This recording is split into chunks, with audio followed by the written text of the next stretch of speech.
Good morning. Happy Easter. It's April 10th. We're going to be streaming stocks, options, futures. Hope you had a good weekend. We're getting kind of late starting to get set up here. Get a little Yaz going.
Your wife's learning stocks tree? Oh boy. Oh boy. If she's learning about stocks, she's gonna have to learn about all that money that you've been putting in the market.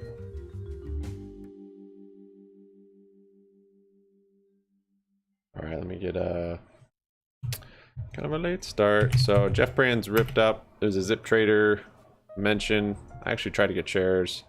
Where this thing opened 85. Yeah, I had orders for like 77. But yeah, I didn't get filled. So it's gone. We'll see it pull back and maybe I'll jump in.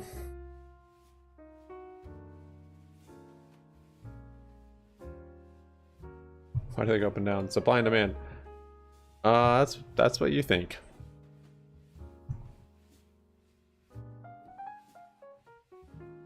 Let me get you guys.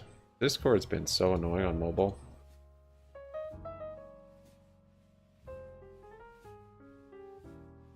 Morning rally. Hope you guys had a good Easter.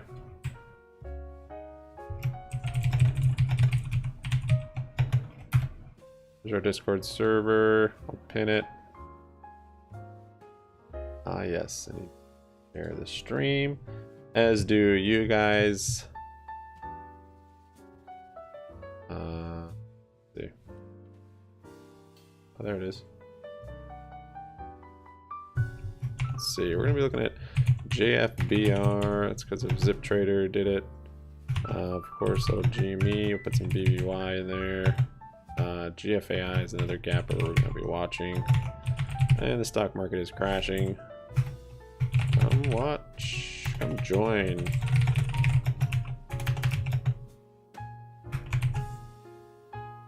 There's our Discord link for some reason. Copy that. To YouTube and then the Twitters.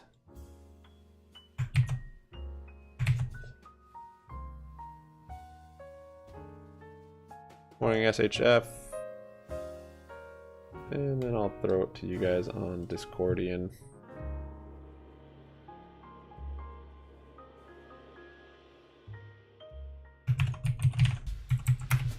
Thumbs it up. Do it. There's Twitch.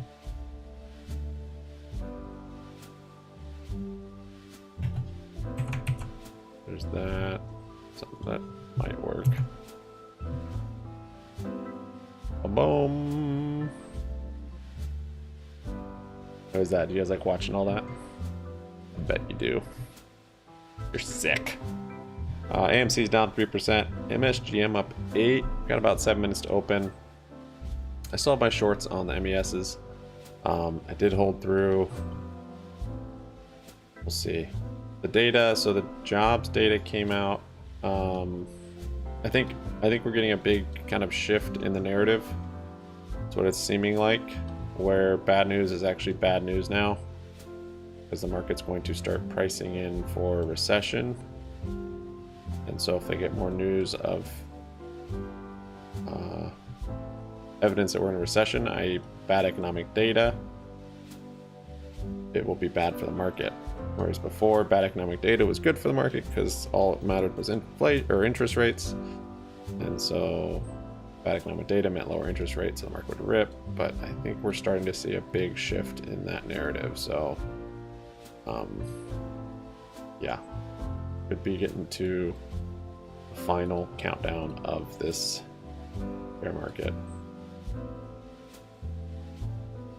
Next year, maybe we'll bottom this year. 2023 April. We might bottom this year.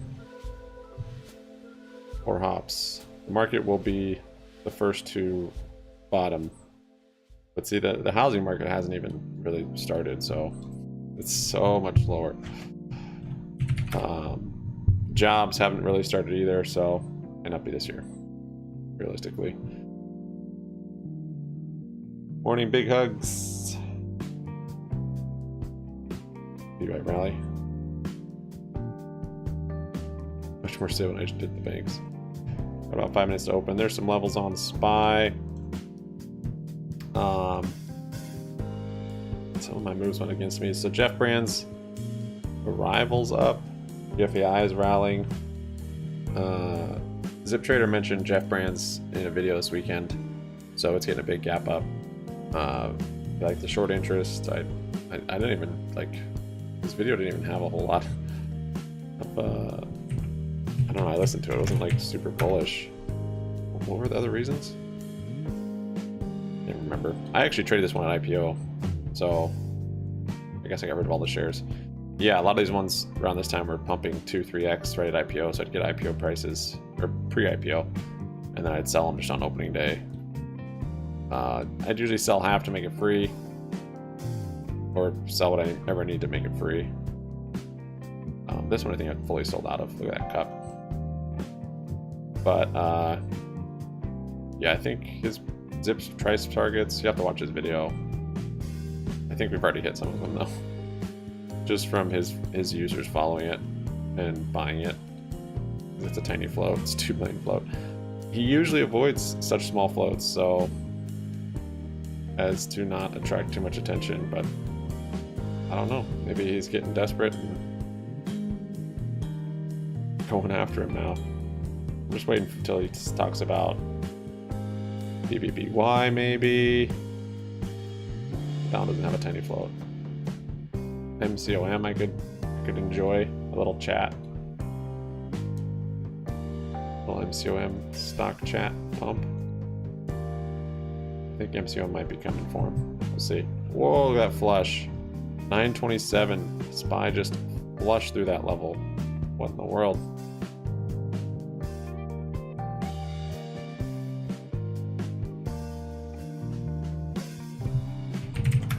Did too many cash secured puts at a market top. Gonna be riding some of these.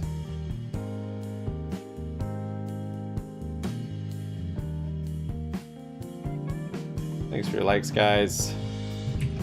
Hope you had a good Easter and a good weekend.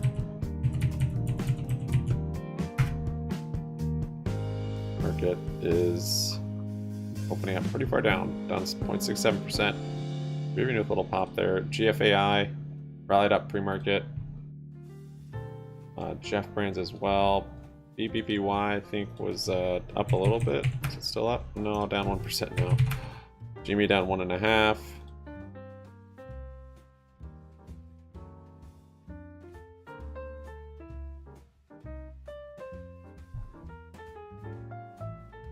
Hey, I'm back to positive on my MES. Crazy.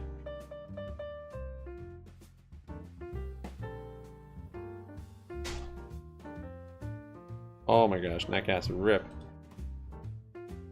7.5.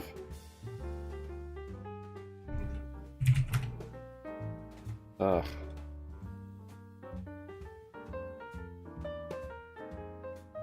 Look at that.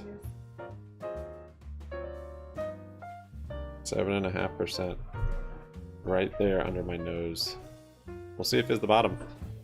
Demand destruction, recession, NatGas. I mean, it could keep coming down, even though it's been so low. Oh yeah, here's the little circles I drew on my phone. Why do they look so funny on here? It seemed like we're repeating this area on GME, and then we had a gap instead of kind of this rally. But with that gap, then we're coming down, so might still be in that range. If that's the case, probably coming back down to 15 if we're like right here. If not, and we're having that, we might be in this area right here. So that's the bell. And get rid of these circles. They're much prettier on my mobile. That's the bell that never rang. The bell that never rang. SPY, let's see. So it wicked down to that 406 level. Get a little look here. We're opening up with a gap. False break. Yeah, just a little pre-market pump. Or a little dead cat bounce. There's Jeff Brands up 901%. Holy smokes.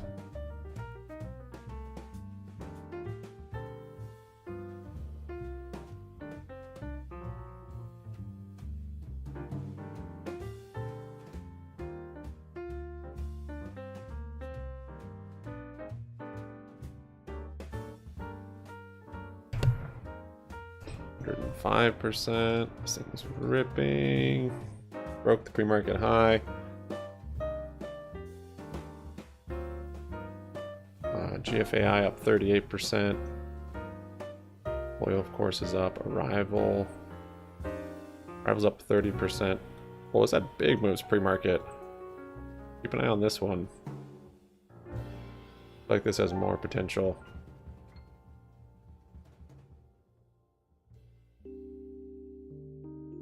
MU had a pump because what, Samsung's not doing chips? What was the news? This sucks. Surges Samsung's memory chip production cuts. So MU's getting a huge pump from that. The puts on that are not very happy. Market's selling off. MCB's down 4.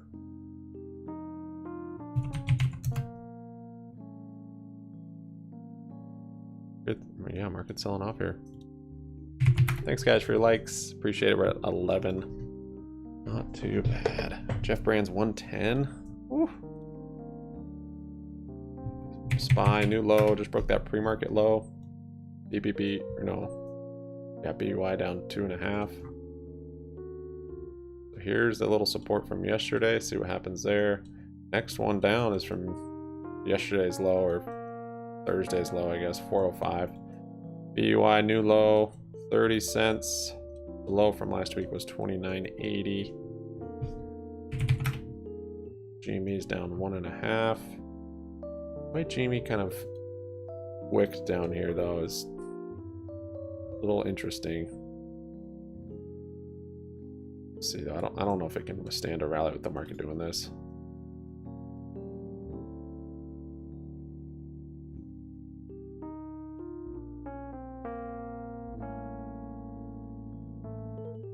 GFAI wicked up there above it. F Brand's holding up still, up 103%. Rival 35%. I'm telling you, so Zip Trader's following. He has almost as many subscribers as the float on Jeff Brand. So I don't think this thing's done, but crazy how much of a move it already made. I had orders at like high 70s. But I didn't realize I'd have to have them in the like high 80s. And just gapped.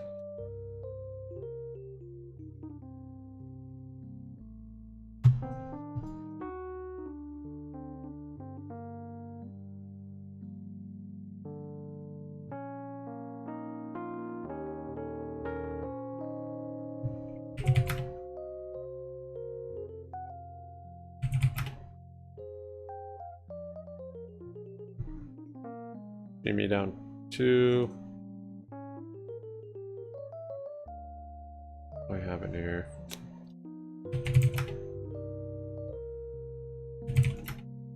We're being down 1.7. Chart looked nice, man. Wonder if it'll come back. COM down 9. I actually bought more shares this on Friday after hours. This pump looked positive for a gap up on Monday, but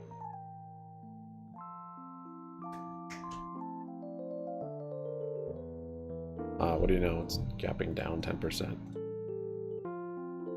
Waiting for this thing though. I think reverse split on MCOM is going to cause a move. Spying out the lows. BBY down 4, 29.60. So it did break last day's low. We hit 29 cents there. So 25 cents I'd say is probably next. Might hit that today. The market does start crashing this week. That will only help BBY come down.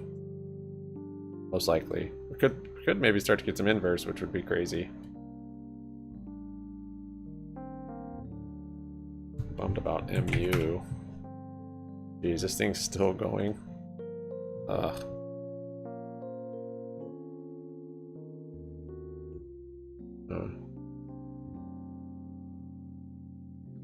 Got 39 days on it. Yeah, I'll wait. This is not the day to sell them. CP is looking good. Intel's ripping. Yeah, it's probably from that Samsung news also. Gonna be holding the market up a little bit, maybe.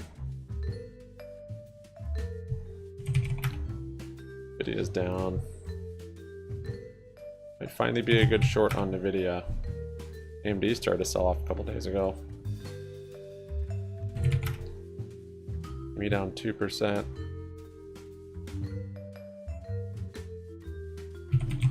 SPY new low there. Down 0.8.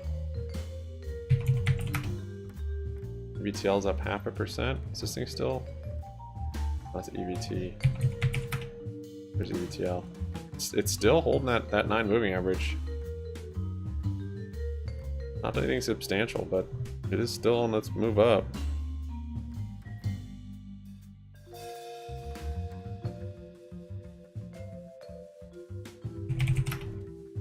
Wish, on the other hand, yeah, I'll keep holding this. I like it. I like it. I like that chart. Scott's Miracle Grow's ripping. Top 5. Good morning, Ace. 20 down a row.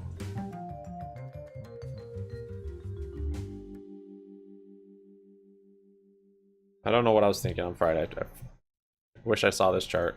We watched it on Friday, and then come to close on Friday or Thursday. It was like, wasn't even thinking about this, but this thing closed at such a high level after that huge rally. You know, just nice bull flag intraday. Just looking at that chart right there, it held the moving average. This would have been a pretty nice long. But I guess it still could have sold off, gap down after that move, but didn't. Gapped up. Jeff's is holding up really well. 107. Got some day traders in there for sure.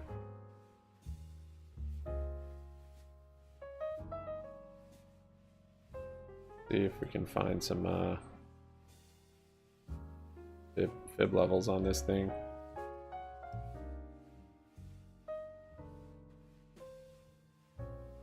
I kind of wicking up here a little bit. Me down 1.8. Hit bat down 3.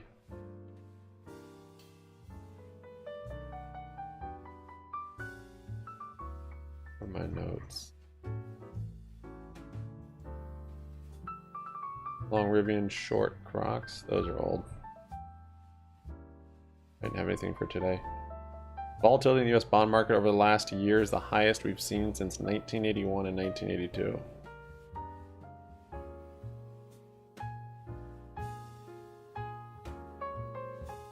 The bond market has been in a drawdown for 32 months. By far the longest drawdown in history. Oh. There's a little green candle on SPY starting to bounce a bit. End of 32 months. More than double the last time, or the last length of drawdown. This one's not even over. Huh. Merger Monday! It's Happy Money Monday. What are you talking about, Merger Monday? Morning, CDB. Oh, Jeffrey. You didn't, but some people probably did. For sure, some people did. I don't know if anyone in our Discord did. I mentioned it, and the only person that commented or chatted back said they didn't get filled. Starting to sell off there now, Jeff Brands.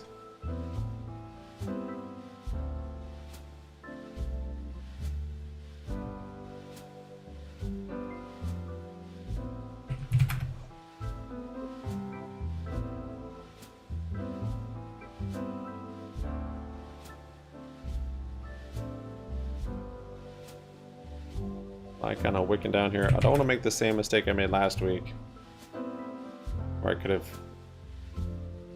But see, we're kind of back in the same spot. So, did down. Oh yeah, there you go. Halted down. Yeah, I mean the zip trader pump, like the initial pump, is almost always gonna get sold off like this. You're just actually gonna keep going.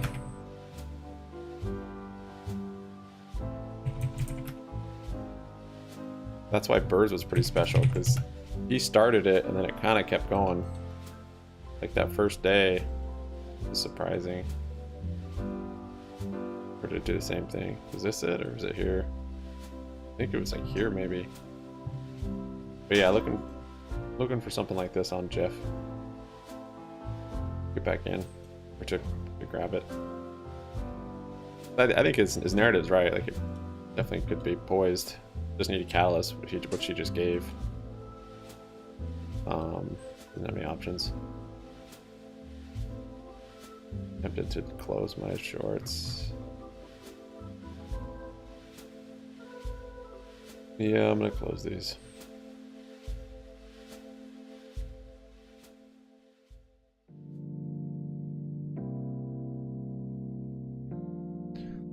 Let me wait a bit. Let me wait. Wait for it to come back down, maybe.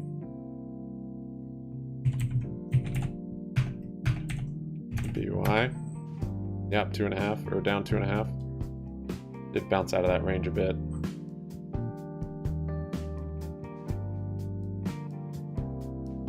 Alright, I'm closing them. Take some profits on that. Oh, look at you, USO. Congratulations. That's helping the market. Pump on USO. It's a dollar dropping too. No, dollar's actually rallying. Rivals going 46%. Yeah, it had this big pre-market move. Is what I'm talking about. It could probably retrace up here. 20 cents. GFAI broke out of the high. Oh man. Too much squeezy stuff. Even phase.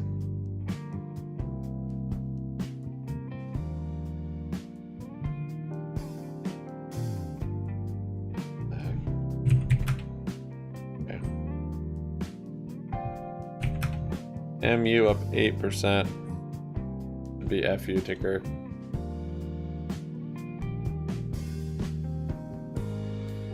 Yeah, links in the description. Also on Discord under welcome. Go for it. Deer? You're going long on Deer? I was surprised to see the sell-off on Deer the last few days. Someone pointed that out to me. I'm like, wow. Industrial's coming down. Not a good sign for the market. Buy's moving up here.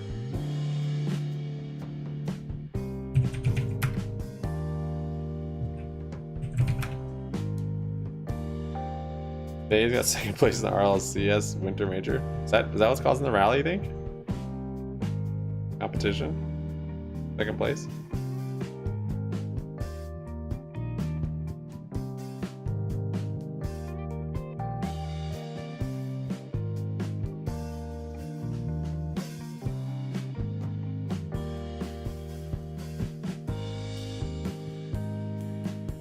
And we got his GME put sometime.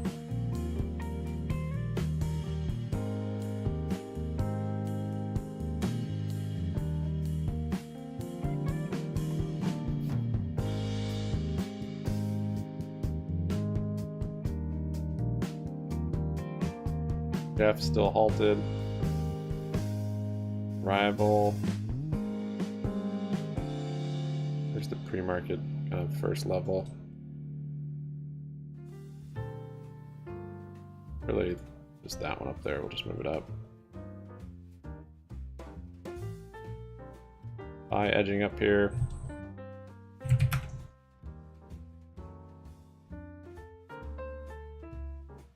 Oh, I see. Is that Rocket League? Something.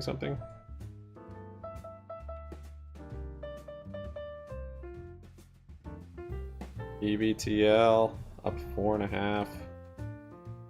This is the way. Do it.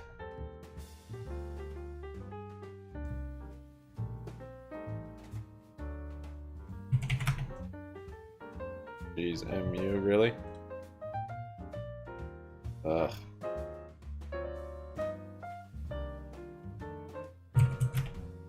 I hate the spreads on MCB. Crappy stock to be trading.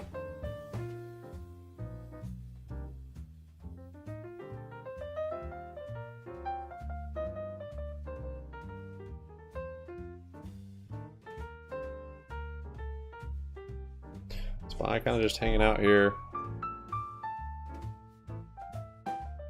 Still down 0.6. Championship series.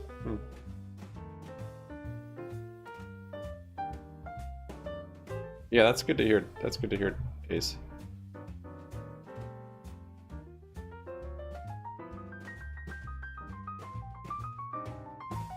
I kind of consolidating these lows. I guess I wanted to close because we are at the support, and yeah, we could break it, but I'll wait till the morning volatility. Very well, good rally also. To get back in, I don't know where to get back in. I suppose back up here if we get there. Morning Tasty. F is resumed.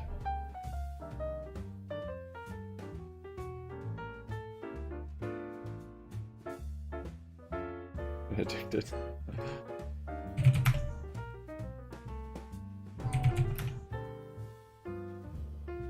Vote no to the split? I mean, if you want them to announce bankruptcy.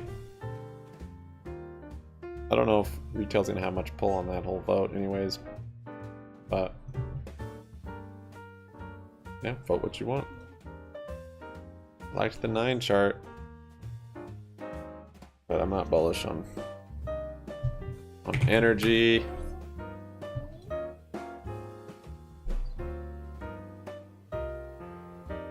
Yields and F1s, 2s in tournament. Jeez.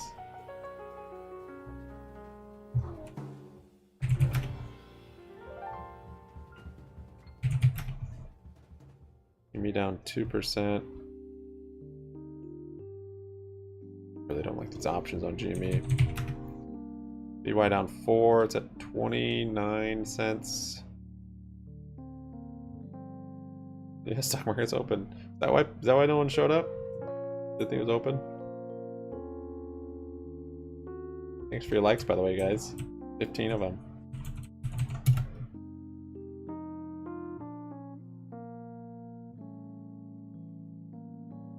Do the holiday? I mean, Easter was yesterday. So the European market's closed? That is interesting. I didn't actually realize that. German market, at least.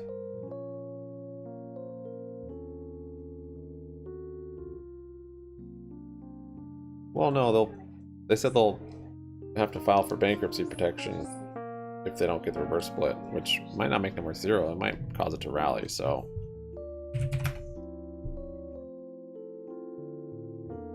Easter Monday.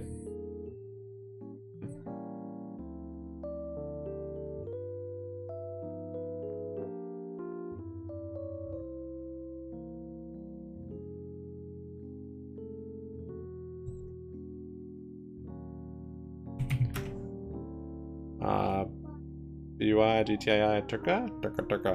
BBBY is down 4.2. What's GTII doing? I haven't looked at that one in a while. Nothing. Buy's coming down here a little bit.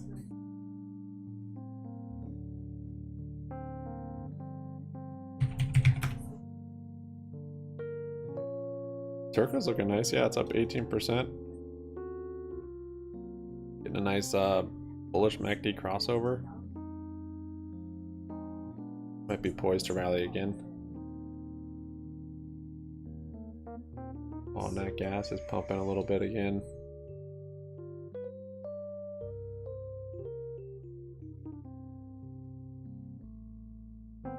Rival.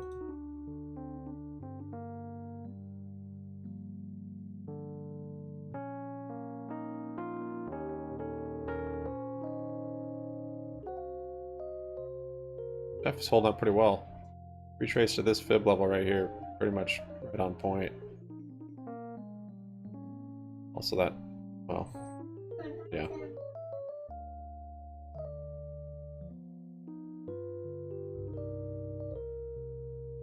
GFAI still hanging out above pre-market high.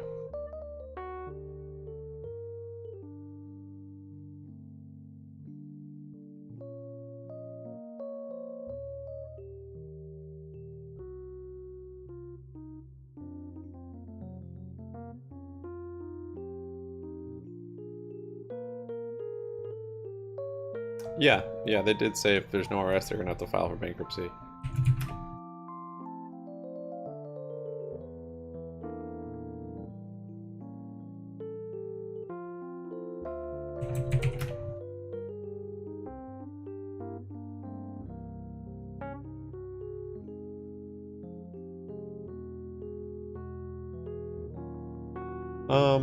Doesn't change anything fundamentally, the reverse split or forward split.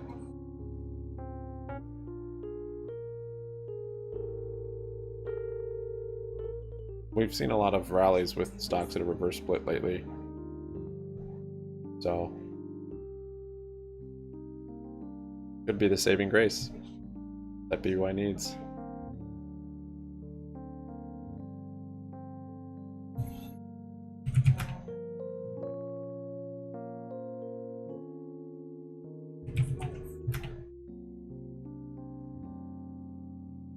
SPY coming down here a little more.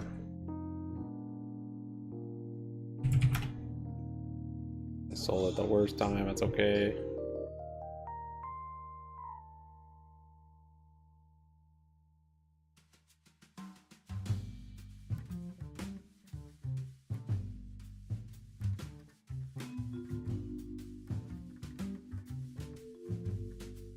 Phase still holding up. DBTL doing 3.5. All right. Hoping MCOM gets a rally. How about some more of these after stream on Thursday? Just kind of the rally it had into close, I thought was pretty bullish, and then that hammer candle, all that volume. I don't know. I think this thing might pump soon.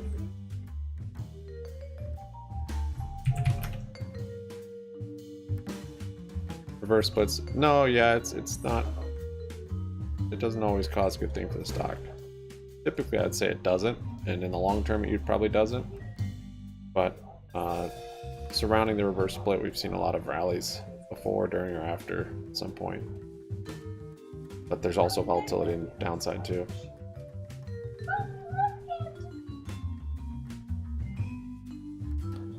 GME coming down a little bit there.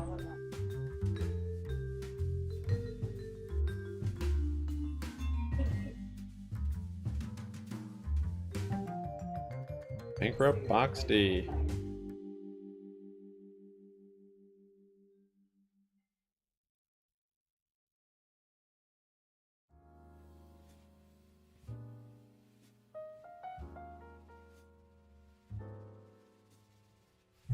SPY kind of at the lows a little bit here.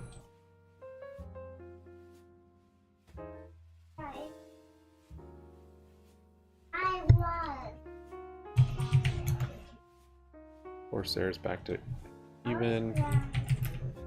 ETL 3.5. Metropolitan Bank down 1.3.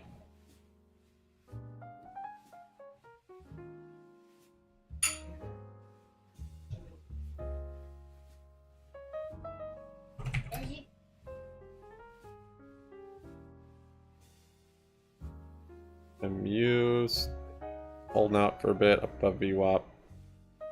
SPY looks like it wants to flush here. Maybe not.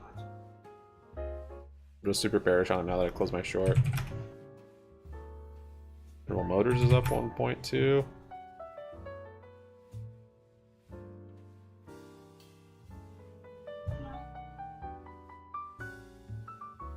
Space 6.5.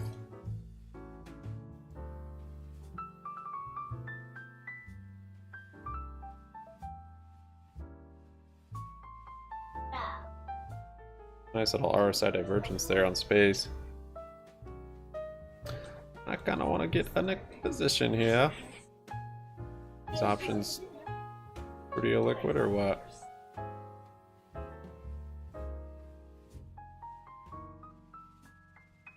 Pretty high IV. AMC's rallying.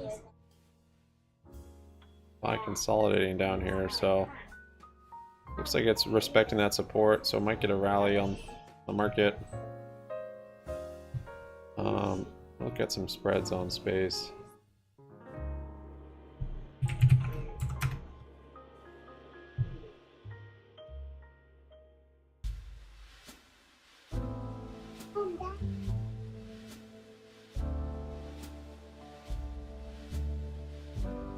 It took like almost 2 months to get to the top of that move.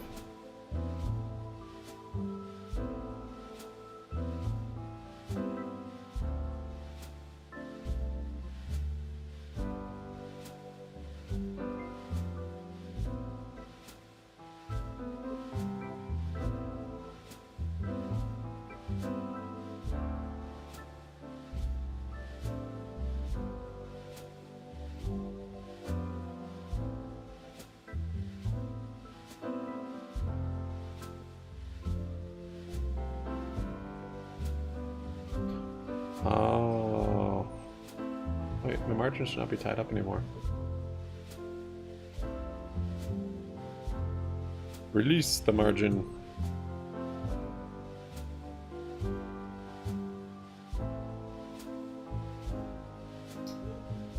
Shouldn't have to wait for anything to settle.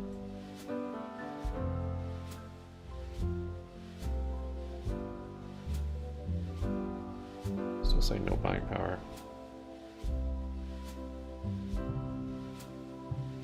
Just looking at a spread for April on space. Gotta wait for that to settle, I think. SPY kind of wicking down here. Wiki wiki.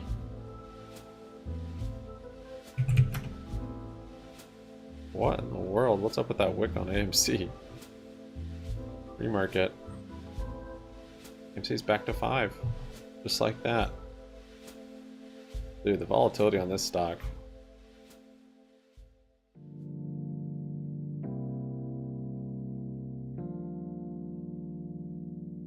Could have held those 4.5 cash cleared puts. Just a little scary with what's going on with it, I guess.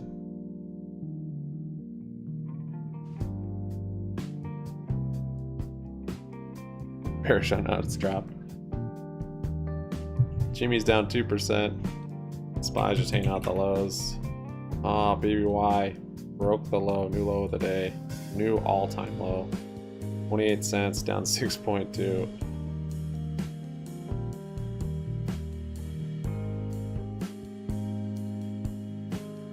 This spring is getting wound tighter and tighter. But that doesn't mean the price that it's going to reach is going to be higher and higher. The percentage, though, probably.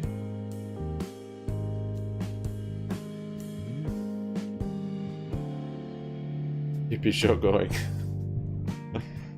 I see what you did there. I see. 6.18. Space 7% and ripping. Just go full port on space right now.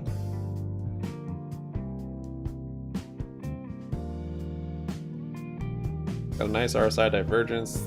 This is a new all-time low on it. Which might seem bad, but you got this hammer candle, picked up volume,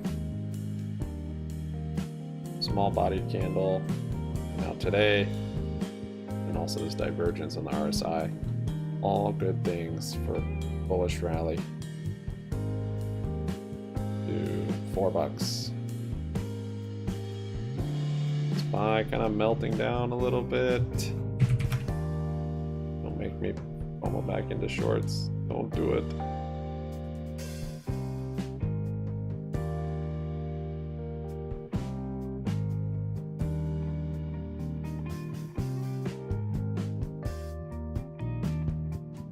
Lows? Yep, lows up 0.5%.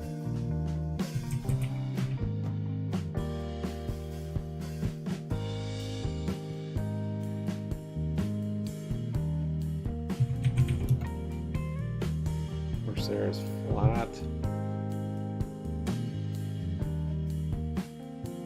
Corsair's actually held up quite well.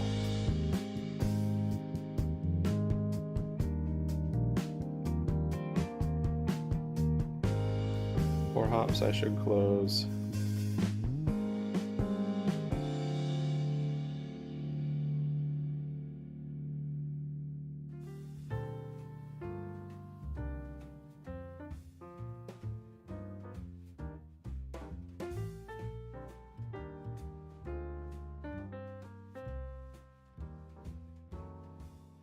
Give it a little more time.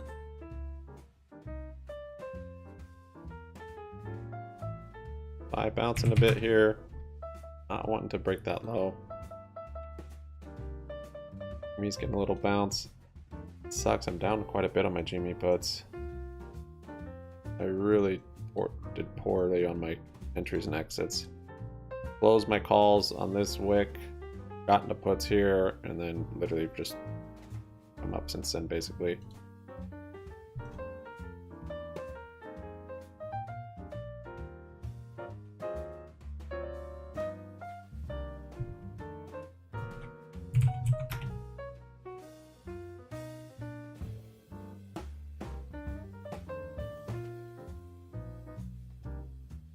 I'll close this MCB position, see if I can. Should have taken profits sooner.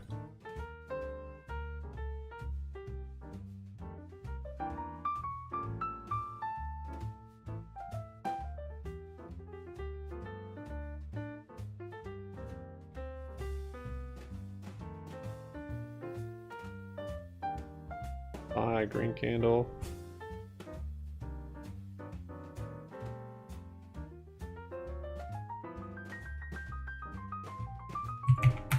Hey GDM, it is working, sir. MU kind of consolidating at the highs there. Jeff Brand's still up 85, so bounced on that fib level. Rival, that's selling off below VWAP. SPY moving up a little bit. FAI is coming down. Not gassing out the highs. Phase still up 10%. Space kind of still going a little bit. 7.25 now. Snails up 7. EBTL 1.7. Snail doing?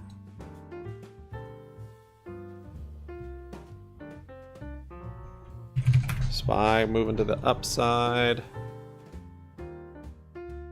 The vote, the vote's not for a while, which is kind of bullish. When is it? The 8th?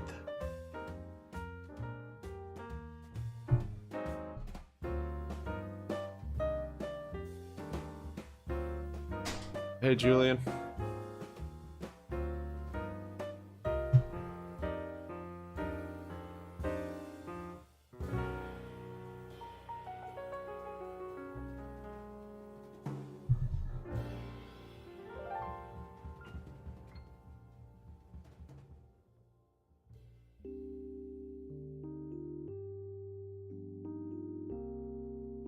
Check out what's going on with he's getting a little pump.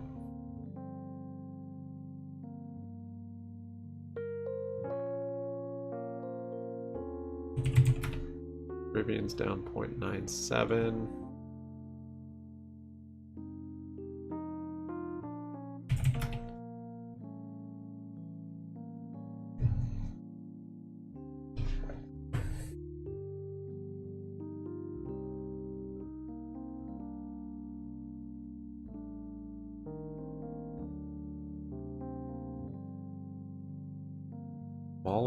Mullen's up. Things had kind of a... thought it had a sustained rally. Never mind. Oh, I sold the MCB. Little gainer on there. Nothing crazy. Didn't have much time on it. I had 11 days left. I didn't try and hold. BY is still down 6.3 at the lows, 28 cents or so.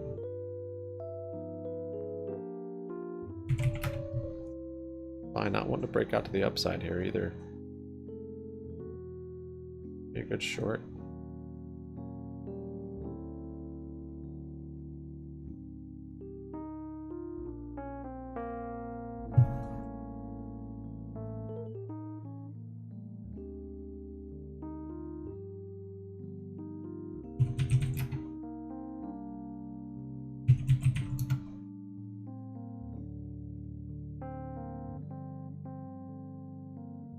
Good amount of time on that. What do I... Me down 2.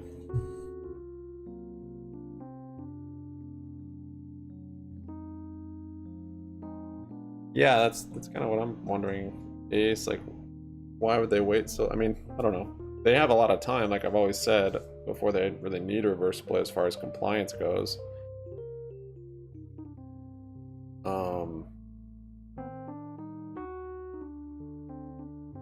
But why were they so hasty to announce it?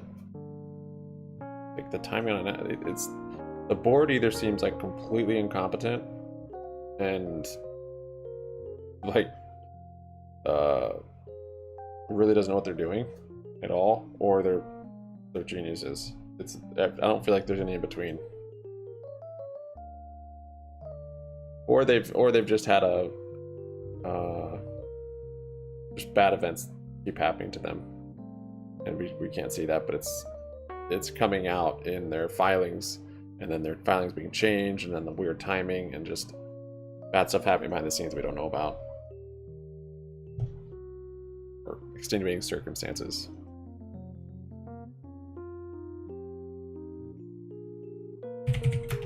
Wish that I knew what I know now. Yep, that's what I sing whenever I look at Wish. Let's do it, Wish, let's do it. Up. SPY looks like it wants to move up here. Might even trade the long. Might be so bold. More risky.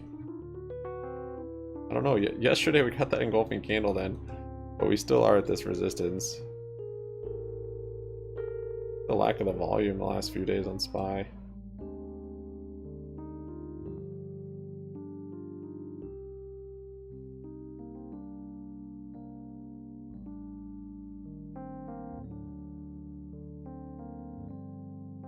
might take the long here, dude. Good.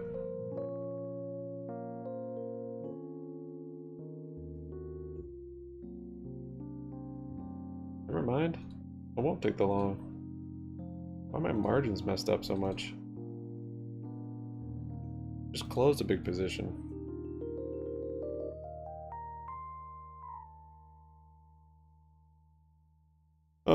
Never mind, I'm not doing anything.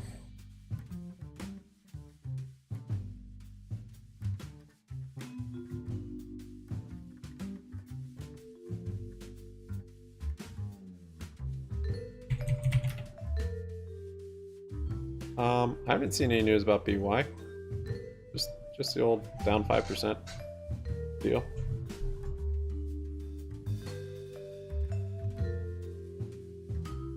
BBY board acknowledged shareholders' concern of stock manipulation prior to the votes coming up. Better than nothing.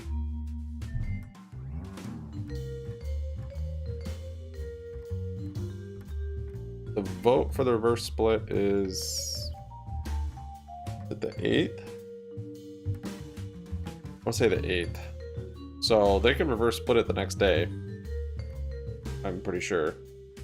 Or they could wait a month. I mean, it could be any time after that, if it's approved. But yeah, we've got at least a couple more weeks until the even vote. 3 more weeks, I think, at least. SPY moving up. I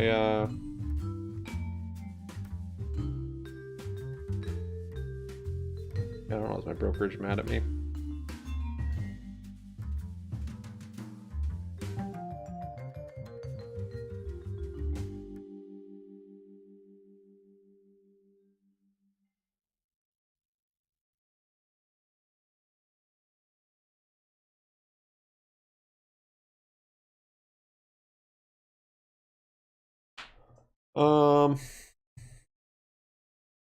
It doesn't change anything. Reverse split doesn't change anything fundamentally, so it's not a bullish thing, it's not a bearish thing. It oftentimes has been with a stock that has decreased in value a lot, and it's needed to keep it above the threshold, above the limits to be traded.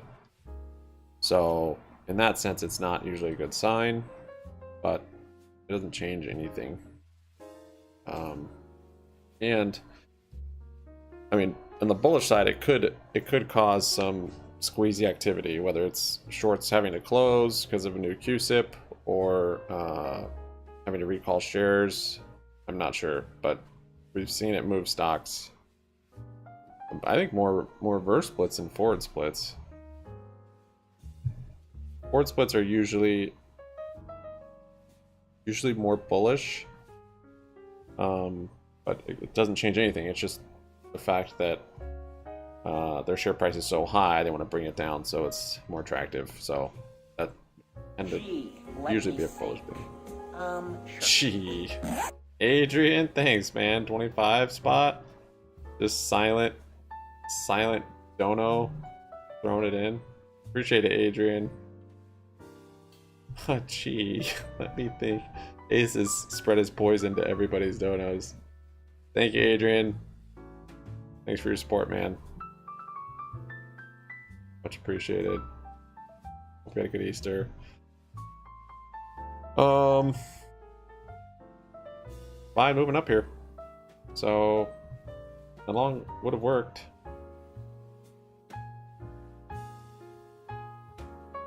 I don't know why my margins are all jacked though.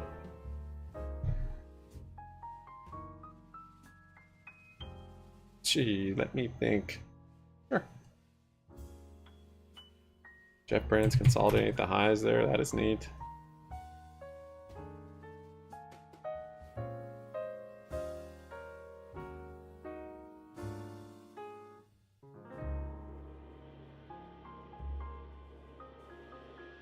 Austin, go look at the stocks we've looked at that have had reverse splits. Not to say long term it's going to help or hurt anything. It doesn't fundamentally do anything. If fundamentally they're on track to not go bankrupt and they need a reverse split for compliance, then that's good. That's bullish. They're staying in compliance because they think their company should continue to be publicly traded, and so they want to, you know, follow the rules. I doxed myself.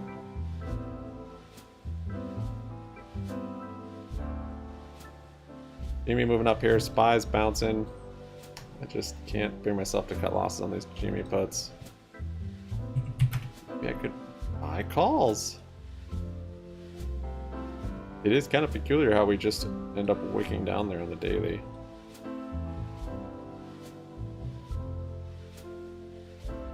Admit that they're naked shorted.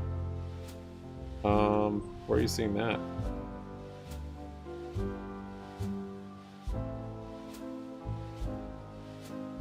No, they can't stay in compliance. They have to be over $1. So either the share price rises or they have to reverse split at some point. I mean, yeah, they can. It'll take a long time before they would actually probably get delisted. They can file for extensions, yada yada yada. EBTL 1.5. Come on, EBTL. Adrian, just this silent. It's like the opposite of crop dusting. Just dropping a dono, totally quiet, just fading away. Thanks, man. I appreciate it. Looks like it's gonna continue to fill this gap. Oh, I was looking at GME's weekly chart. Very interesting. See here, this is where I kind of thought it makes this this range a little more clear. It's easier to see. Oh, this is actually the chart I shared on Discord. So yeah, this is kind of what we thought we're repeating right here, and then on the weekly chart you can actually see the candle here because it was extended hours. So we did basically repeat it, but it all happened in after hours, which is weird. SPY filling that gap.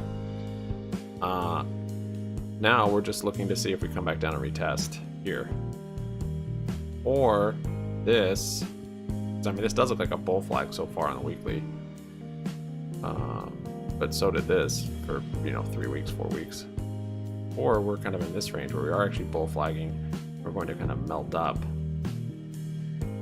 We kind of bull flag and then melt up back into like 35 or so. But I'm not too sure about that. I'm thinking we're more gonna come down and retest still.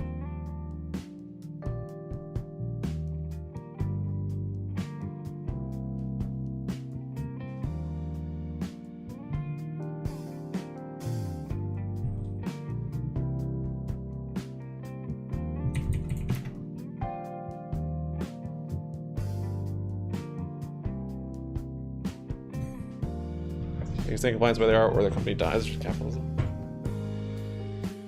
What? No, technically they are not in compliance right now.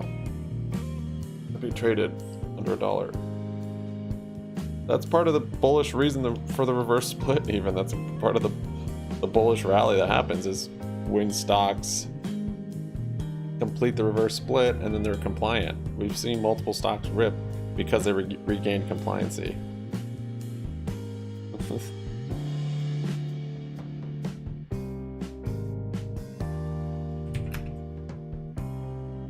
Not to say that they held those gains, but you saw it happen. I think this is the next one to me that we might see it happen to, is MCOM, because this just recently had a reverse split. Potentially this move was part of it, but probably not. This was a while ago. So yeah, haven't really seen much on it. Maybe this little one, maybe this was after the vote. Does anyone know when we don't even know anything about Helbis. They literally just came out, announced it like same day. That was so weird.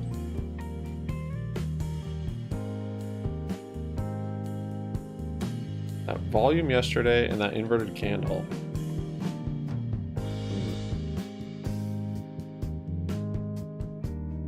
I want to buy more.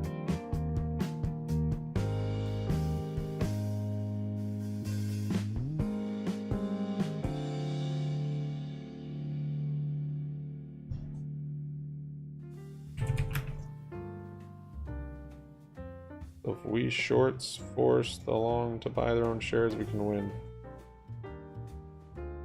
Don't even know what you're talking about.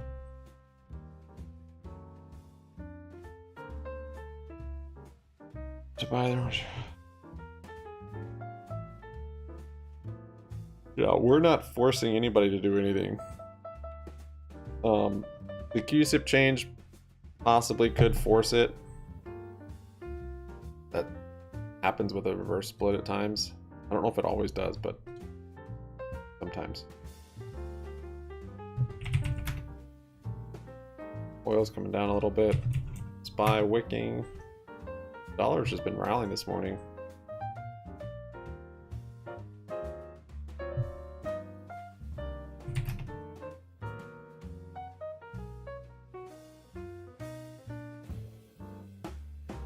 FAI up 34%.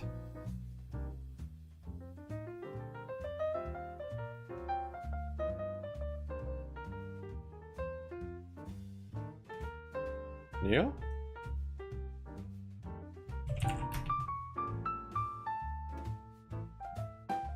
$9 on the old Neo.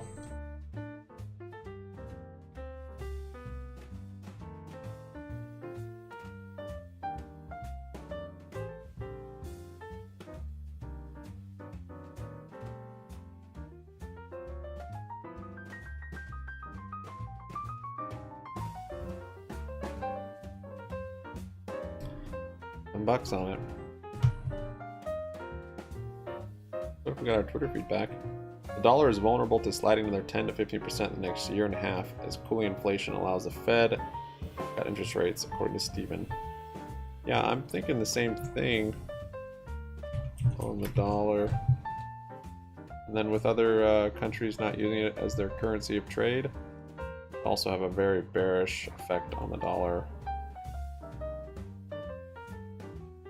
Buy moving down. Economists polled by Reuters expect March inflation data due April 12th to show the consumer price index climbed by 5.2% on an annual basis, down from 6% the prior month. That's what the market's waiting on all the data this week. Pulse inventories at 10. Chicago Fed president. Nothing tomorrow except for speakers. CPI on Wednesday. CPI.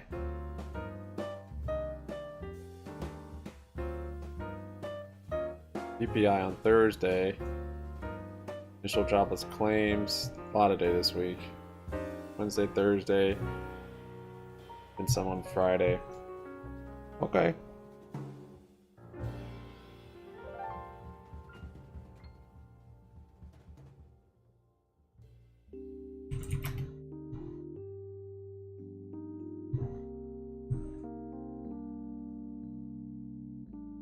GME kind of rallying a little bit here.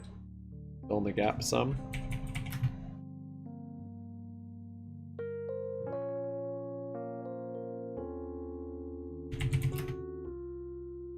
Vivian coming up a touch.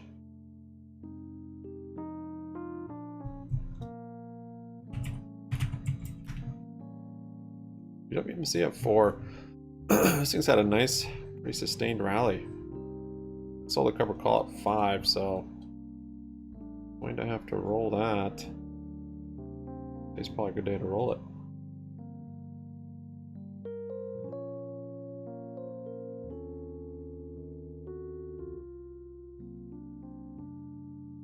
Until next Friday.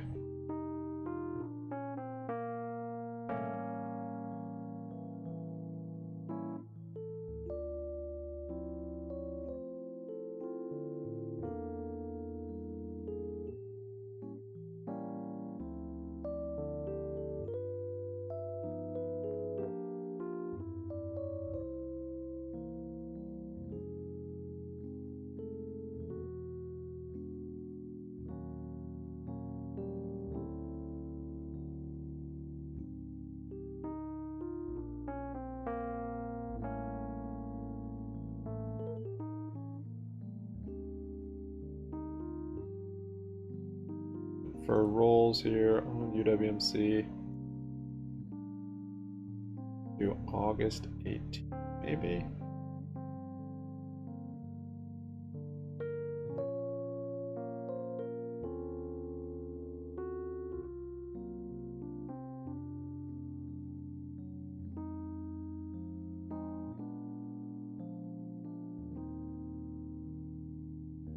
Okay,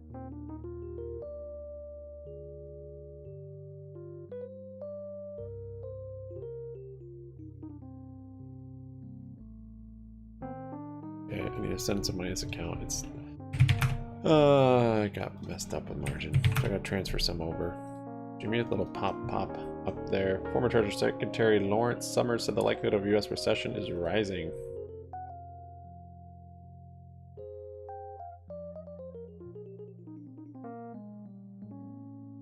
Applause at 1 cent.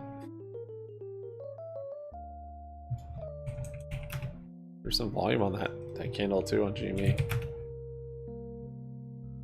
That's that same level. Look, that's such a volatile level.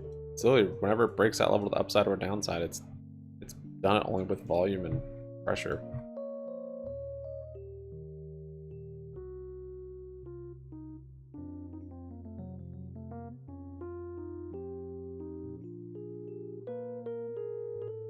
About your first options ever on BBY? Sorry.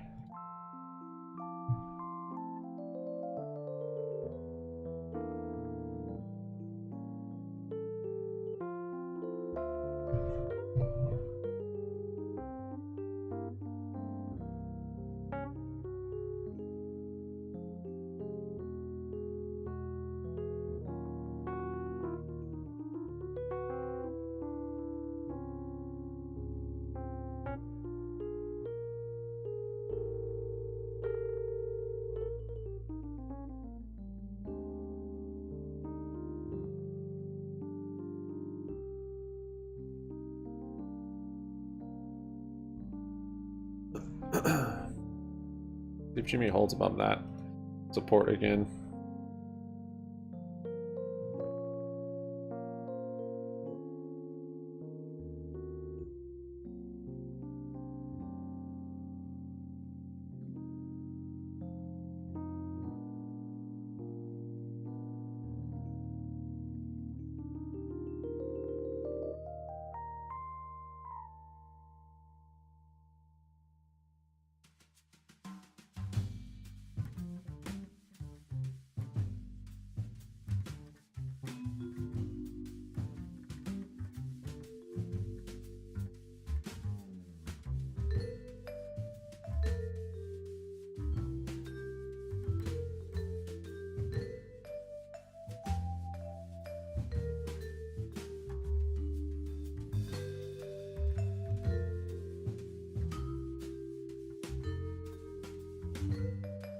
Spy's coming down here.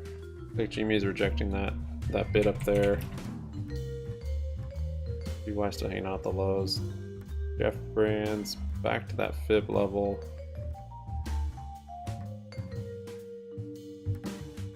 Rival up 30. Tesla's down 3.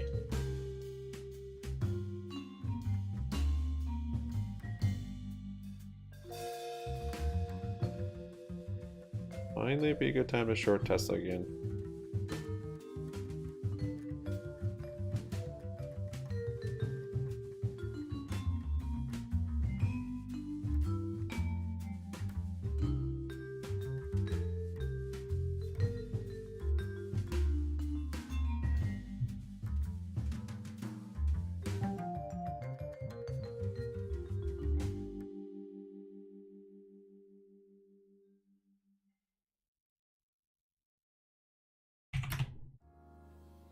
Go MU.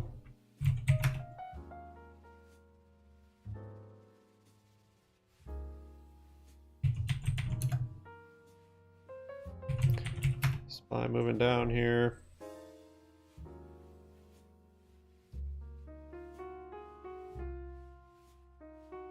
Goes a better play. You driving back now?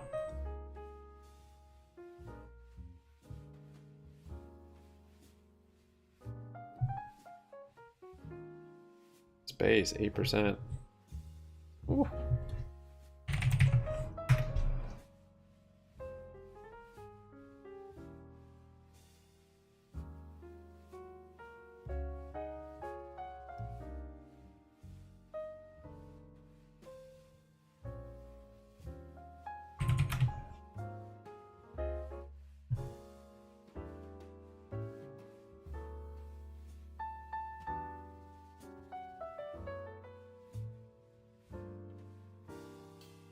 Rival consolidating up here.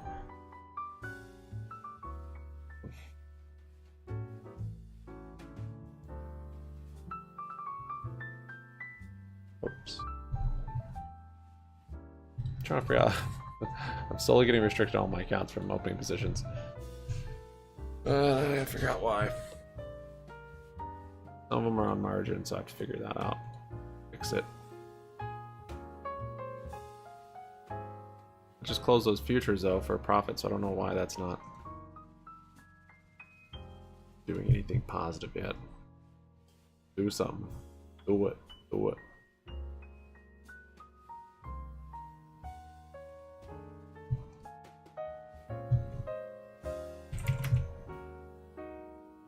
Runs up 1.5.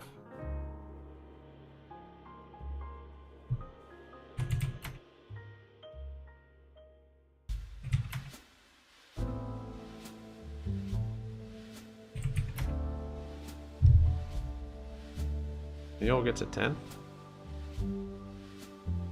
Oh, GME now is pumping back through that.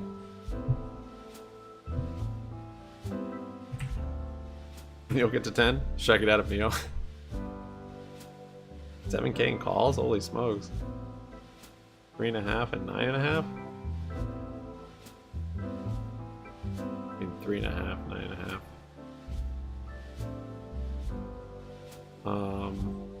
What strikes? What expiration? Happy Money Monday. Welcome. Welcome everyone. Happy Money Monday. Thanks for your likes for 22.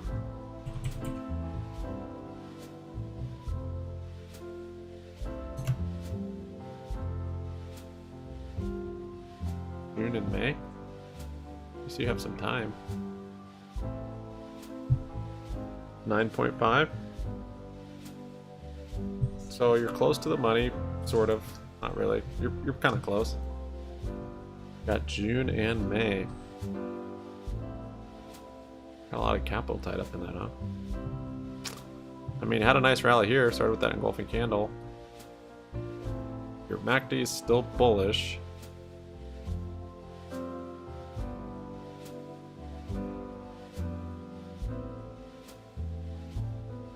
Are you green on them? You profitable? You up?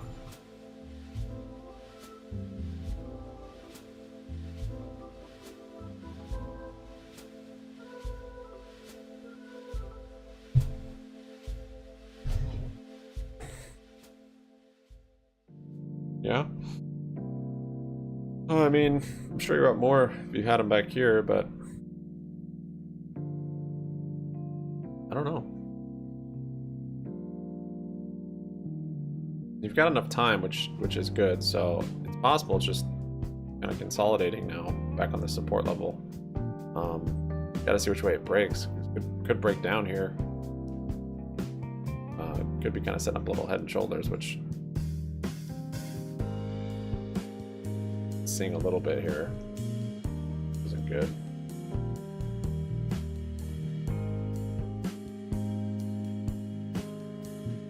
On the weekly, got that nice engulfing candle. Weekly looks better. Yeah, you've got this, you got an RSI divergence here on the weekly too, which is bullish. It's subtle, but it's there. Yeah, it's maybe not bad. Seeing on the weekly helped. Kind of see that divergence here too. Yeah, probably not a bad trade.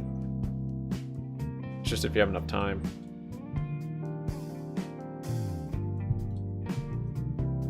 I'm not sure, how does this one move with the market? Kind of just on its own. Is it pretty heavily move with Tesla like other EVs?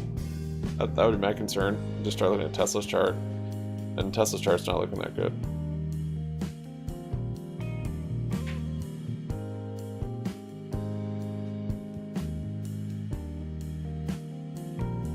But that being said, I am long on Rivian in a way. I mean, I am, but it's a really safe long. And this one, could be correlated with Tesla.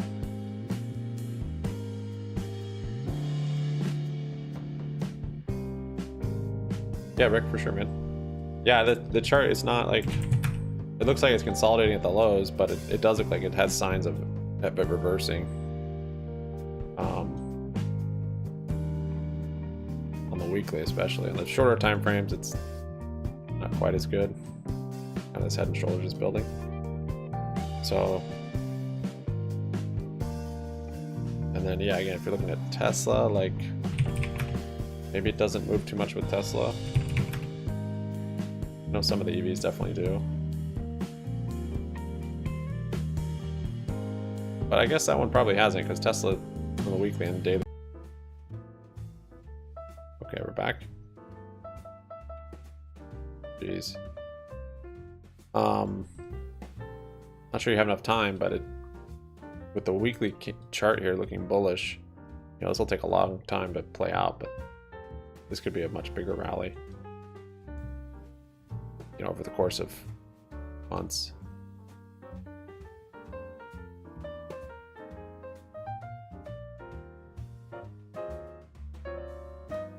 So even going long, like in a long term, would maybe be good.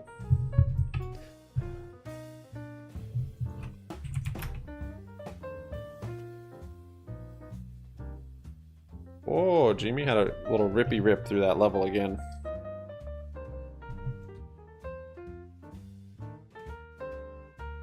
BBS.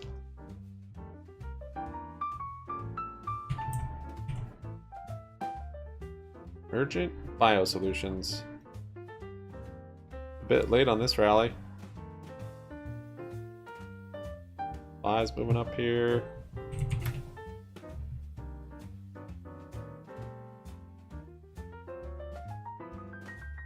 Do June and a May.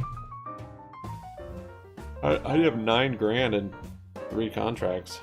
Are they that expensive?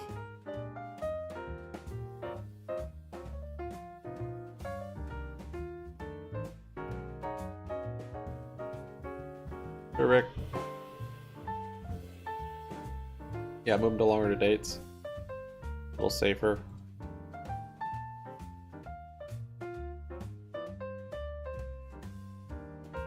A lot safer.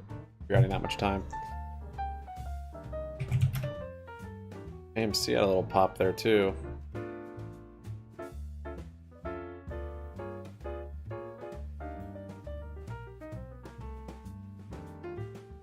I still kind of fill in that gap.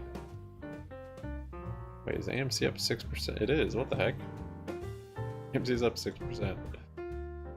This is a way better stock to trade than GME as of late.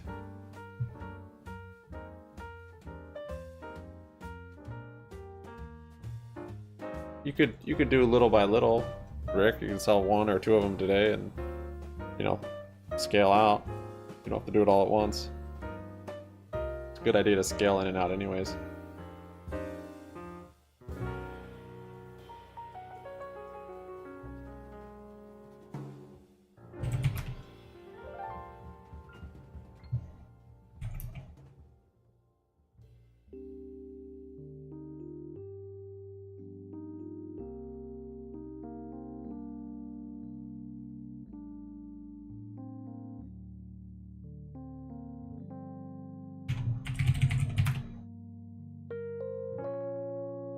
Space, dang it.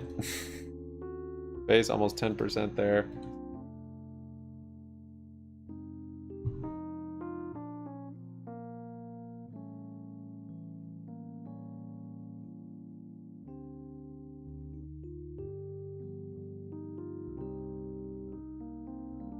Morning, I saw Truist, who maintained a whole the price target to $220.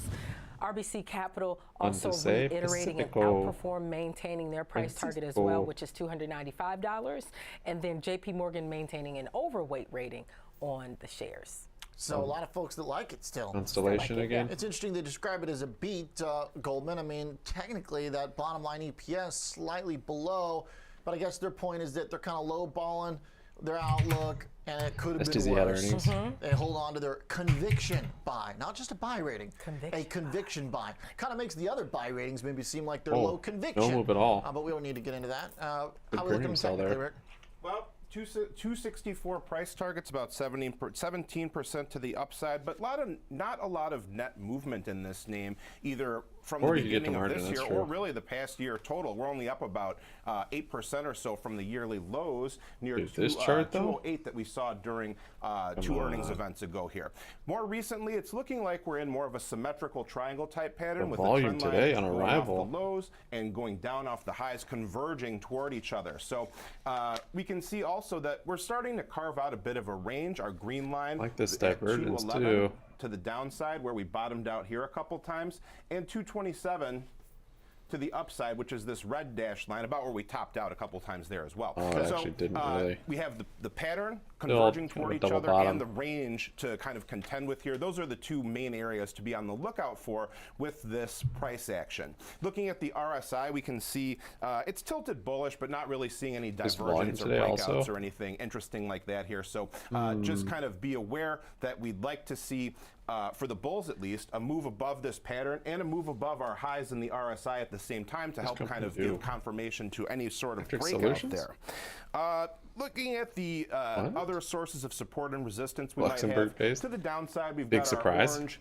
63-day EMA. Right, like the tax-free we touched on it today, but we didn't break through it with any kind of convincing move here, so that could be a source of support near 223. We've also got our yellow 21-day EMA below that near 221. To the upside, we've got the range that I mentioned, and we've got our purple 26 million. That's like BY's market cap, right? Level. Rick, fantastic job doing a fairly making a fairly boring chart into something interesting here. BBY bounced up through VWAP even there. When it's boring, there can be opportunities in it because that usually Still means below it's building 30 up to cents. something here. You know, when we have these kind of patterns where it's range bound and converging together, that means usually a breakout is moving one way or the other. Well, it's just pretty crazy that a price target above the 1-year high that this analyst has on a percentage basis is not huge. MU. Kind of muted. Just seems like it's going to be a lot more of an interesting chart if we still have this kind of consolidation going on like here in May or June. Like if this kind of sideways triangle continues to come into a point. So something definitely to keep an eye on here. If it does get above 227, maybe things get really interesting for Constellation. Certainly the bulls think it's going to happen. Pretty positive notes out. All right, let's keep looking at some of the other notes because I think that Warner Bros. Is really interesting. Renita is a kind of streaming and content stock. Sometimes gets overlooked a little bit, but we got HBO's latest season of Succession out, crushing it right now. Shares are up about 1.5% this morning. What are they saying? Well, this company is, you're right, the shares are up right now, but the company is getting an update because a lot of it has to do with the HBO Max relaunch of the company. Yeah, they gotta fix that app. That stinks. Well, they're trying. They're really trying. So Truist initiated coverage with a buy rating and a $19 price target. That's about a 24% move to the upside from where it's trading now. And this analyst is expecting that relaunch of the HBO Max app to drive that renewed subscriber and average revenue per user momentum. And so Truist does believe that this company's multi-year deleveraging that it's recently had is going to support the equity value, actually. And so the analyst, he also says that Warner Brothers Discovery's valuation provides a low hurdle to the upside potential when it comes to adjusted EBITDA estimates. Okay. All right, so we got another situation of a low bar being set here. All right, let's look at the chart, Rick. Kind of drifting, maybe sideways, maybe lower. Perhaps even a breakout this morning here. First, I want to say the HBO Max app does. Yeah, might. I've had many problems trying to use it. Anytime. Yeah, but that's neither here nor there. It's here. I'm ready.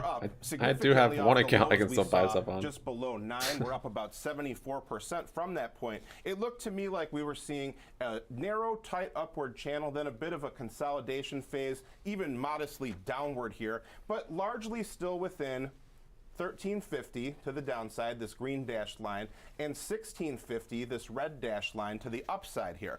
And we can see that we've kind of just been bouncing around this channel here. It's looking like we may be seeing a small breakout beyond that. BBY is green today. Our moving averages are mostly sideways. Our shortest term one, our yellow 21 even day, before we had this, here, so that could be an early sign bad that the trend is drop. starting to improve. Our orange 63-day EMA is also just, you might have to squint to see it, but it's also starting to kind of gradually turn upward as well here. But we're all kind of, our moving averages kind of clustering together. All right, man. Thanks for stopping by. Happy Easter. Sideways for the past maybe drive, month or so. Whatever you're doing. So looking at the RSI, we can see here that we topped out on the RSI many times. Thanks, Ace. Appreciate it, man. Around the 56 mark. It's BBY notable, flies. I think, that we're breaking out of this resistance area on the RSI. At the same time, price is breaking out of the pattern there. So that could be an encouraging sign for the bulls there. Look for resistance right around the 1560 level here at the purple 252-day EMA. Beyond that, at 1650 to the upside. You know, that's the points to watch there. Really does seem like while this kind of potential push higher here is interesting in the short-term basis, what's really going to count is if we can get above this from back in August. It just seems like the way we ran up into earnings and then popped and crashed, came down, put in all this downside. It seems like it's really left a mark on the stock around that 1650 level. So I like that you got that highlighted here for us. All right, last one, take two. Some games as the shares are a little changed. They were down for a little bit. Now they're actually firming up a tad here as the market tries to do the same. Renita, what are we looking at? Well, we're looking at Bank of America's latest note on this stock, which raised the price target to $135. Birds down 10.75. Move from the we suck again now, and kept a buy rating on this stock. XXII. And this is a local update. Glad I got out of that one. Investors have, according to the latest 13 some institutional investors cut their stake in Take-Two since the company missed expectations in earnings in February. And so this analyst says that the company's peer group saw a 2.5 times multiple expansion. For like a blue chip almost to do some cash grip puts on. Its multiple to 15.5 times from the 14 times the average of its earnings per share estimates. And that is in line with its peers. But the company, or the bank rather, Bank of America says that does not take into account that possible new Beachbody's chart looks pretty bullish. What should I say? Release, I should say. What's going on with Beachbody? The newest game in the franchise, Grand Theft Auto. So that was leaked back in September, and it got a lot of criticism, which really hit that stock that day. But shares started to recover. However, they saw multiple tumbles the days after. And so if this is updated, if we actually get an actual date for this game to come out, that'll definitely update a lot of analysts' view on this stock. It's going to update my vacation days as well. PTO for that game, for sure, especially with operating income's increasing. Talk. I mean, the team at Rockstar's AI has always been ridiculously good. So income probably going to be some time still. But okay, Rick, after the blow up on earnings, it kind of seems like we're in a steady climb here. Yeah, just kind of grinding upward here in a rising wedge type shape here with our two trend lines converging toward each other. Up a good amount, about 33% or so from those lows that we hit 2 earnings events ago. Moving averages, our 2 shorter term ones starting to trend upward. Our long term one is flattening out after declining. So all in all, the setup's not looking too bad for bulls here. We still could have a bit of movement in this pattern here. Scale out. Sell one today, sell one tomorrow. Sell one the next day, and then toward each other very tightly. Find to whatever date. RSI has scale back in multiple times at this red dashed line around the 50 or 60. 65, 66 level or so. This chart looks pretty bullish though. See for the bulls, RSI divergence, got a bullish MACD. This area, green over the 9. 252-day EMA and a break above the RSI. That would perhaps show that there's some legs to this move upward. But in terms of resistance, like on this old girl, is our volume profile point of control, our area of heaviest trading. That's in confluence with the upper edge of our pattern, so that could be a potential stopping point for this stock. 117 to the downside is our 21-day EMA in yellow there. That could be a source of support. All right, so it's getting tighter here. The wedges, the drama kind of builds for Take-Two. Nice comeback. We'll see if the strength behind that wedge, the situation can GME blow us out through bounced off that 120 support bucks or now so. that busted through this morning. Perspective.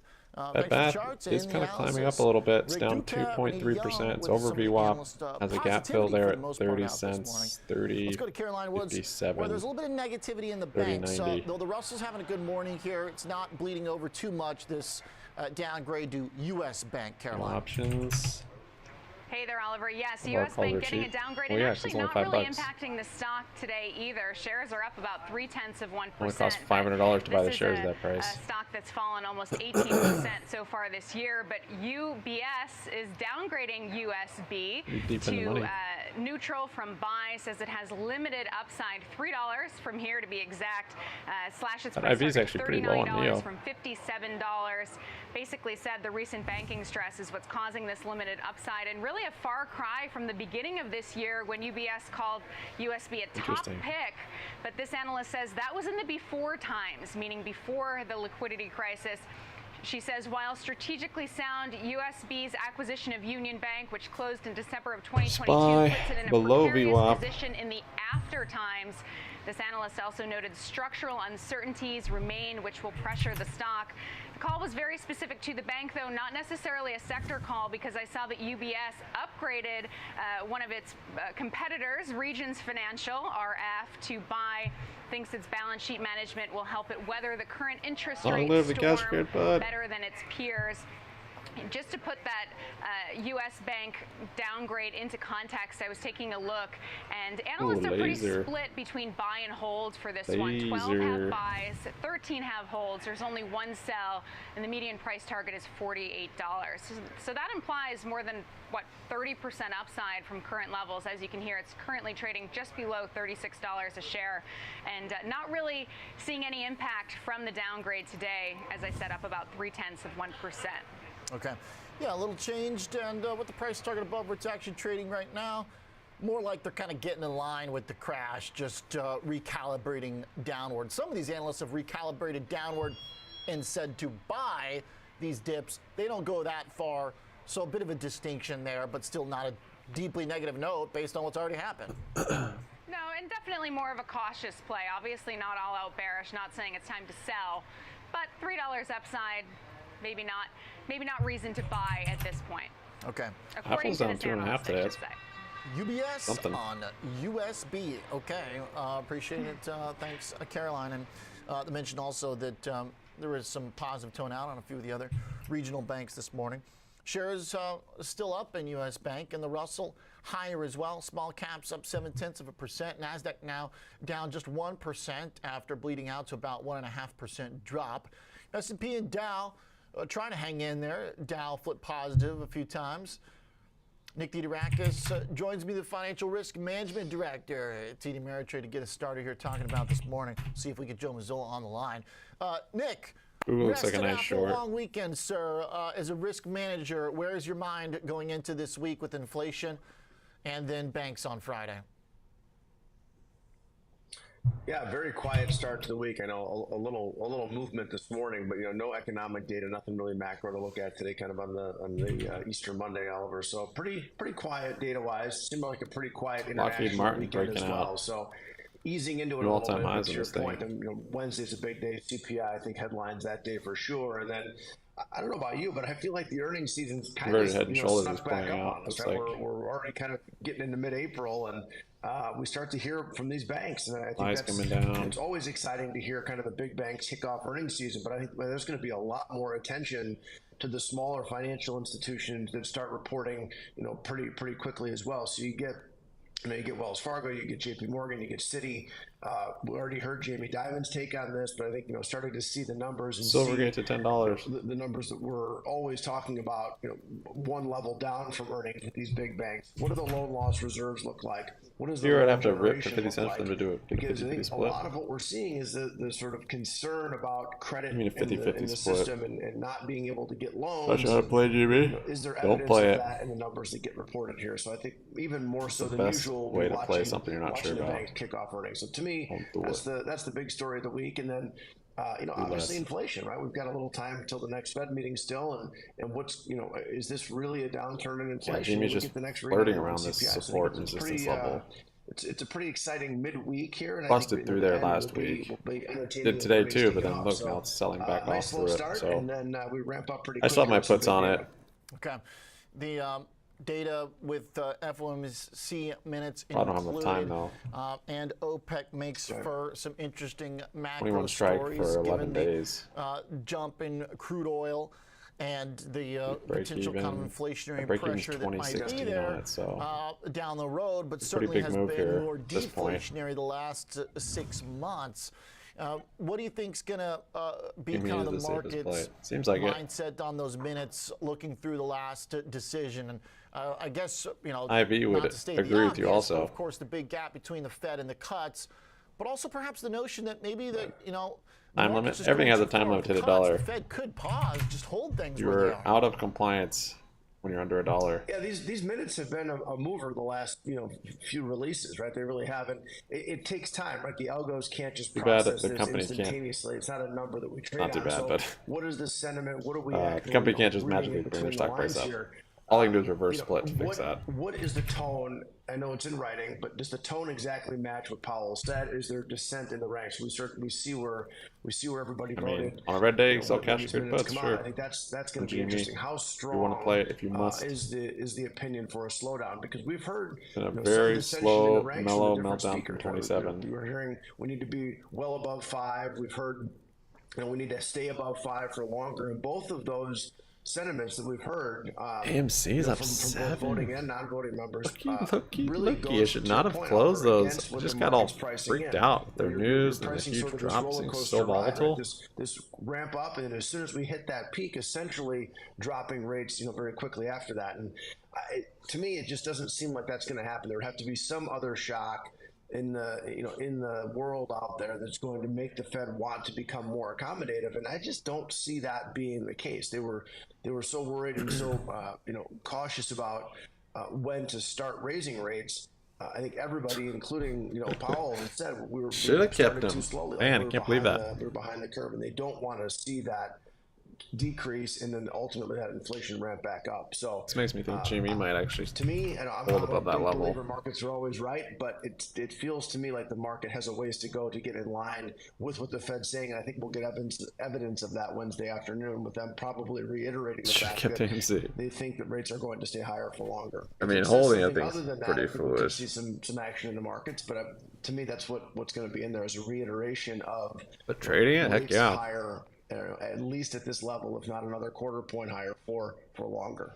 All right, dollar up 1% this morning in the index. Yeah, dollar's rallying. I don't know about the Fed market's holding this on the pulse of inflation. Appreciate the thoughts, Nick. Come down now. Our financial risk management director.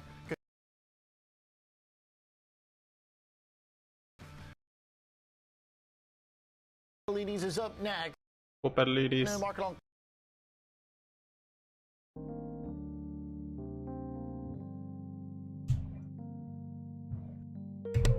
Thanks for your likes, guys. 23 likes. It is coming up on 11 o'clock. That means it's time to subscribe. That is the subscribe hour. The hour of subscribing.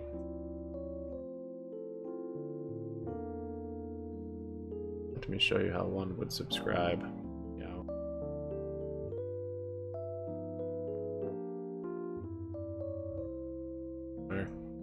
Join, that's how you become a member. I'm not the best at showing you how because I don't see it, so it's somewhere down there. You can find it. 11 o'clock. Thank you guys for the support. Dollar is rallying, SPY bouncing up a bit. GME back below that support now, back to VWAP without the move of the market actually. I'm interested.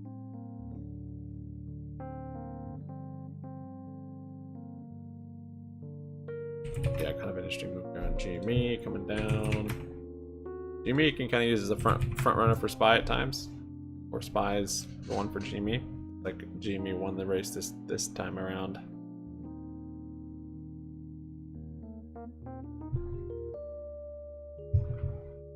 Neo 902. Uh-oh, broke it.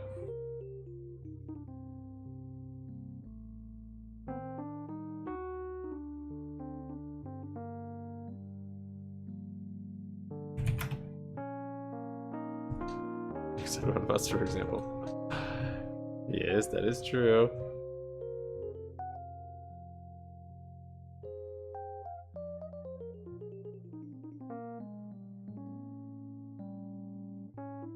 Alright, GME flushing down here, touch.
Industry. This is per Wall Street Journal reports. Now you can see Pioneer Natural Resources shows up 6.5% on the news. So seeing as a positive, it's still fairly preliminary, but discussions between the two companies about the potential deal, according to the report, have been still pretty informal. You can also see ExxonMobil slightly higher on the session, but pretty much unchanged, relatively speaking. But after posting really record profits back in 2022, Exxon is now flushed with cash, according to those familiar with the company, and said that they have been exploring options that could reshape a swath of U.S. oil and gas industry companies, while now pushing Exxon deeper into the West Texas shale industry. I kind of bounced on that level we have drawn. News for, if you ExxonMobil after having a really banner 2022, as we saw such outperformance in the energy space.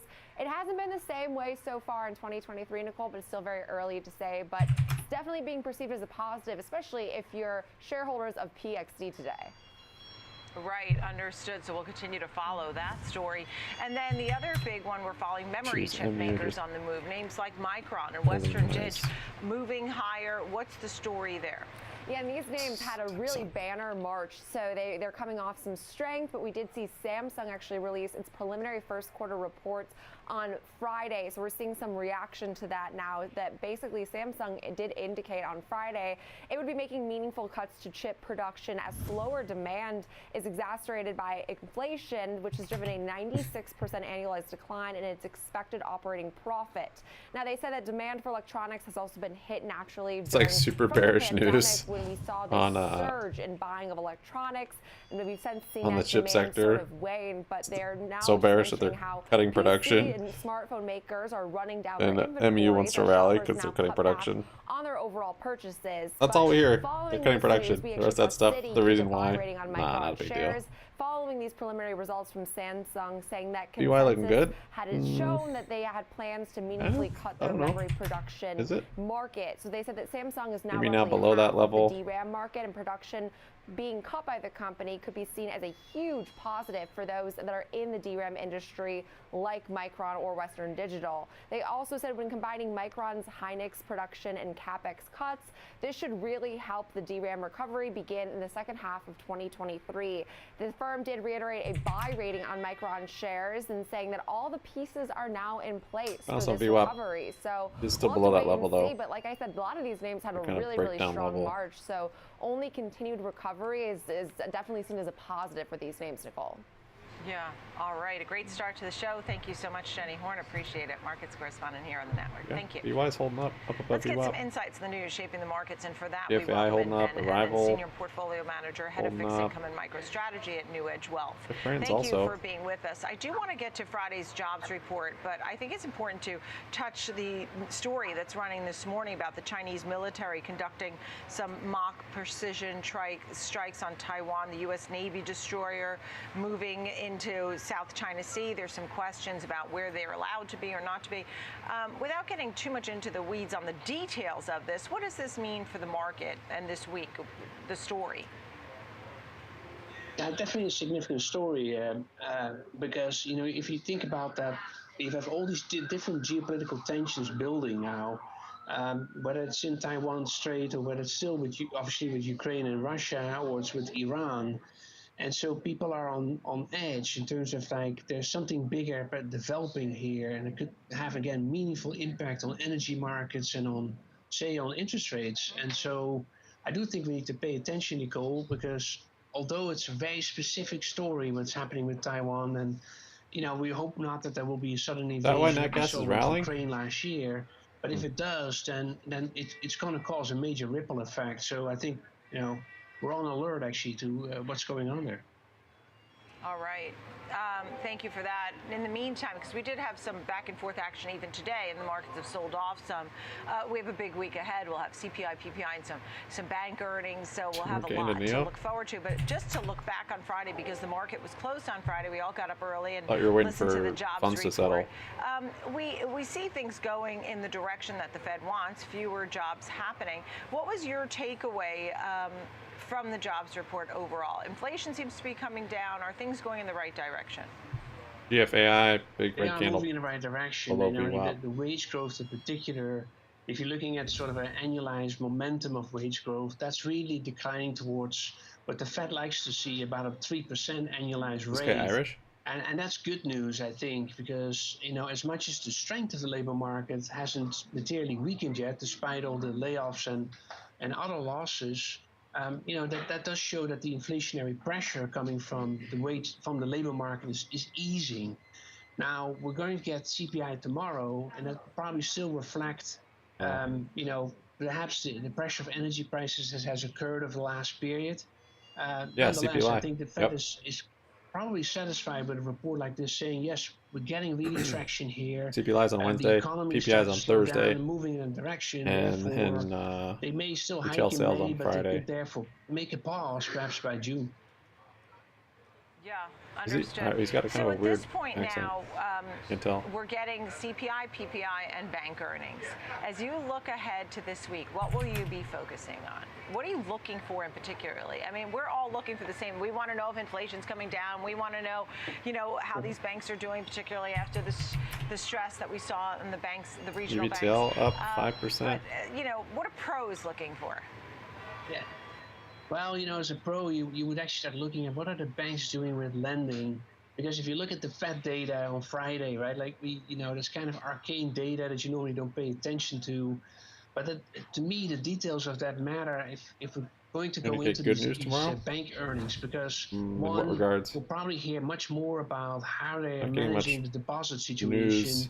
Two, lending is declining at smaller banks. The Fed. It could also be the case at bigger banks. And three, I thought that was an interesting like detail GME of the BBY data on Friday. Banks are starting to accumulate reserves again in the system. And that's, I think, a negative signal. When banks do this, then they are really becoming defensive and start to become. Let's one go from 30 I say, to like 30. less credit is being extended to the economy. I think that's what you really What's your want to pay average now, attention to fun earnings, game? aside Hung from man? are banks keeping up with profitability, and what are they doing with cost and One that does simply type of not go thing. from 30 So to banks 30. bank stocks itself look cheap relatively to the other Yeah, sectors. gold's On, like price to book. breaking out. I But don't know it if it's is a all-time story highs, here, but right? It's a lending story, it's a deposit story. So could. that's what you want to pay attention to. Is it? It's a really slow mover. Crypto will probably do well. What are you watching when, I saw the 2 years still above 4%. The dollar does start to The collapse. dollar's still relatively low. Oil's still above $80 a barrel. Gold above 2,000 a troy ounce. What of those metrics, all of those metrics, stands out to you or tells you a story for investors that we can take note of? Sticky. There are a few stories there, Nicole. I think that the 2 years still at 4% does reflect that there is this tightening ahead of us still. The Fed is not entirely done. The Treasury market has had a really good performance, but we're just not entirely out of this situation of a Fed needing to tighten. Secondly, gold at 2,000 and change. Just really a reaction to these geopolitical tensions that are building. There's a lot of uncertainty. So people try to use gold as a tail hedge, as they say. And then lastly, oil is becoming a more structural story, right? Like if they're cutting production and we're having a decline of demand, you're going to get a really tense situation, I think, in energy markets, may lift again energy prices higher. So it's definitely a story of rates not entirely done there yet. A lot of uncertainty in the world against, again, rising energy prices. And once again, your advice to investors, I know you've always covered equities. You have your hand in fixed income as well. What do you tell an investor now? So we're still on the side of having an offense in sectors that have the right balance between what they owe in debt and what they have in cash flow. We do like energy and material companies, and we do like financials still, at least the big banks. We're certainly involved in technology. Meta is an example. On the other hand, in fixed income, we have to now really see that fixed income returns, especially since the fall of last year, have been higher than equity returns. So it is definitely a part of our bigger allocation than it was before. A lot of people say this, but I think that in general, that if rates are at these levels currently, you can reinvest at a higher return and makes therefore your total return of your portfolio a more stable, higher return. So our advice to investors is keep this really balanced between fixed income and equities, and stay in these sectors that I think benefit from the current situation: energy, materials, financials, and technology. All right, Ben Emmons, thank you for all of that. Senior Portfolio Manager, Head of Fixed Income and Macro Strategy at New Edge Wealth. Thanks for being here, Ben. Good to see you. More like settlement time for futures. Plenty more to come right here on Trading 360, our 360 spotlight. SPY moving up here, high of the day. And the cybersecurity Filling sector. the gap a bit. Disruptor today, Tesla. New price cuts for the vehicles and an update from the Shanghai facility. Built 408, round, 78. Ahead of the company's earnings. And wait for it, I got a goodie for you. Up next, the big three. 3 stocks, 3 charts, 3.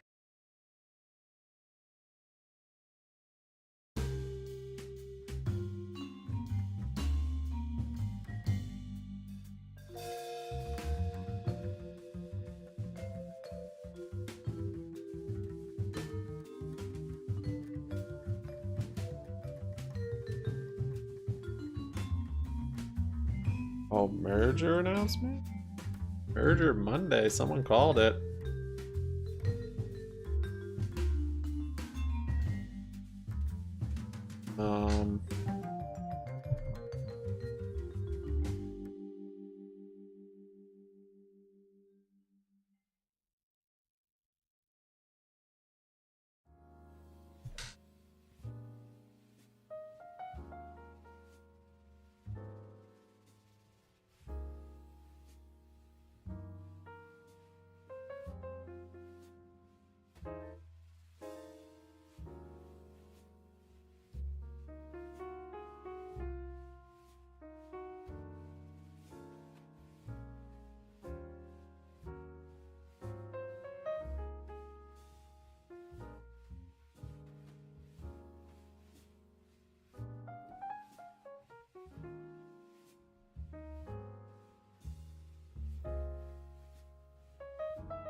SPY filling the gap some more. GME kind of rallying a little bit.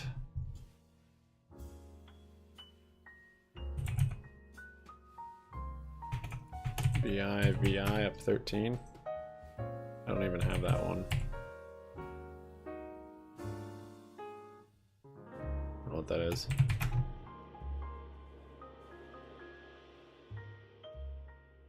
They're hoping for a sticky CPI number. CPI. Your market thoughts. I mean, we even have back and forth action today. It's really bizarre if you plotted out the rate hikes that the Fed has done against the rate decreases that the bond market has priced in. Yeah. So I think that's one of the really telling things right now. They're predicting basically that we're not going to see those higher rates hold for very long at all. Yeah, it's really interesting because a lot of people have been talking about once the Fed stops raising rates, we'll probably, you'll tell me if you think it's sooner than later. I mean, is there one rate hike, is there two or none? But that, can the market take off afterwards? You know, can it? Well, my answer would be that it sort of has already, because they're pricing in, you know, a significantly lower, as much as 100 basis points under where the Fed is right now. And with the next rate increase, you asked, so I'll say it's going to be one more. It'll be a quarter point. And then they'll be done. And I think they'll have to turn it around. Yeah, we'll get some Fed minutes in the middle of the week this week. So while you're here, we want to use your expertise and take a look at the first name. And we have some news in the oil world. AMC 8.6. But you're looking at ConocoPhillips in particular, COP. I am. Tell us why this one jumped at you. It's at 106 today. Your thoughts? Yeah, and I liked it before the Pioneer news came out, the PXD that you guys were just discussing. I still like it because I think people want more exposure to quick out of the ground oil and natural gas that fracking provides. These guys are one of those biggest players in that space. Right. So they make money at $40 a barrel. So at double that, at 80, these guys are going to do very well. I think they buy back shares. They increase dividend. So I think that is two other reasons to own the stock, Nicole. Yeah. And I think that OPEC Plus isn't done.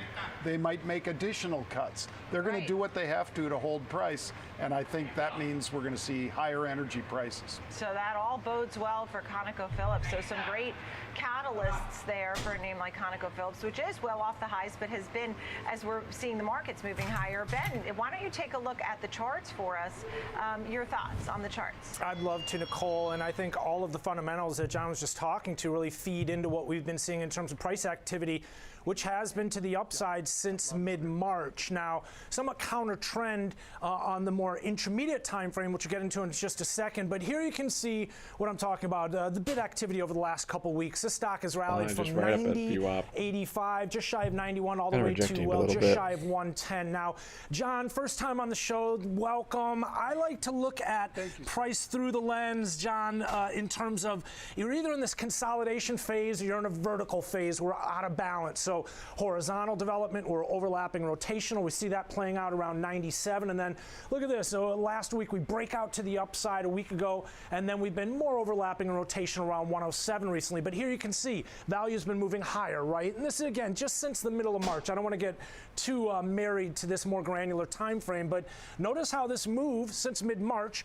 very much counter trend, right? Because here's the move since the beginning of November. Last year, stock topped out around 137, all the way down to the lows that we saw this spring that we just rallied off of. And in this instance, you can see that we have been well establishing areas of value to the downside. But look at this. 107 is a key area because it's the last area of balance that we formed prior to 97. The move that we just looked at right back to an area where this could be important. If we break out up above it, we could see some move and some potential upside momentum here. But 107 is significant on this time frame. But look at the daily time frame as well, I want to go and show you something a little bit more longer term because it's also very significant here. You can see again in terms of longer term pivot that we've been in since the beginning of 2022 has been kind of around 107. This is a longer term trend, so we give the benefit of the doubt to the bulls. Lastly, look at what's going on here in terms of the 50, in terms of the 200-day moving average. I mentioned 107 being a key area. Here it is. You can see it again on this chart. Right around that 50, right around the 200-day moving average. RSA is not providing a lean here, but momentum to the upside in the middle of March could be invalidating a more intermediate downtrend that we've been seeing, feeding into that longer-term uptrend. Yeah, and that's what you've been, and pointing back wants to go us. Green. I mean, there's so many stocks that are above. Thank you for that, Ben Lichtenstein, and I want to hear what John has to say. But so many stocks now are above moving averages, whether it's a short-term one like a 10-day or a 50-day. To your point, things are trending higher. What do you think of Ben's points? All well taken. Oh yeah, all well taken. I recognize this guy. Something else. It's a shorter-term bearish trend that it looks like we're trying to break out of. Right. And one of the reasons I bet Ben would agree is that while crude oil has bounced, natural gas is still on its backside. And when you're fracking, you're getting crude oil and nat gas. And the nat gas side of their business, it got all the way down to $2 per million BTU a week ago or so. It's bouncing today. I think it goes higher, like to $2.19 from $2, and then $2.36 for nat gas. And if we see that sort of performance, you're going to see anybody with nat gas exposure move higher. All right, I love it. I love it. Good point. And, I also want to know how the dollar sort of figures into this story a little bit. BBBY, don't forget this. Your next 2 name B's, 1 here, Y. Disney. No, Tell 3 us B's. about that one. Not Best Buy. Don't buy Best Buy. It's up 16% this year. Yeah, and most of that because Bob Iger came back, and they got rid of the other gentleman who just had not really found his place. Bob Chapek, Yep, Bob Chapek had been, in a fight with the governor of Florida. That's not good. Right. But now I think they're in a position, Nicole, where they're up really here. going to focus on their 3 main businesses, including ESPN, more or less the crown jewel of sports. And that could be spun off at some time. Everybody keeps talking about that. I think overall, though, the fact that they've moved up prices pretty dramatically at their theme parks and people are still spending going to those theme parks, I think that bodes well. I was seeing commercials all weekend for, get 25% off on our hotels. Yeah, you get 25% off for the hotels, but the tickets to the theme parks are whoop, whoop, whoop to the upside, and they make a lot of money on that. And then you've got the franchises through streaming, whether it's Marvel, the Marvel universe, or whether it's something more like Star Wars.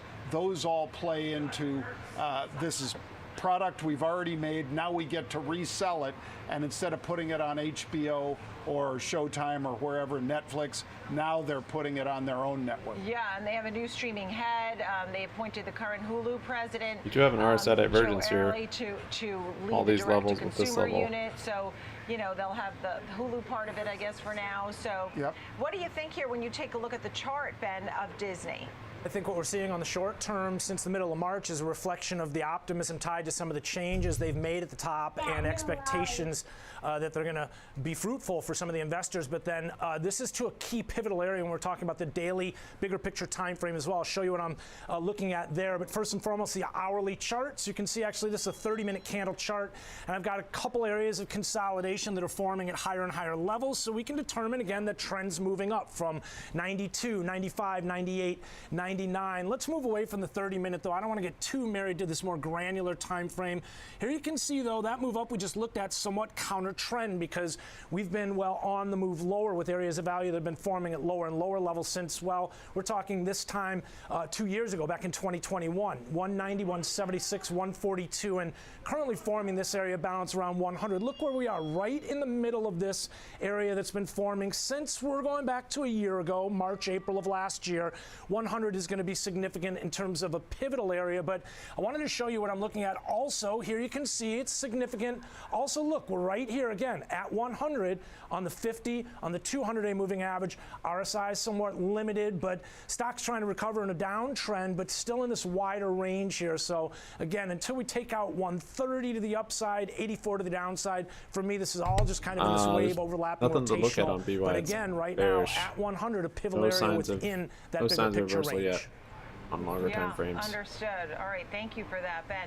So final thoughts. Remember when it's Disney slowing was down, such a I think, darling? still. That one summer was a new high, not really, actually. Had been over $200. It's slowed down a little bit.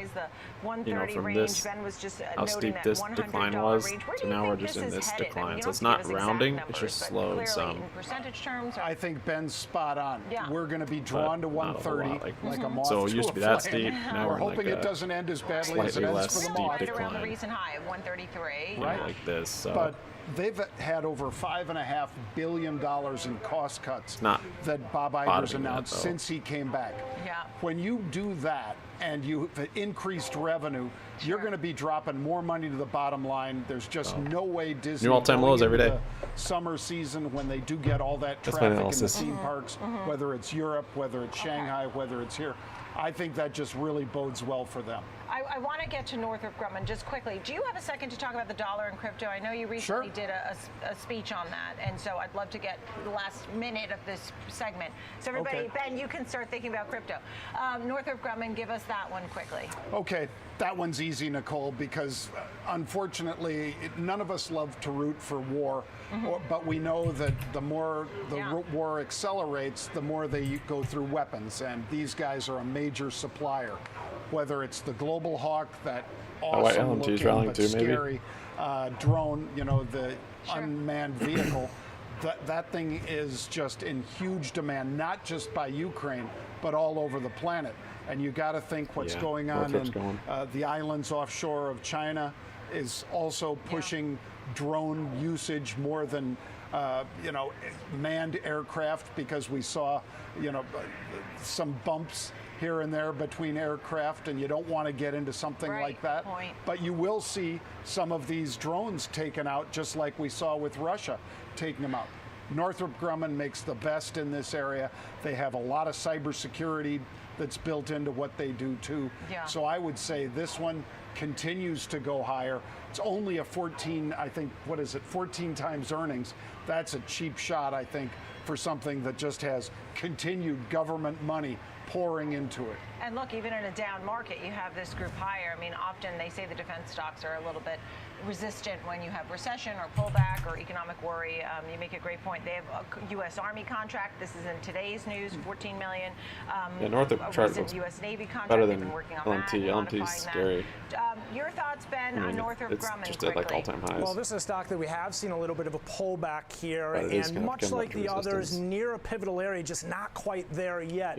Look at what we've seen since the beginning of December last year. The stock was trading $550 down to the January 2023 lows around $430, and two really well-defined areas of consolidation, right? Three, I should say. The middle one, this area of 493, was a little bit more brief than the other two. This is extremely well-defined. Since the beginning of the year, we've been below 480 if it's small and enough float, 430. Now, taking another step back here, look at the pretty daily much all of time them frame. You can will see get some that action move from we just him. looked at.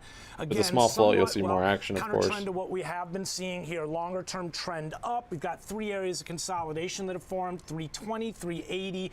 Now, we need to get above 495 before you can get really optimistic about this. So, again, taking a look here, one more look at where we are relative to the 50, the 200. This kind of mixed too. I mean, we're above the 50, below the 200, but I think that 200-day moving average is that area to watch. It'll be pivotal if we can get up above it, similar in terms of what we were just looking at, and potentially could retest 550, 560 area here, opening up the door to a retest of that level. RSI, very enthusiastic to the upside here, so supportive of continued price momentum higher. Yeah, no, I saw his video. I put orders in last night. We'll just get a quick thought from John. I think it's his first time. We should torture him. It's just gapped up too much. So I had orders around here like high 70s, like 78, 79. I know you do cover but crypto it and the opened up dollar at and NFTs. 85. What are you going to be talking about? I think you're talking about something this week, or you just recently spoke about about that. Tonight, I'm going to be speaking on NFTs and crypto at the NFT New York week. I see. Okay. So people love to invest in crypto. I mean, what do you tell them? Well, right now we're Rival at a spot down, new just low below day. 28,800 in the Bitcoin US dollar. So I'm looking for a breakout of that. Bitcoin's doing exactly what it should do, because what Satoshi Nakamoto, whoever that was, when they designed it, it was basically if the Fed was printing money and basically bailing out banks and so forth, he wanted something, or they wanted something that wasn't dilutable. And so there's a fixed number of these that can never be out there. For that reason, I think if we can break 28.8 to the upside, we're already up over 65% on the year. I think we go higher still. And that's without America. You know, higher is one thing. Higher 35, higher 69, oh, higher. I would be a six-figure guy, but that's over time, Nicole. Ooh. This year, do I think we could be at 50 again this year? Look, with basically all the U.S. exchanges almost shut down temporarily, and all the on-rails restricted dramatically because Silvergate went out, Silicon Valley Bank and so forth. I think because of that, the rest of the world has taken over. That's why we're higher. Unfortunately, America is kind of watching rather than participating. Interesting. I'm glad I asked you this. You want to give us a quick few seconds, Ben?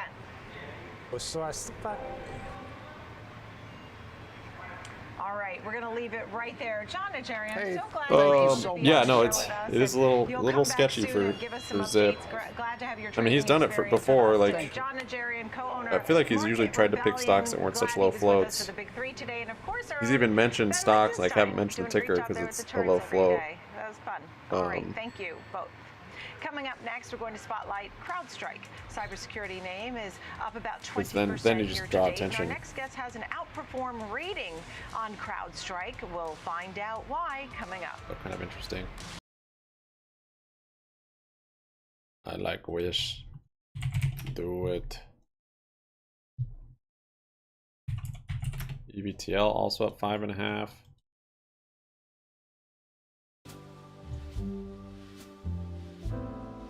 Analysts or economists polled by Reuters expect March inflation data due April 12th to show the consumer price index climbed by 5.2% on an annual basis, down from 6% the prior month.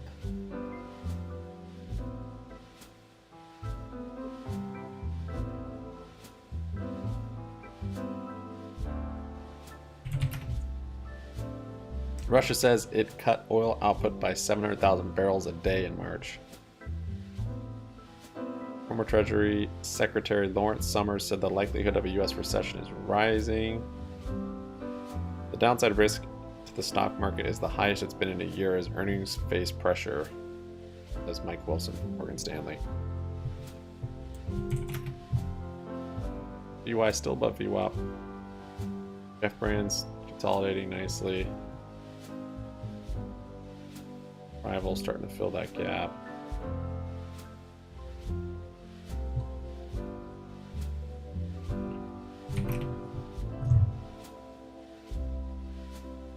Louisville, Kentucky shooting, 5 dead, 6 injured at bank conference room.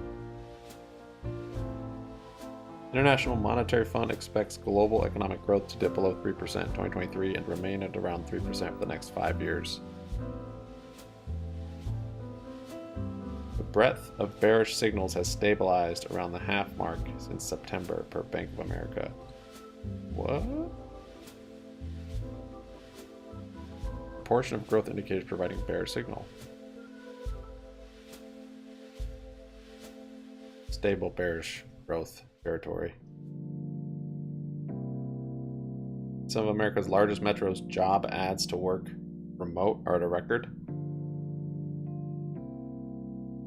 Consensus estimate for Wednesday's inflation report is 5.2%. Overall U.S. CPI year-over-year in March, down from 6% last month and the 40-year high of 9.1% last June.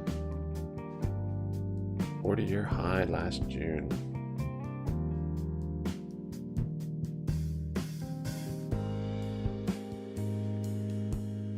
After 7 straight months declines following the peak last July, used car prices are moving higher again. What the heck?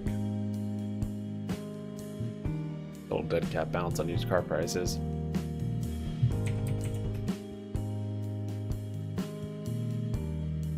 base up above 10%. The average portfolio of the super wealthy sees 21% put directly into commercial property, while a further 13% is invested through debt funding or real estate investment trusts. I like Reach. I like Reach a lot.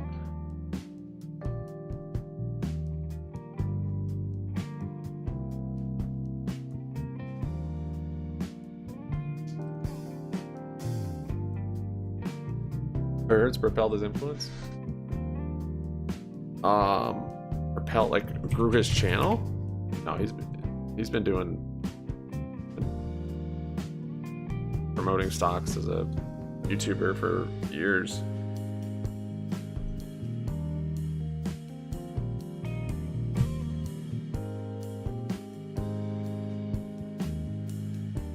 We followed his trades before. It's not the first time, and many others have also. It's just maybe new for you.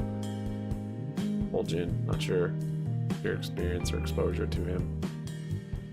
He doesn't always do such low floats though.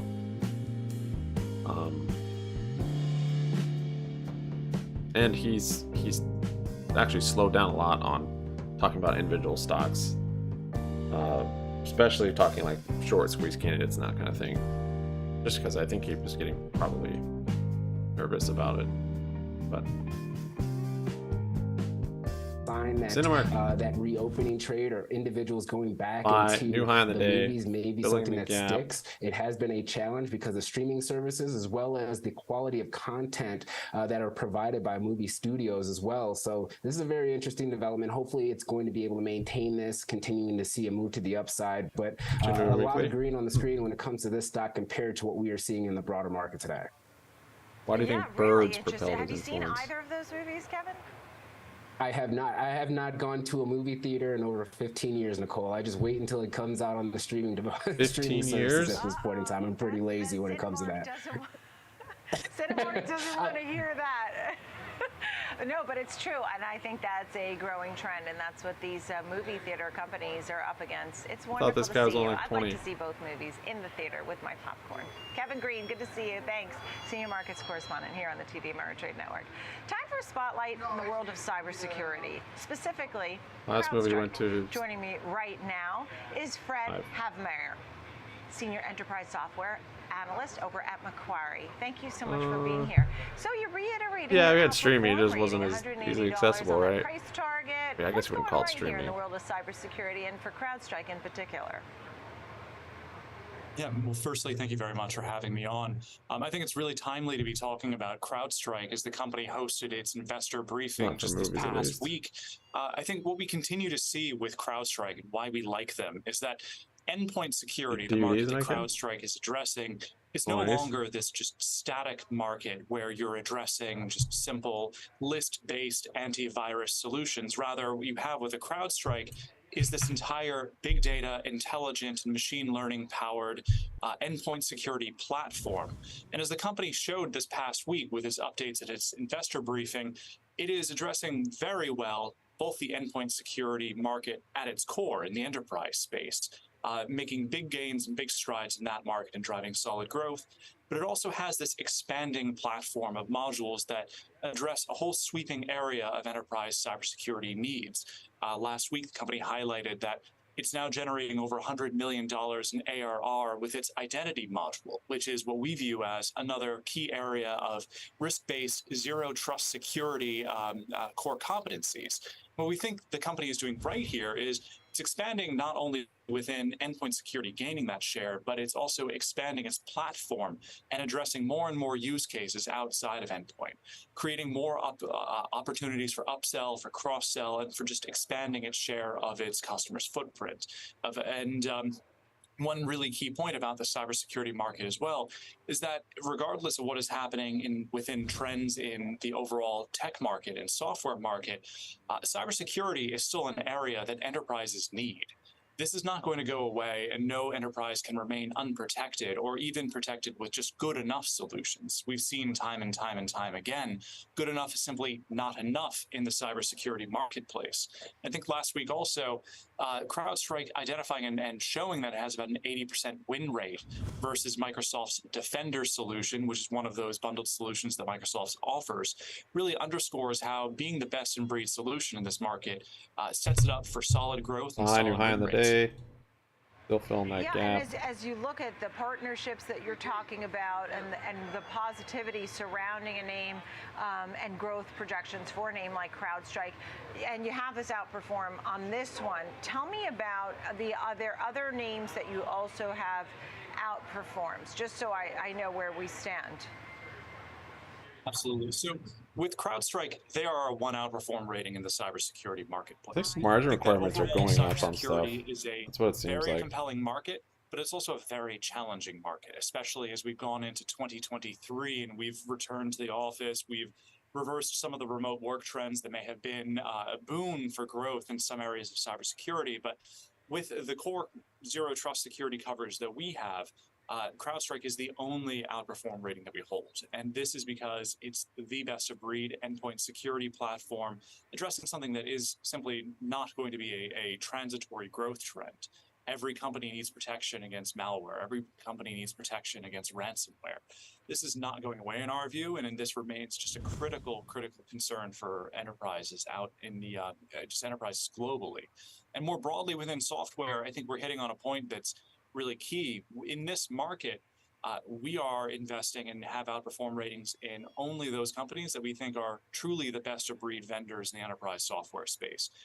While there are companies that have fantastic products, fantastic services, excellent management teams, at least in the 22-23 timeframe, we prefer to sit on the sidelines more often than not. I see you have a couple of our companies of coverage up on the screen, like Atlassian, Datadog, and Zscaler.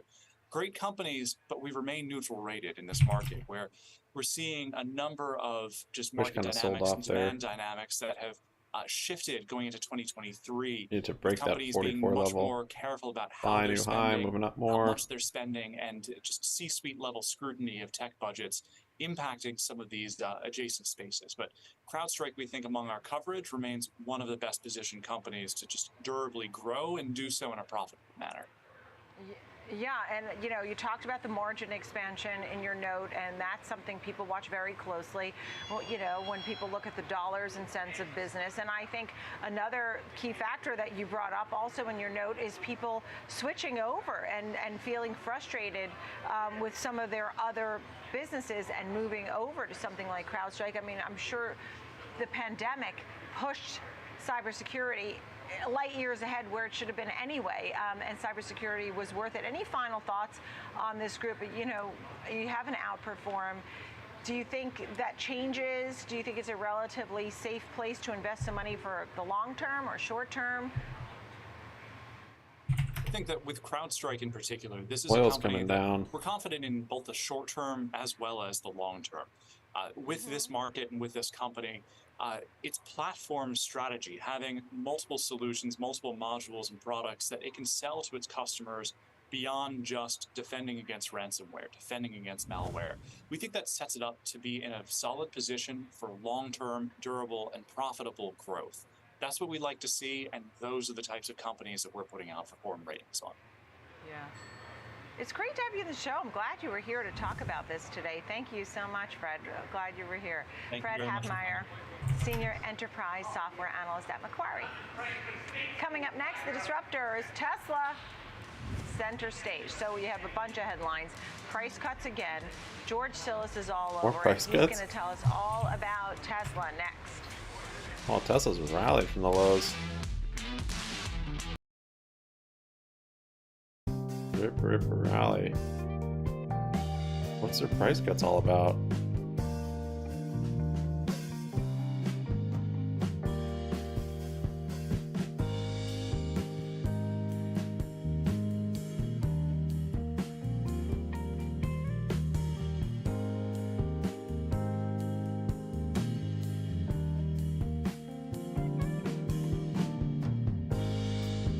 Well, let's see where they talk about price cuts. Is this the old one she's talking about?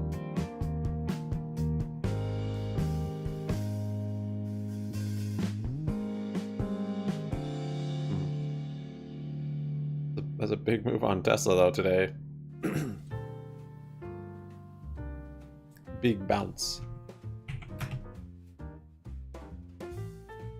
MU at the highs.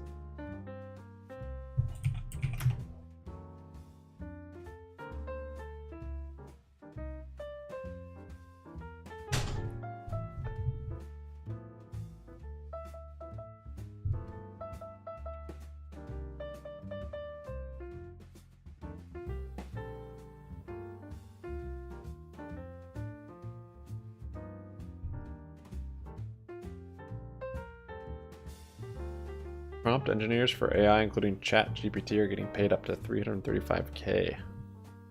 Prompt engineers.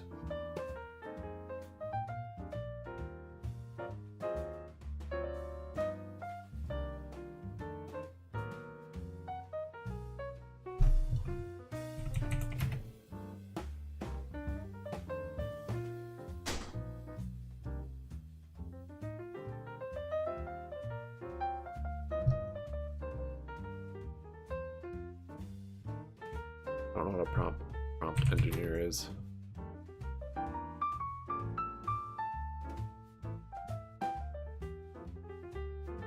One that builds the prompts.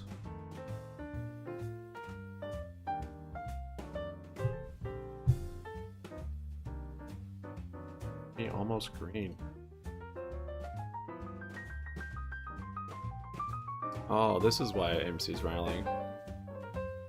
Actually did have maybe a catalyst. AMC records its busiest weekend of 2023, the third busiest since December 2019. Like, I almost don't even believe it.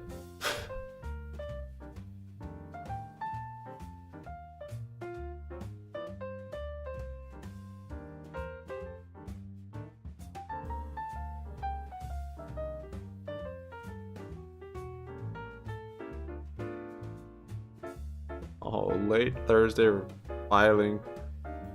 The Manchu Gulati sold 11 million shares of Ape.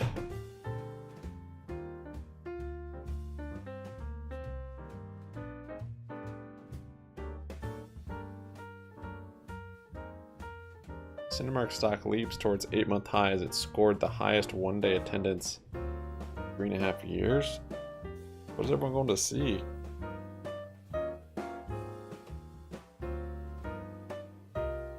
AMC records its busiest weekend of 2023. Third busiest since 2019. So still not back to pre-pandemic levels. Which was already down much since, I don't know, 10, 15 years ago when everyone started streaming.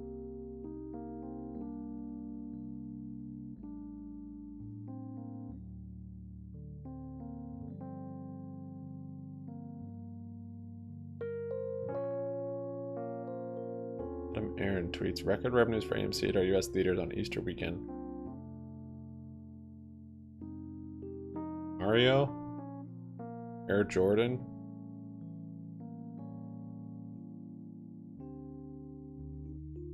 Notice of filing of securities of class action against Robinhood?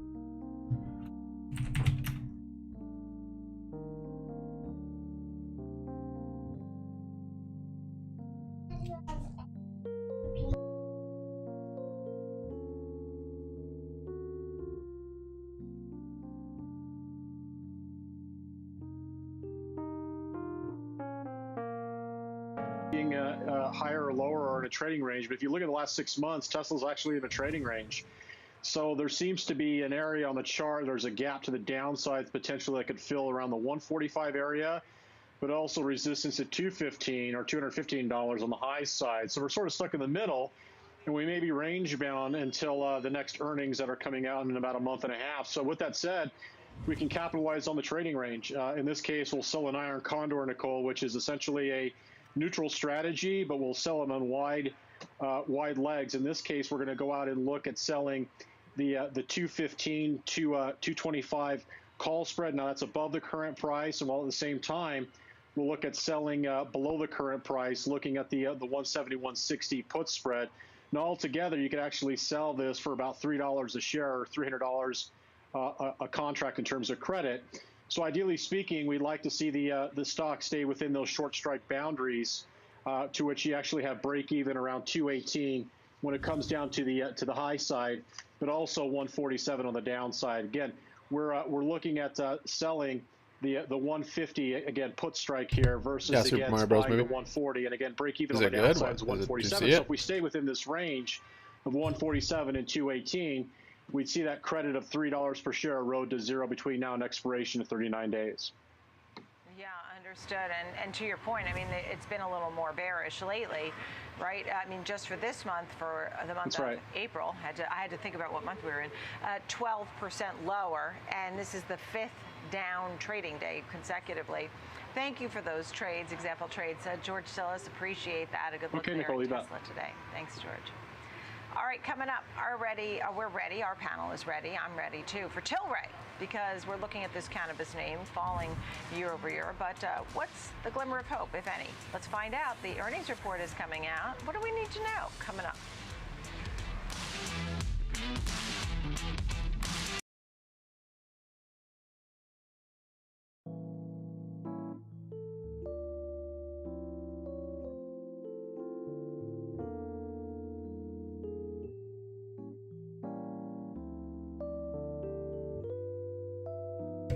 SPY moving down to VWAP a little bit here. GME is above that level, still negative. Bed Bath & Beyond came down to VWAP, down almost 4%, 29 cents. Jeff Branch is consolidating all day, still up 85%. GFAI consolidating still, up 27. Rivals kind of sold off, broken through the support levels, 23% on that one.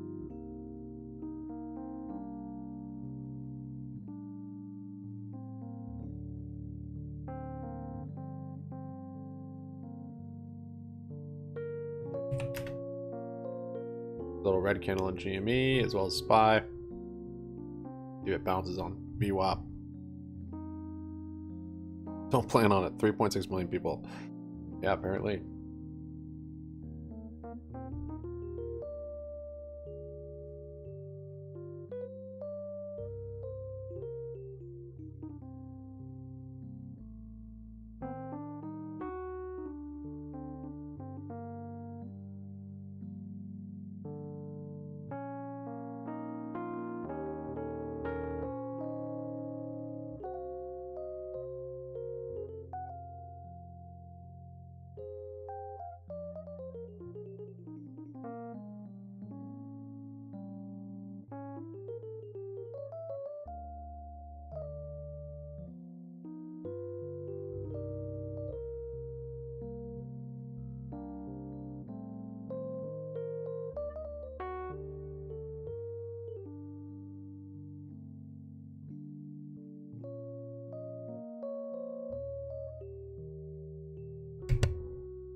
How can we account for the resilience of consumer spending?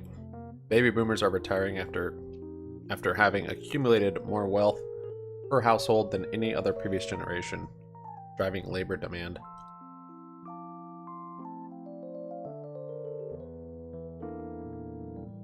Disposable personal income. Nominal and real.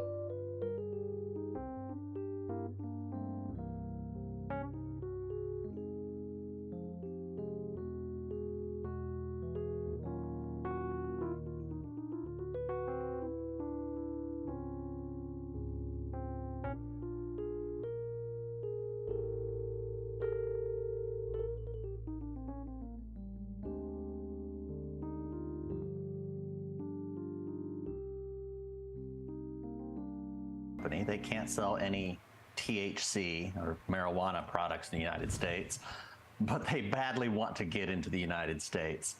The reason all these stocks have been trading in unison a great deal is we're waiting on federal reform in the United States. You know, most people think the United States is still, the golden goose to come of cannabis, but, Joe Biden promised reform when he was running for president. We had a Democratic-controlled Congress, and they didn't get it done. We still think it's coming.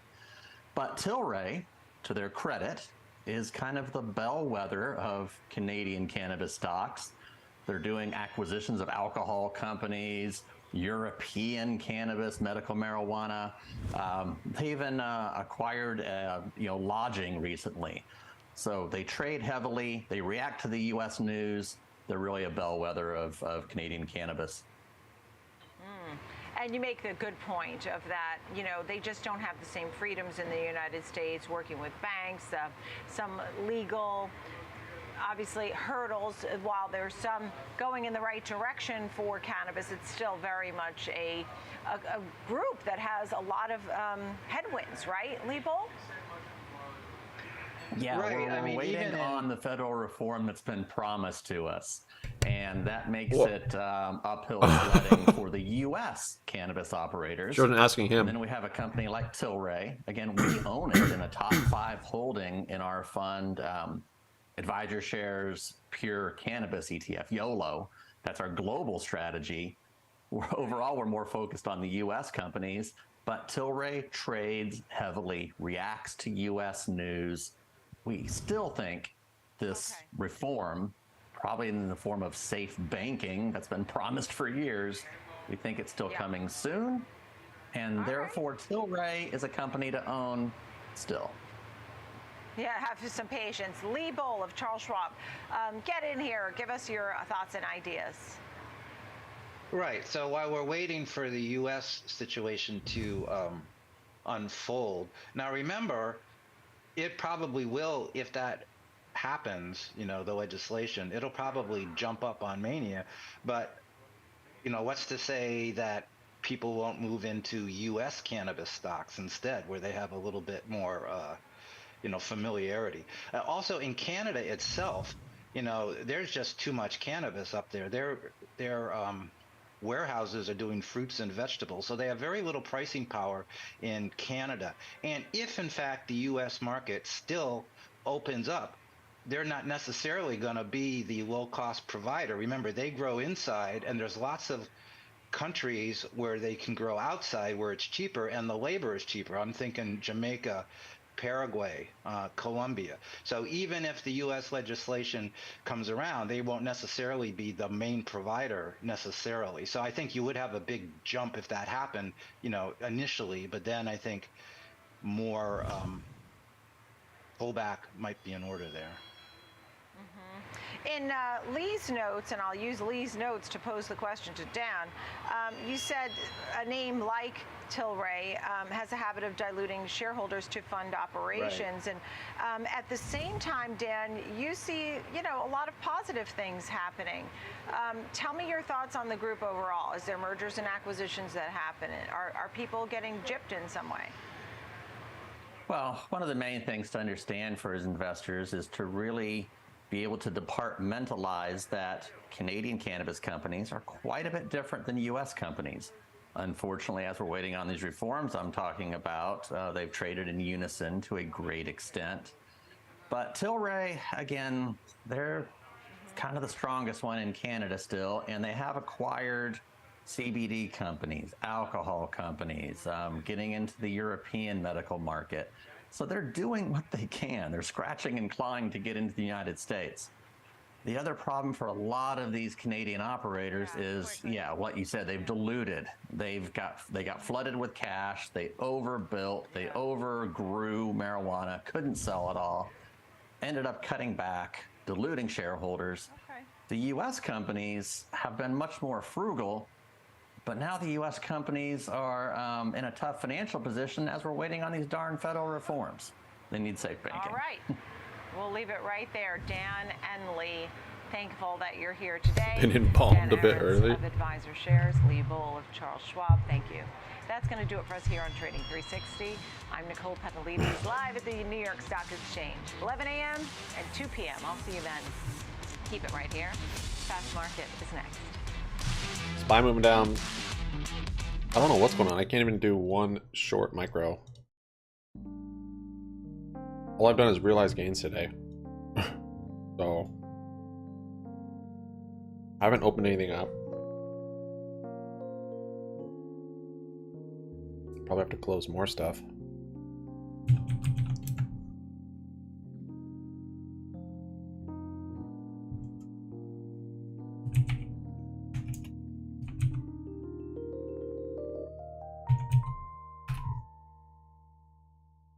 SPY's coming down here.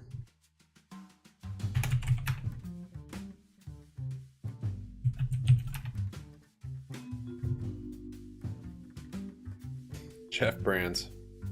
Up to VWAP. Looks like it's about to start going again. Yep. It's going to start rallying. I can't buy it. And on this one account, but I'm onto it on there.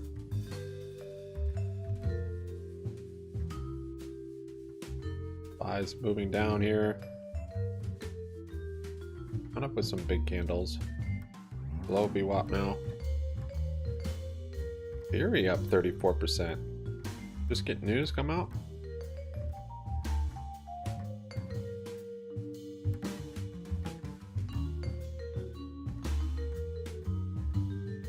That looks pretty bullish actually. The failed drug trial or something. That's a huge sell-off. SPY's moving down. He's like tomorrow movie. D&D movie was awesome. I don't know what that is either.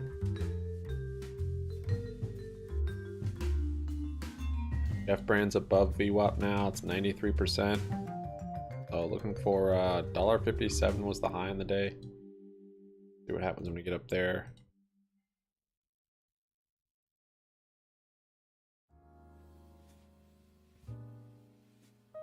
Looking for $1.80. $1.95. $2, really? Tempted to buy it on this other account.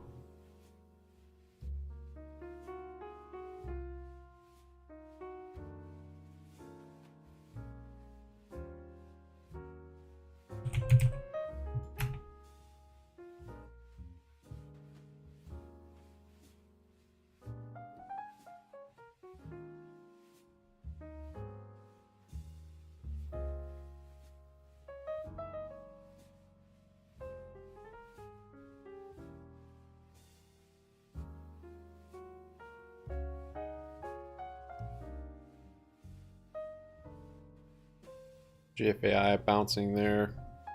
Very kind of up at the high again. Rival still melting down. See what happens at this fib level. It's going to just fully fill some gaps. Australia on holiday today, post-Easter, but we've got the four major indices here. The S&P 500 down just over 0.5%. The Dow Jones Industrial Average down about 40 points on the day. The NASDAQ leading to the downside, down nearly 1%. And the Russell 2000, the small cap, slightly in the green, led by the financials in that particular index. To help me break down this market action, let's bring in my co-host, and that's going to be Kevin Hinks. Kevin, kind of quiet, but jobs number on Friday, a little bit more than expected, but kind of in line there. But then the unemployment rate down to 3.5%. We've got a bid in yields today. Dollars rallying pretty hard, putting a little bit of pressure on equities. Dollar and yields are creating a little bumpiness in the market. But I thought the payroll data was actually pretty solid. I thought with the 3 data points we got during the week that it was leaning towards a weaker number. 236 and a nice revision is a pretty solid number out of payrolls. 3.5 unemployment. People thought that might tick up. I thought it might tick up based on the numbers. And then pretty mild, moderate inflation data in the wages. I thought the number was pretty good. Futures were up. But then, Tom, the market is uneasy with a dollar spiking higher and yield spiking higher. Nothing in that number would keep Jerome Powell from going one more time. I think he's going to go one more time and then pause, right? He's going to get to 5.125, which that's what he said he was going to do. I think I believe him when he says that. So how does that lead to the data this week? We get CPI, PPI, retail sales, all expected to be, relatively weaker in terms of retail sales, Tom. But you notice the consensus for core CPI is up 1/10 year over year. Yeah, that's a little bit concerning. But the headline is moving from 6 to 5.2. That's a nice move there. Right. So if you get a break in CPI, the markets would like that. We want progress on CPI. It's slower than everyone wants, but then again, this is a microwave economy that we find. They want everything quick. The markets want things quick. Yeah. They just don't come quick. Yeah, New York Fed just released their inflation expectations for the 1 year. That's up to 4.7%. Yeah, they raised it. That was just above 4.2%. So going the wrong way as far as what the Fed wants to see. But one of the stocks taken on the chin today, lowering prices in the U.S. On their automobiles is Tesla. 5th time, I believe, so far this year. Let's bring in Caroline Woods, senior markets correspondent here, to help us break down this story. It seems like every other day, Caroline, we're talking Tesla, and no different today. I know, new week, more Tesla headlines, not just cutting prices by about as much as 5%, I should say, but also doubling down on China, increasing its investment in China as well. Both of these headlines weighing on shares today. As you said, Tesla taking it on the chin. Tesla shares off about 2.6% today, off about, call it 13% so far this month. But let's break down these headlines, starting with that China investment. Tesla said it's planning to build a new factory for its Megapack batteries in Shanghai to boost production there. What's a Megapack? Well, it's a battery storage product that stores power from renewable sources like solar and wind. Tesla says it helps to stabilize the grid and prevent outages. The new plant will be capable of producing 10,000 Megapacks per year. It will supplement the output of the California plant. And according to reports, it could break ground in the 3rd quarter of this year. I should have just held my shorts. I didn't realize I wasn't going to be able to reopen them. Next year. Now, in terms of those price cuts, if you're in the market for a Tesla, the prices have come down once again, as you said, Afternoon, big hugs. For the 5th time. GME now below that level. The most expensive models, the S and the X. That's what I would like if you want to buy me one. That's $5,000 off now. The Y is $2,000 off, and the 3 is about $1,000 off. In terms of analyst reaction, we had quite buy a few orders coming analysts on weighing AMC. in. Wolf Research, who's in the peer performing Well, it's probably not insiders. They just sell. Tesla. The analyst said he wouldn't have been surprised to see the market sell or the I didn't know Tesla their shares buy sell orders off come on in. this news, so Where we do you are get your seeing data? that. But he said while the price cuts in the U.S. may raise questions about vehicle demand, there is significant cost reduction ahead for Tesla. Also thinks that new investments in Tesla Energy are likely underappreciated at these levels. And so, but still staying in the neutral camp. Now, on the bear side, we heard from Bernstein we're not seeing it on the saying while the price volume. cuts were not a surprise, the timing and the details were somewhat surprising. Says additional price cuts from other countries are likely, and the price cuts reflect Tesla's need to stimulate demand and are an explicit trade-off of margins for volume. So they have an underperform rating and $150 price target on shares.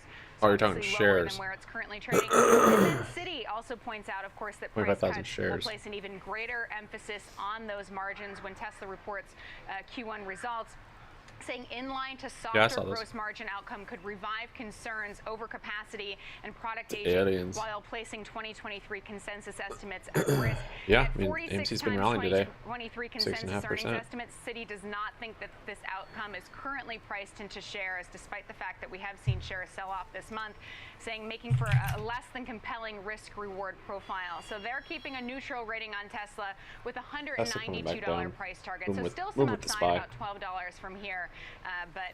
You know, Theory, staying in the more 50%, cautious another camp 15,000% to go. I'm writing down Caroline's wish list, a Tesla. I'm going to forward my wish list over to you, Caroline, if that's okay.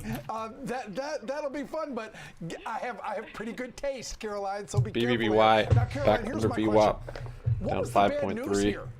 In terms of, I understand Whatever insider sold AMC. reaction to lower prices means lower margins, but Tesla has pretty solid margins. The last I think this person just I've seen puts sell, more pressure on the I guess this wasn't an competition insider, to a level that they probably but this is the last one I saw sell. Himanshu Gulati I think sold 11 Elon million Musk shares. smells blood. Caroline, you look at their he filings. understands the pricing power And that you he can has see with these cars. better selling. And expanding in China, slowly but surely, if you read the headlines, they're expanding in Germany, they're expanding more in California, now China. And that outflow they continue to of create AMC more insiders for capacity sure. at Tesla. You know, it's hard to say what the exact bad news is. I think there's a lot of doubt about margins, though, heading into quarterly results, which come April 19th. So what is that, next week? I think that you know, if they come in stronger than expected, it shows that Tesla's kind of coming from a position of cost strength, possibly reflecting some of the lower input costs that one of the analysts was mentioning that I had just talked about. I think, though, that if they come in weaker than expected, it will show that maybe there is, you know, some demand issues that Tesla is trying to account for. So I think just some of the uncertainty. Keep in mind, Tesla is up 46% so far in 2023, despite the sell-off that we've seen, you know, more recently. So still has seen really strong returns. But I think it's those margins. You know, we know that they're under pressure. They were 29% in Q1 of 2021 or 2022. Sorry. This time around, Dan Ives says 20% is kind of the key number. Deutsche Bank had a little bit higher than that. So that will, of course, be the key metric to look at. And I think it will give us a sense of, you know, do they have that position of cost strength, or are they trying to make up from some waning Where do you get that demand? from, Weeble? So, yes, Tesla does have advantages when it comes to margins at this point. You know, GM, I think they said they won't be solidly profitable in the EV space until 2025. So they have a ways to go forward too. And obviously some of the other automakers aren't profitable at all across any metric. So I think that, you know, they do have the advantage, but I guess at what point is all of that priced into the stock? We'll have to wait and see on April 19th. Caroline, just quickly, what color Tesla? Just on my notes. You know, I think I might like navy. There you go. A classic color. Yeah. Thank you. Yeah, I'll take one too, Kev. Yeah, and I think making a list. I'm making a list. Yeah. All right. Thanks to Caroline Woods, senior markets correspondent here, breaking down the Tesla story. And I also think that part of that story is the demand, because now I guess you can get a Tesla within 2 to 4 weeks of ordering it. It used to be 3 to 6 months. Yeah, this is Weeble. You know, just a few months ago. So maybe it's waning demand, as Caroline mentioned. I think that could be one of it. But now let's bring in Alex Coffey. He is senior equities contributor here on the network. Get your take here on equities, Alex. A little bit weak. Be a fat deal, I would. We were kind of, you know, I think fairly, you know, middle of the road for March as far as equities go. We're starting to see a little bit of weakness. Kevin mentioned the rising dollar, rising yields today, putting a little bit of pressure. Maybe the Fed has to keep their foot on the gas pedal as far as hikes goes, but what's your take here? Yeah, I think we're going to see this sort of be the trend as each piece of information comes in. You're going to have a market that assesses the new piece of information, then tries to, you know, game theory out what that means for the next Fed meeting and the trajectory of interest rates, and then you're going to see everything else sort of fall in place. And it's going to shift day to day, and ultimately, we're going to get the answer someday. And so I think as the market goes higher, risk assets feel that more risk-on sentiment. You're going to see naturally the rate hike odds creep back up above that, you know, 50, 60, 70% mark. And you see a little bit of volatility. You'll probably see it ease back to more of a coin flip. In the end, the market still thinks that we're basically at the end of the road for this round of Fed tightening, be it 25 basis points more, be it 50 basis points more, be it whatever it ultimately ends up being. I think the market action as of late, particularly the moves in assets like the 2-year yield, have said it's basically over. And then it just, you know, what caused us still up 2%, but came down a bit. What does this economic slowdown that is being projected Wish also gave up its gains. How deep is both of them were the bound with a potential spy, recession, and how long does it last? Yeah, soft landing, hard landing, no landing into the side of a mountain. I love that new one, no landing.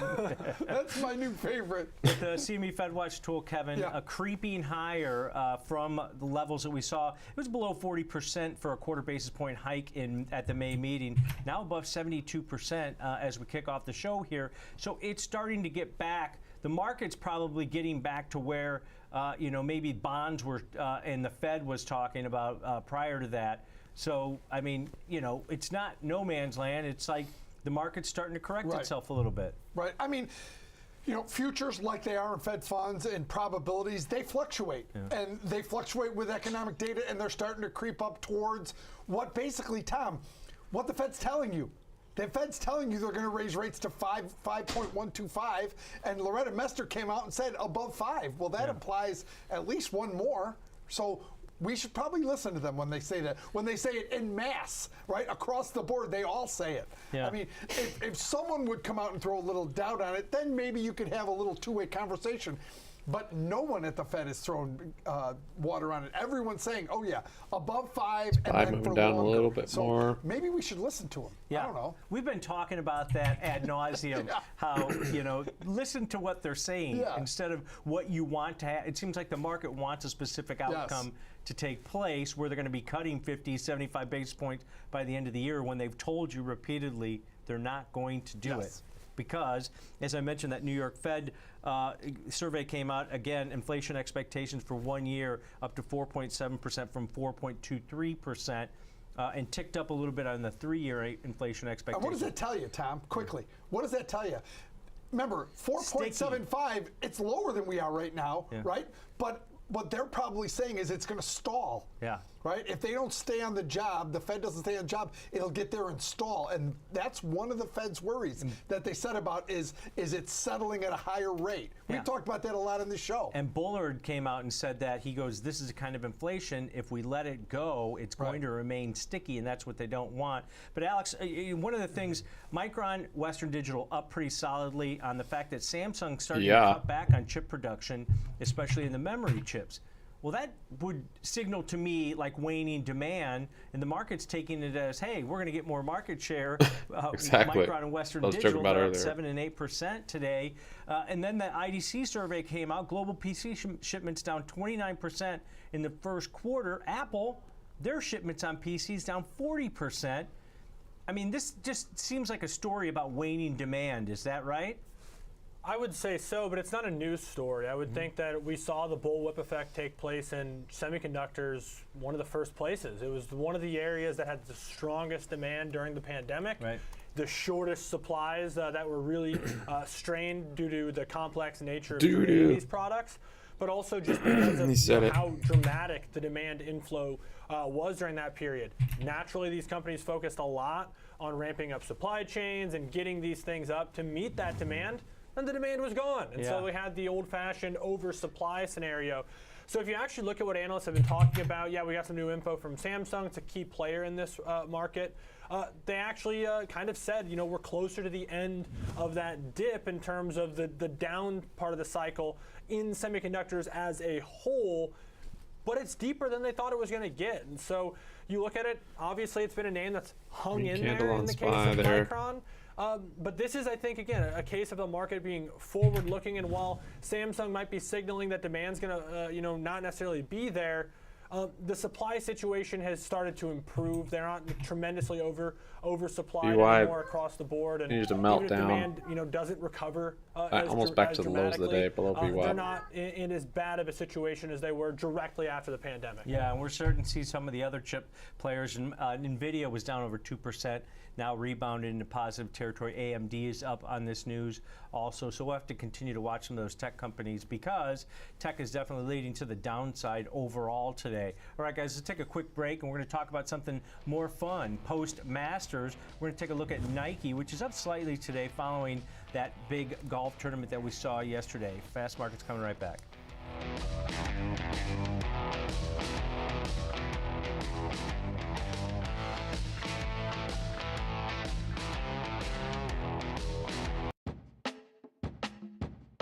Let's walk through charts, one of the most commonly used features on thinkorswim. Start by going to the Charts tab and entering a ticker symbol. Select Time Frame to adjust time intervals or to favorite a time frame. Select Style to change the appearance of the chart. You can add drawings by selecting Drawings, Drawing Tools, and then Type of Drawing. For symbol comparisons, select Studies. This also gives you access to hundreds of pre-built studies, including a number of classic patterns. The grid icon lets you view multiple charts at once. You can even initiate a trade from the Charts tab. Just right-click anywhere on the chart and select either buy or sell.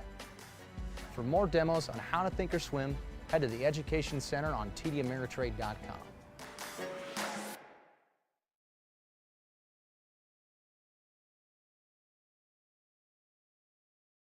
When traders tell us how to make thinkorswim even better, we listen.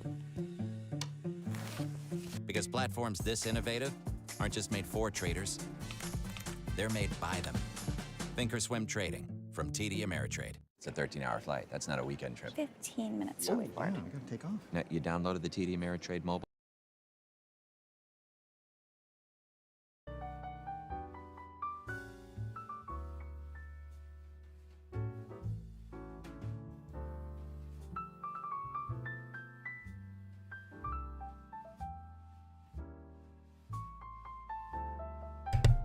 AMC's not going anywhere, Jim.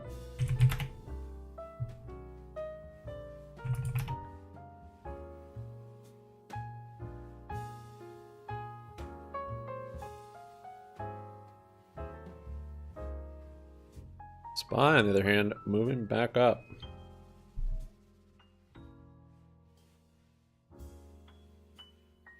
Arrival also.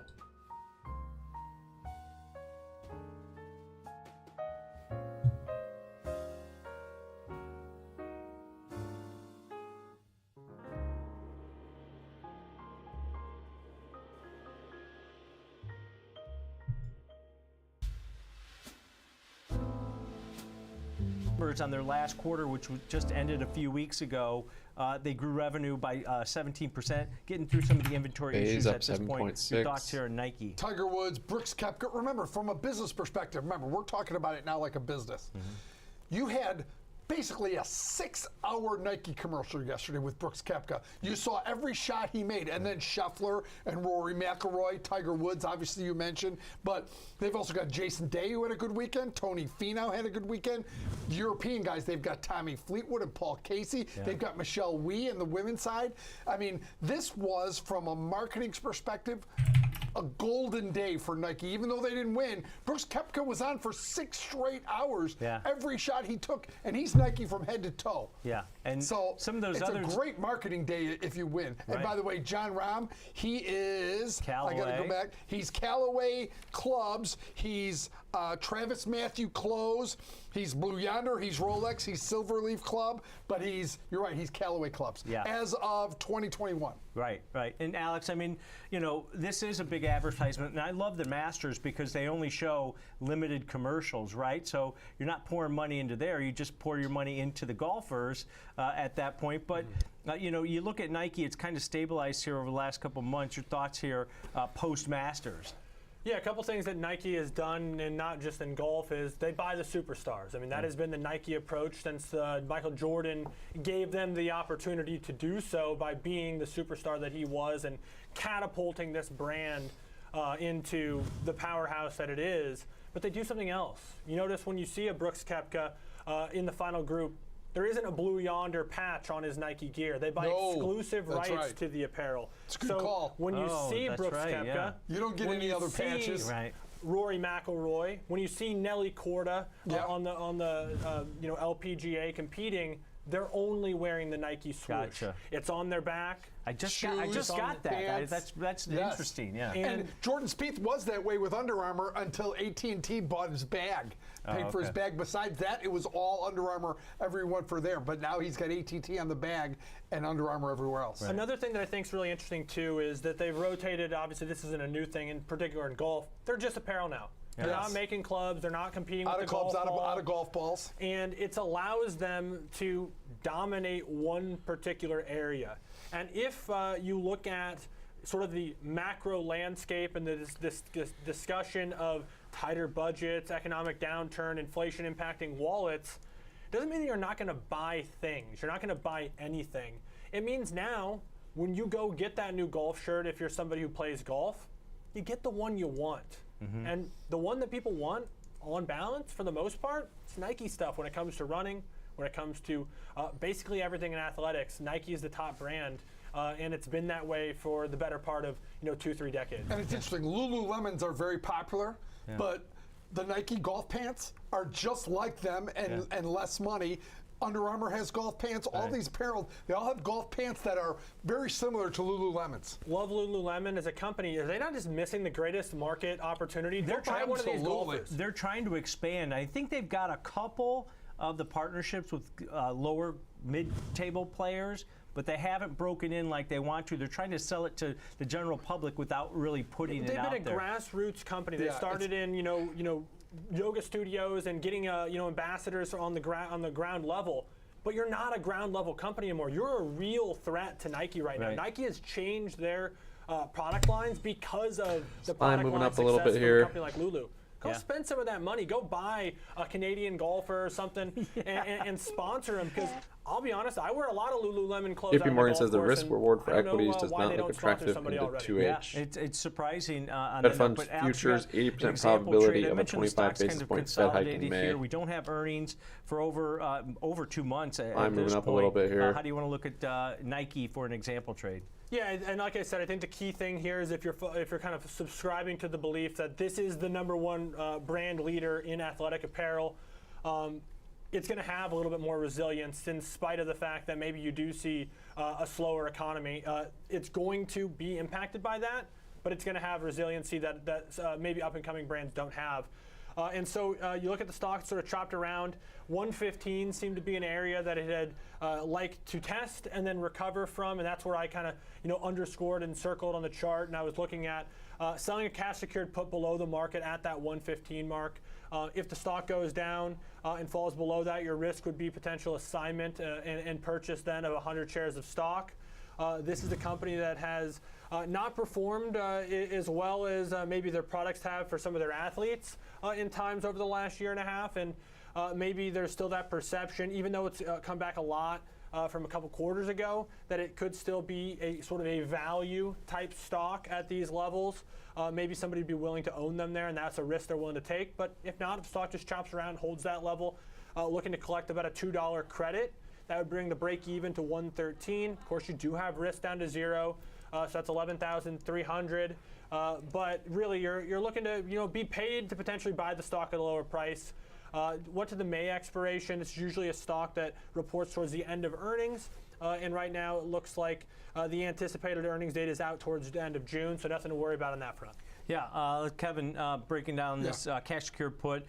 Selling one of the May 19th monthly 115 strike put. You're collecting $2, as Alex mentioned. Break even down to 113, $11,300 in risk. If the stock were to go down to 0 by expiration over the next 39 days.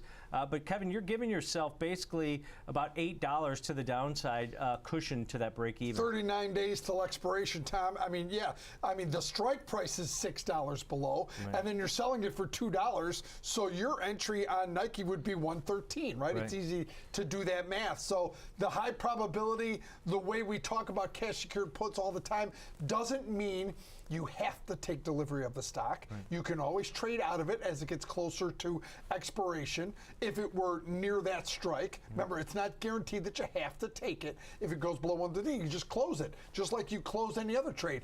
Now, make sure you can do that. Obviously, we talk about liquidity and things like that all the time. And, yes, exactly. Make sure you understand that, but you can trade this and then leave it open. Remember, it's got the same profit graph as a as a covered call, but just one trade versus 2. Yeah, and the yield on that, if they pay that dividend now, 1.12%. But this is another way to give yourself a cushion in case it does go down. It's still a neutral to bullish type of strategy where you have to have that. It's more capital intensive because you potentially have to buy the shares if it does go below that 115 strike. But a nice cushion to the downside on this one. All right, guys, good look at that example trade there in Nike. Thanks to Alex Coffey, senior equities contributor here on the network. But coming up after the break, Kevin and I are going to be joined by Landon Swan from Likefolio for a discussion on CarMax, which is down over 30% from year-ago levels and reports earnings ahead of the open tomorrow. Stick around. Coming right back.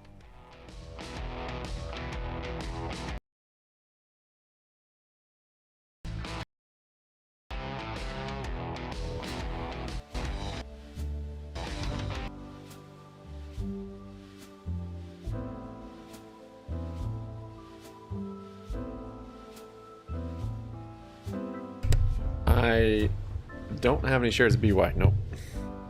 I have no position in BBY at this point. Why is it at $5? Should I have gotten shares? Nope. Not. It's at 29 cents still. I'll probably get some exposure once it starts to go. But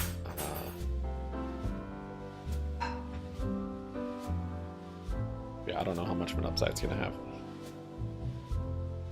Unless there's some fundamental change.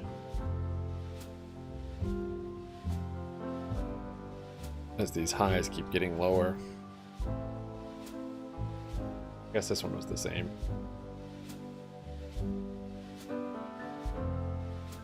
Lower highs, lower lows. So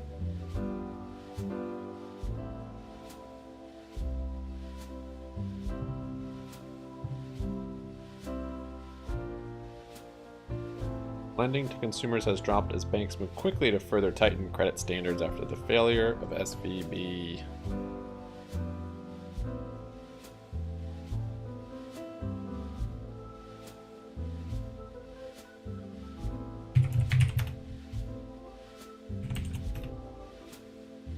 Wish almost back to break even.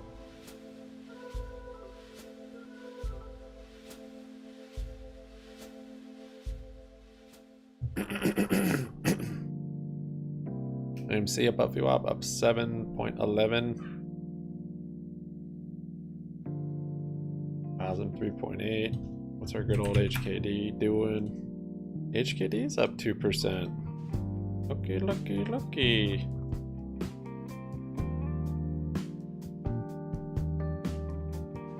I closed out of my HKD.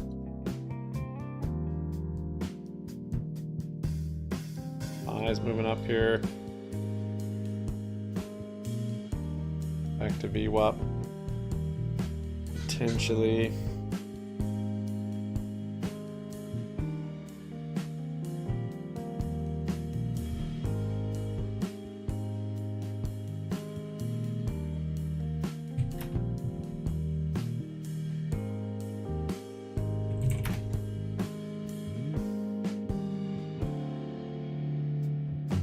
Rivian bounced back up to VWAP. This chart did look nice. Still does, just a couple days of selling first. But I think this will still keep going. It's actually kind of similar to the Neo chart, which are both not very similar to Tesla.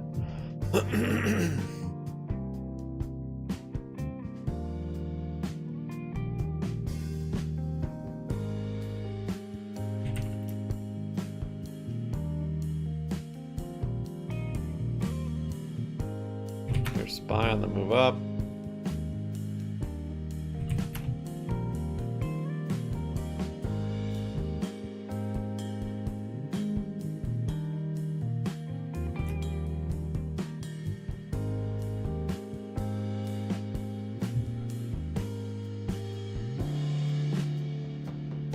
Destroying Vroom on both.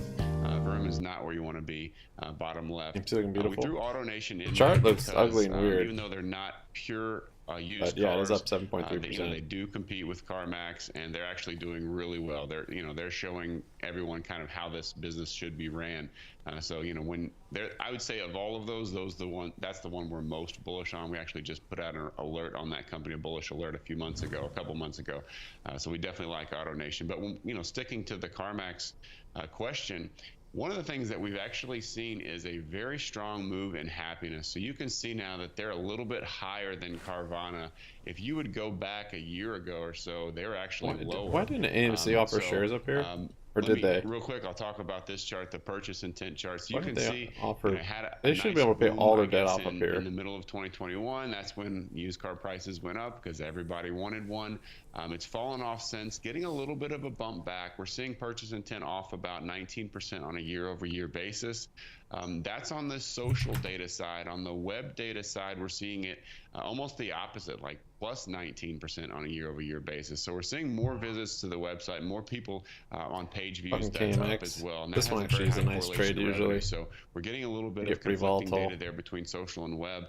And when we look at happiness, which is one of the things that we are, we would love to put high priority on happiness on the long term. Vert head and shoulders here, kind of CarMax was below Carvana bouncing on that support down there, but points. And now It's had a pretty big above move up since there. Carvana by about 50 moving 2. average Both companies have and moved earnings 5 after points. hours, I believe. CarMax Yeah. going Oh, up tomorrow. and Carvana going down. Before And market, a lot of people maybe? are talking about how they like that no haggle pricing. You go to CarMax, it's got a number on the window. That's what you pay. You try to haggle Yeah, with look them, at the and they say, option no, premium. we don't do that here. And a lot of people really like that. It's just a lower stress environment. So the market's already pricing in, I think, about a negative 12% same-store sales number.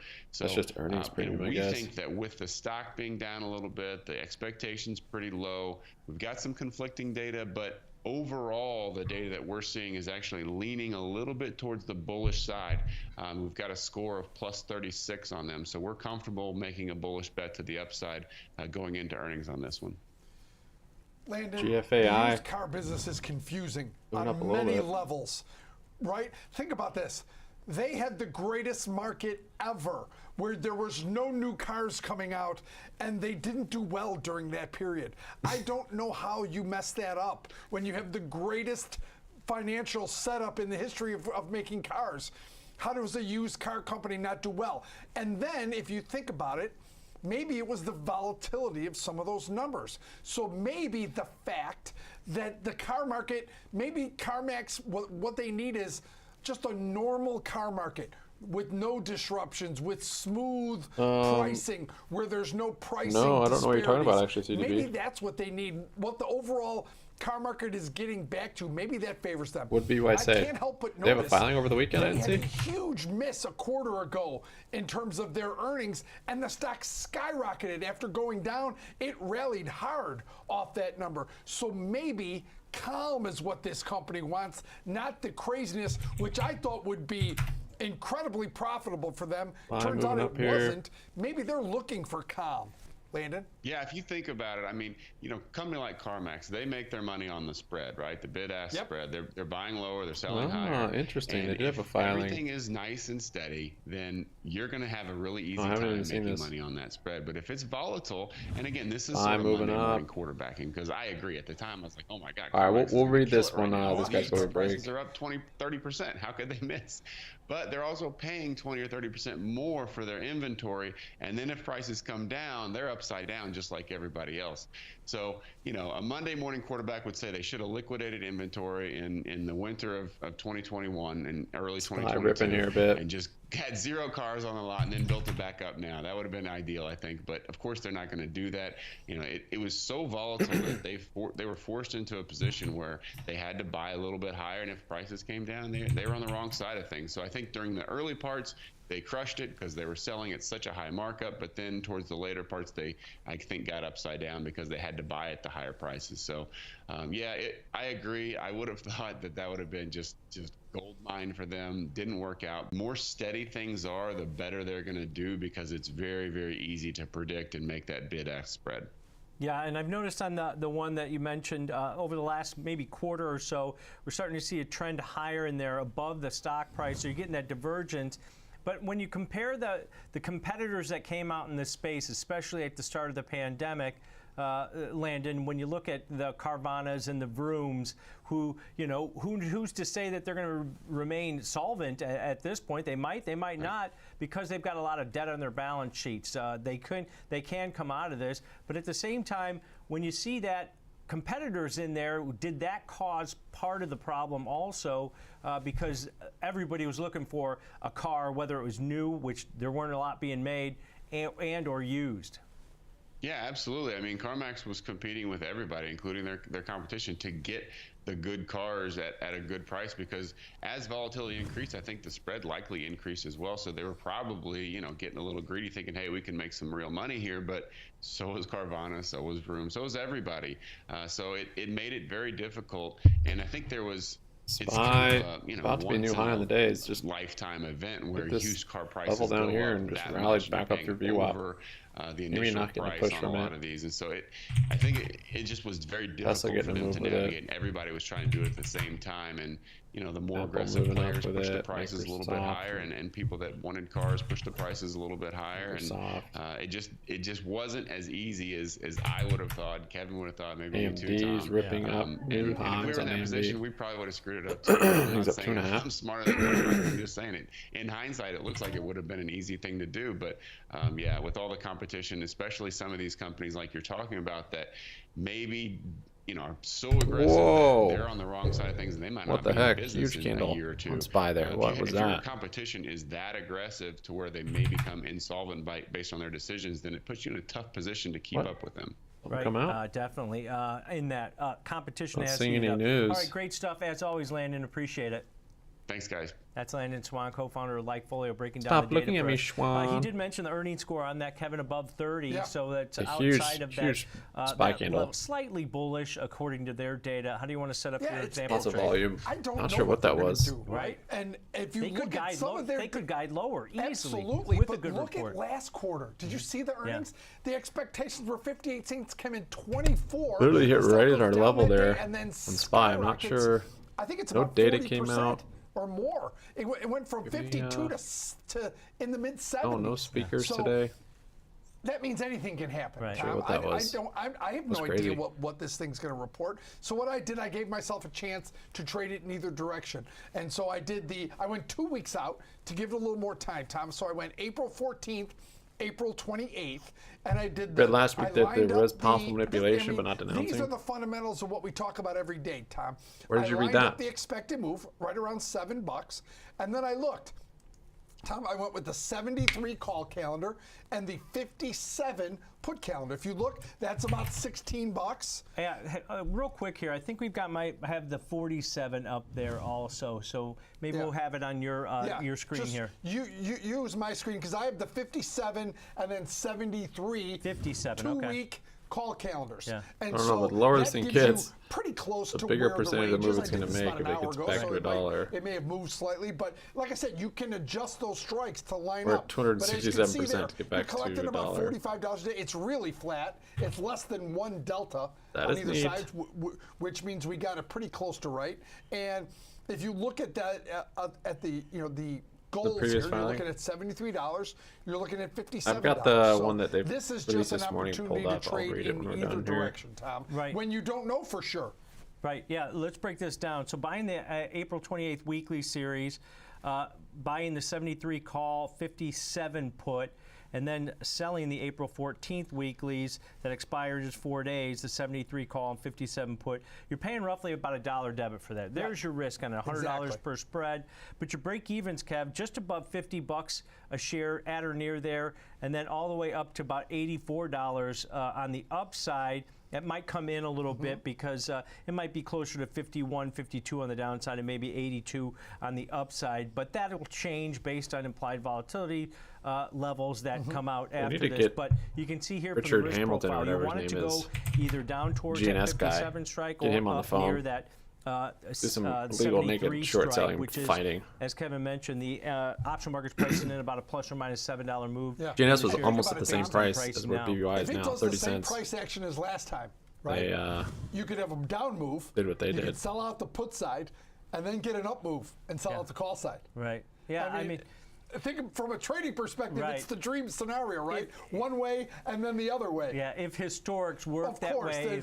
there's guarantee of 0% Yeah, the of market's that open, happening. Yeah. right, where you could And this adjust didn't have or any options on it, potentially so close it no if the push market's on the open. options. Liquidity is provided, Also but a no good look at it. manipulation either, A but- strategy where you don't have to pick a direction, you just think it's going to move at or GNS near didn't one announce of those any strikes, but you got a share nice offering wide up there, range. did Sometimes they? you know, sometimes you're sure you don't know. Yeah, It's a bold strategy, Cotton. And you definitely want it to move away from the current share price too. Right. That $65 level. All right, good look at that example trade. But we're going to take a quick break here. When we get back, we're going to take a look at Acushnet Holdings, which is Size rallied of about what? 15% so GNS? far this year. As All right, gonna read this filing from BY this morning. Let's see. So yeah, the reverse split vote is for the 9th. So yeah, that's like 3 weeks. It's a month. It's the 10th today. Like a month. Okay. The company has also addressed several frequently asked questions that have been received recently. I don't know who's sending these questions or where they're sending them to, but it's kind of cool that they're answering them. So this is from Sugav, the president and CEO. We recognize this past year has been among the most difficult in our company's history, particularly over the last several months. We're grateful to have overcome immediate challenges and impediments again and again, thanks to the support of our customers. associates, business partners, and shareholders. Our dedication to delivering for our supporters remains unwavering, and we will continue to pursue our operational and financial goals to drive our turnaround. We are seeking shareholder approval for a reverse stock split to continue raising the necessary capital to fulfill our business goals.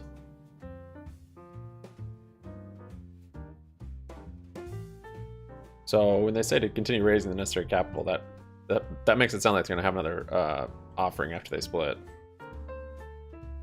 They're not talking about regaining compliance or anything, which I guess is to be expected. But hopefully it rallies before they do it. We understand the choices we've had to make to improve our liquidity have led to speculation both about our business and our stock. Sukov, don't spend any more time on Reddit. Do your thing. We are taking the necessary steps as part of our financial strategy to sustain and grow our business. One thing remains true: many families, including our 20 million and growing Welcome Rewards members, they have 20 million members. There's some value in that, for sure. Continue to visit our beloved brands, Bed Bath & Beyond and Bye Bye Baby, to find solutions for life's special moments. We have operated for more than 50 years, and we are determined to deliver for the long-term benefit of our stakeholders. Today's announcement intends to answer questions regarding the company's upcoming shareholder vote and its stock. The company plans to continue addressing inquiries in future communications.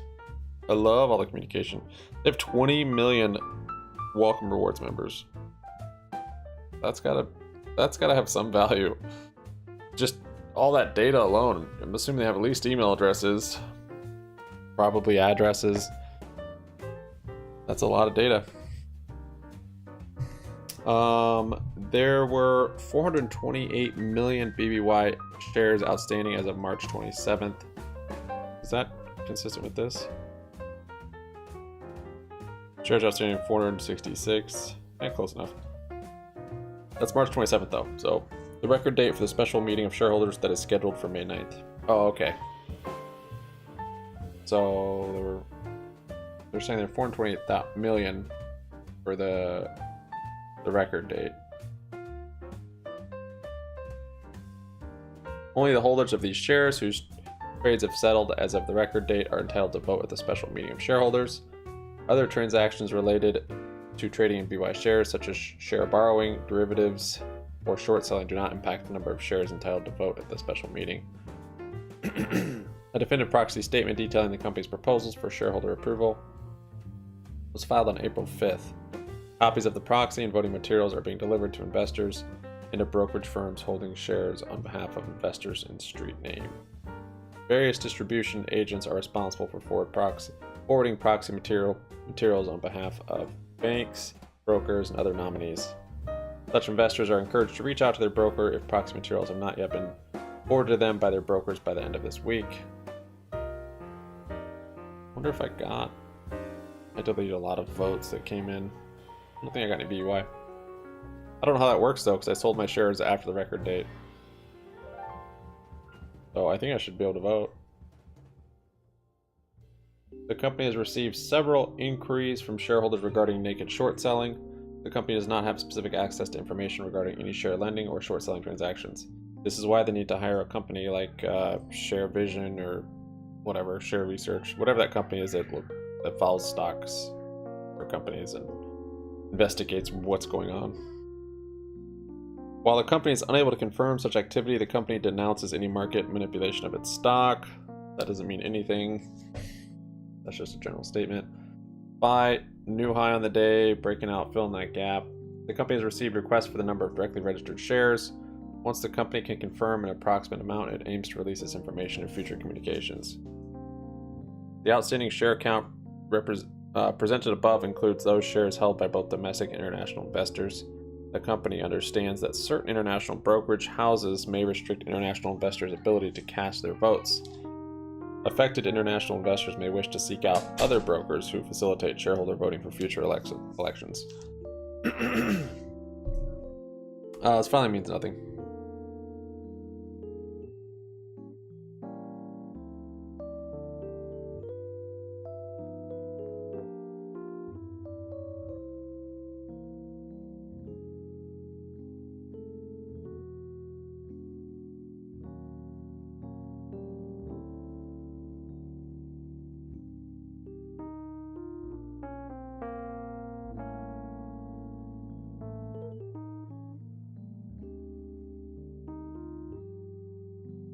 Just kind of skimming through the rest of it. Yeah, doesn't mean anything. Not to me. Yeah, just talking about just a little bit of hype. Talk about the reverse split and answering questions is what it's for.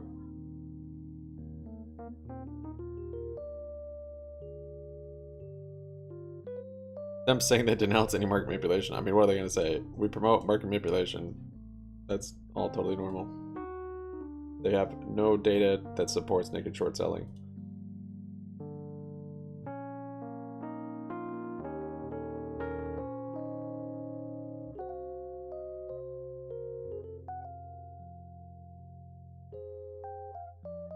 AMC still up here at the high, 7.76. Gas built a big bull flag. Let's see if it wants to break out.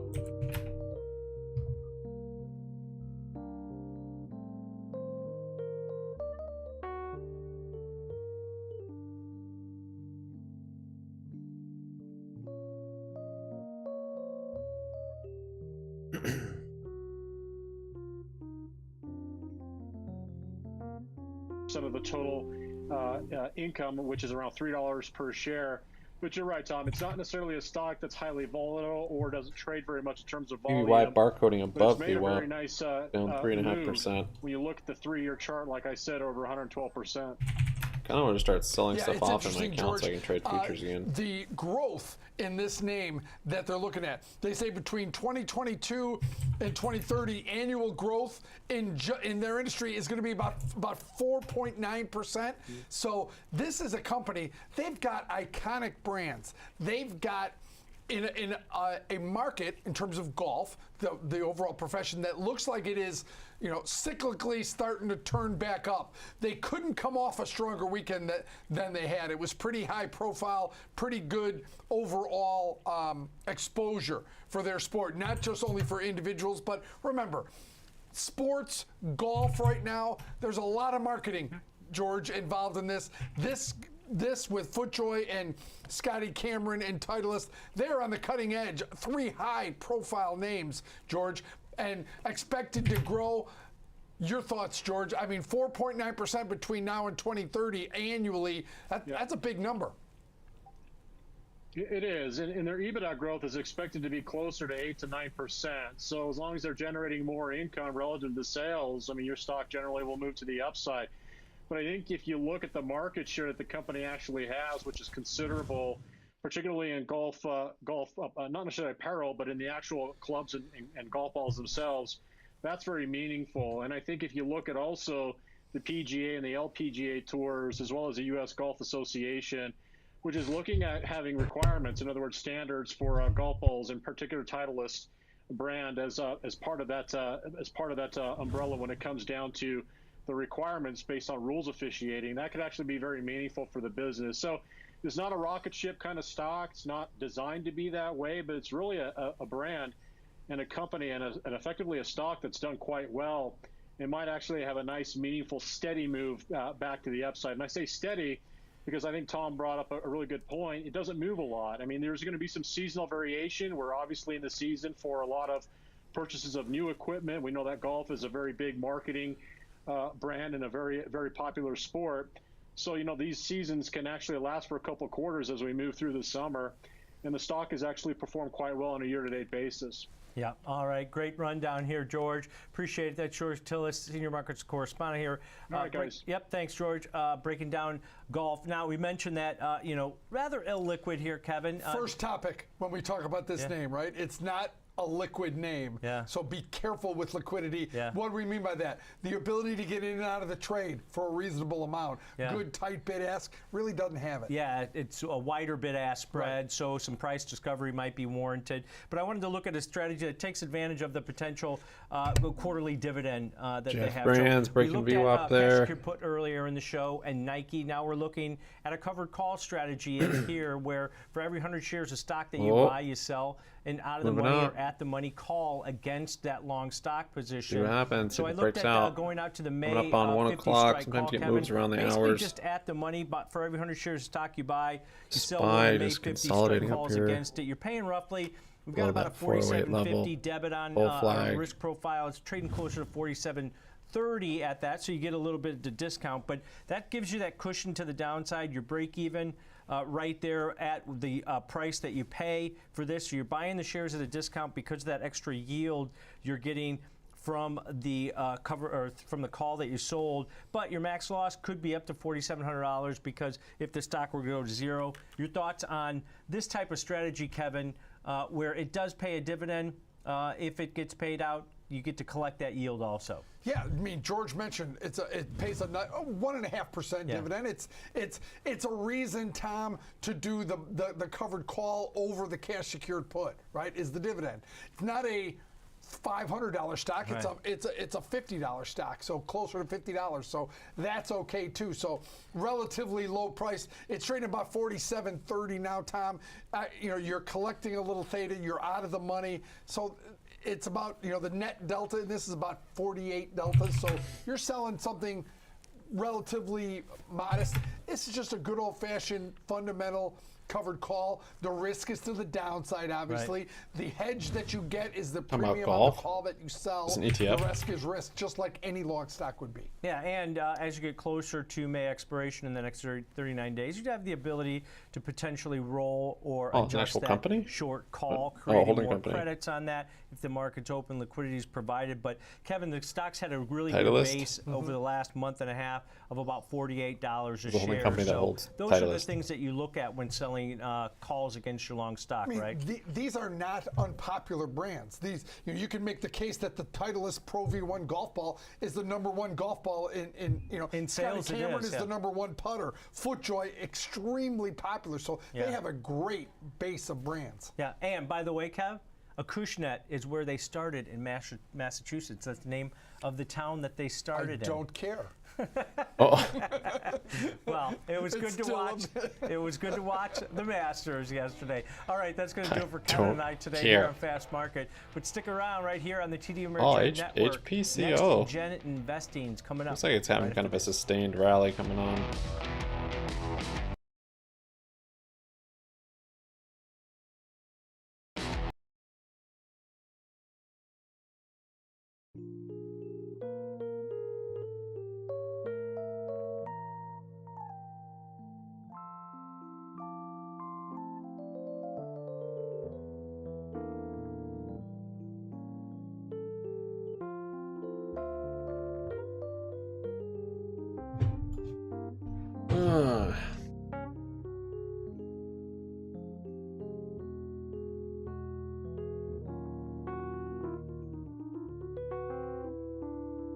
Dude, how they pull a head and shoulders out of that?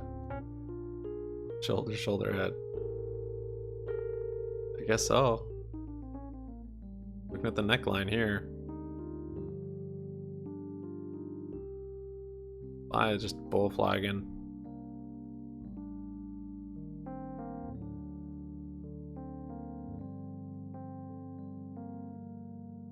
I still have HBCO actually. 5 shares. About to make a move further.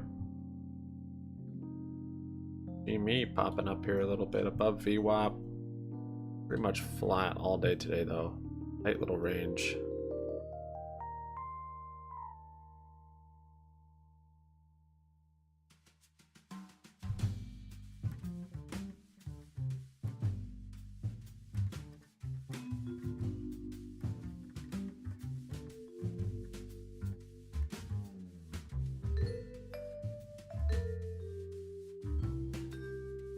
Bitcoin's breaking out. Daily target on SPY.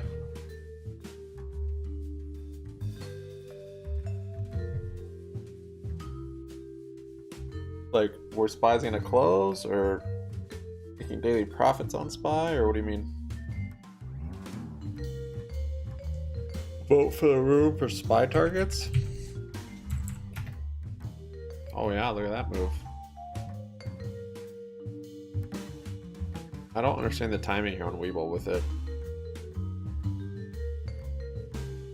says this is 3:30.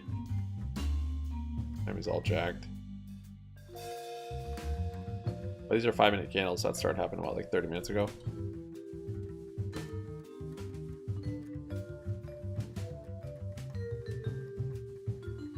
Getting up to that peak from before.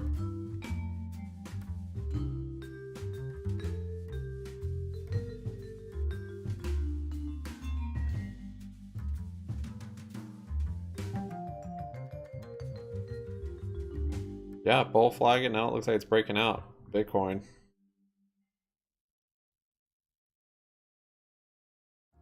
Bounced off that 9 moving perfectly. On daily candles.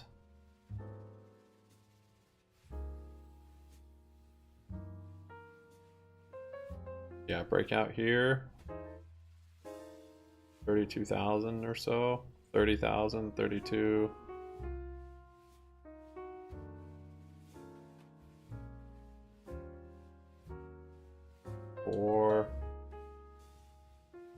Yep, it's kind of what we've been hearing though. And kind of what we've seen with the banks in turmoil. Crypto rallying. Buy to close 485. Oh. Oh, you want me to have a vote? We're just gonna close? Okay.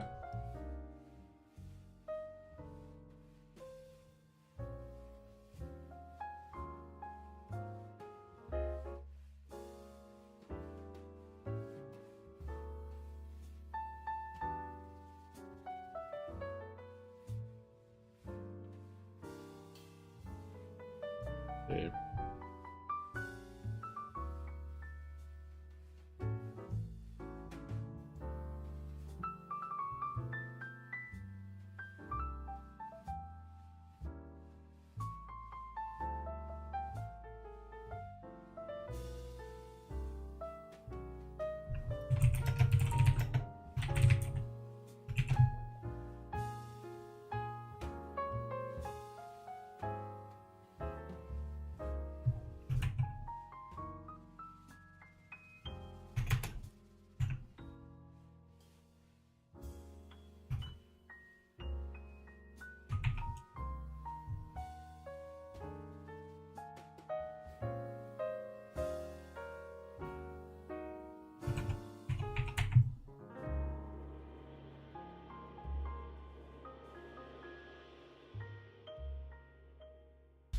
There you go, there's your poll. Where's SPY gonna close today? SPY, they're a new high of the day, I think. Yeah, new high on the day, filling that gap still. So I gave 3 price targets for SPY. The low of the day. What would I give? Low of the day. The gap fill at 408. Actually, not really the gap fill. Oh, where was that right now? 408. And then yesterday's high, 409. So closest wins, and you can go over. Yes, because I only give 3 options. Buy's ripping up there. So the long, not to say I would have held it through all this. I probably would have closed it here. Here was a nice setup again, kind of a little engulfing candle there. Kind of a weird just bounce, weird drop, and then weird bounce intraday there. So I didn't see any news or anything, any catalyst for that move.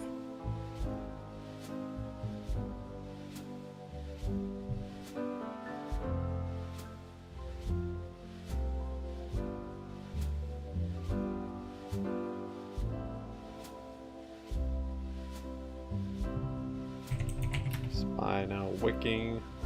Oh, BBY dropped below VWAP. Down 4.5%.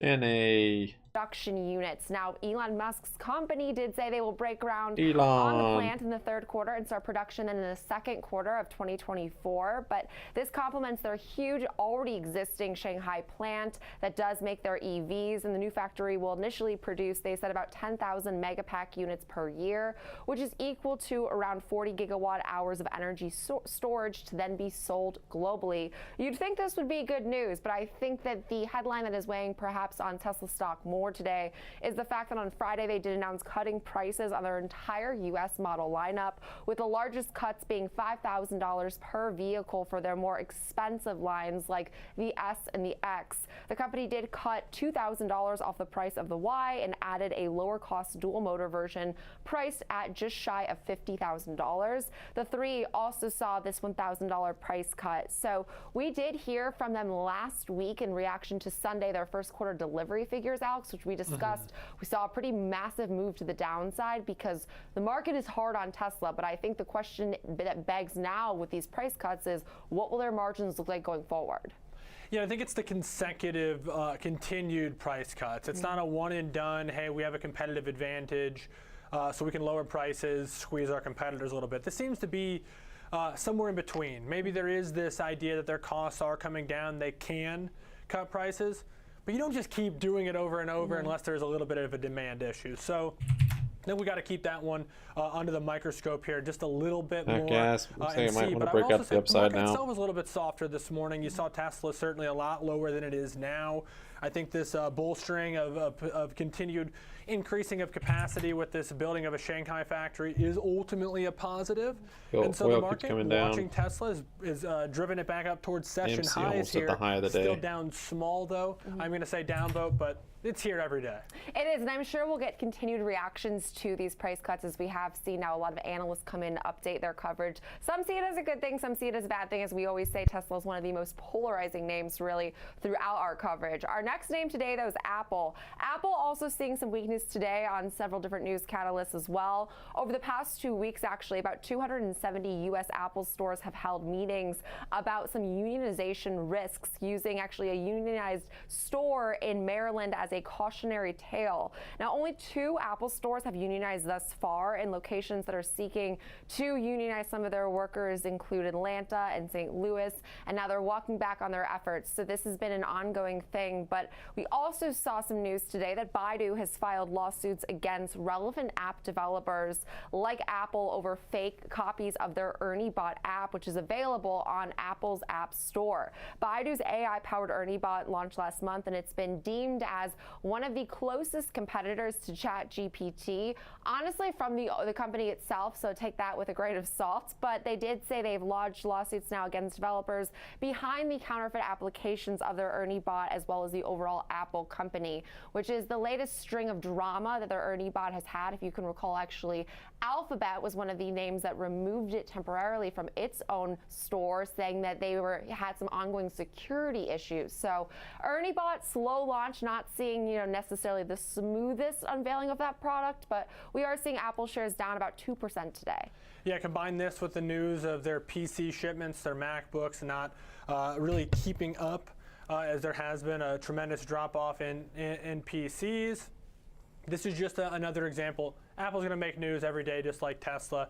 Plethora of stories on a daily basis. But as Apple, of course, is pivoted away from solely hardware, things like the iPhone really dominating a bulk of its revenue stream, into things like services, it's still important to have that hardware carry its own weight. And so the MacBook disappointment, I think, is weighing on it here today. Going to say down vote for Apple, though. Literally could be an up vote every day. It could. And our next name has also been one we've discussed a lot more recently, really following that short report, and that is all things Block. Today, we actually saw some negative analyst news. We saw an analyst at Keefe Bruyette downgrade shares to Market Perform from Outperform, reducing its price target to $75 a share, down from $90. They said that Block is facing a growing number of risks that will keep investors out of the name over the next year, primarily around rising competition in acquiring and the potential for the regulatory scrutiny regarding its Cash App. The firm says that many small risks are starting to add up for the company. And this is interesting because the back and forth regarding the regulatory scrutiny of Cash App has been one we've discussed really ever since that short report. Some analysts have come in and said that they defend the company, that they actually actually see it perhaps is overblown.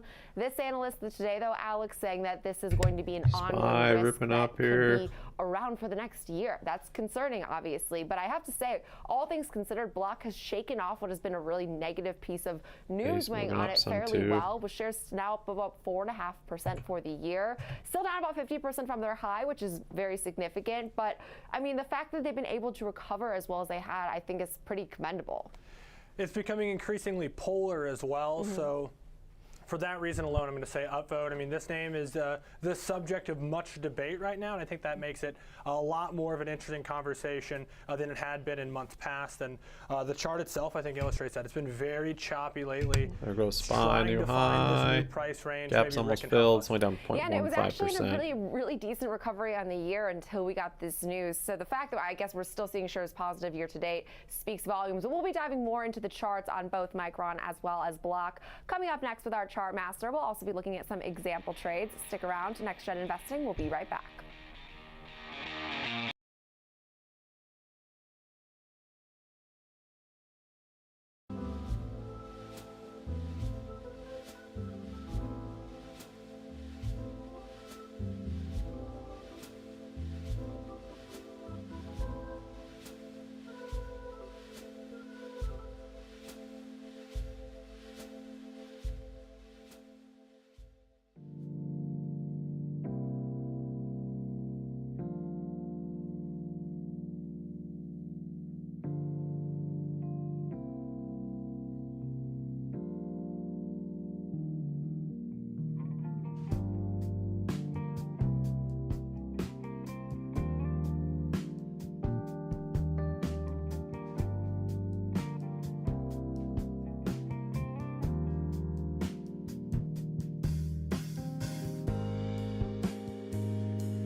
SPY rip.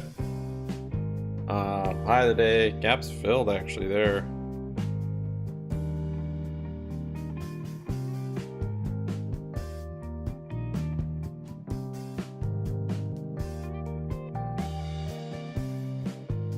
Yep, there's a gap fill. GME got no love from that. That was all mega caps probably. Apple didn't either actually. I don't know what's rallying. Banks?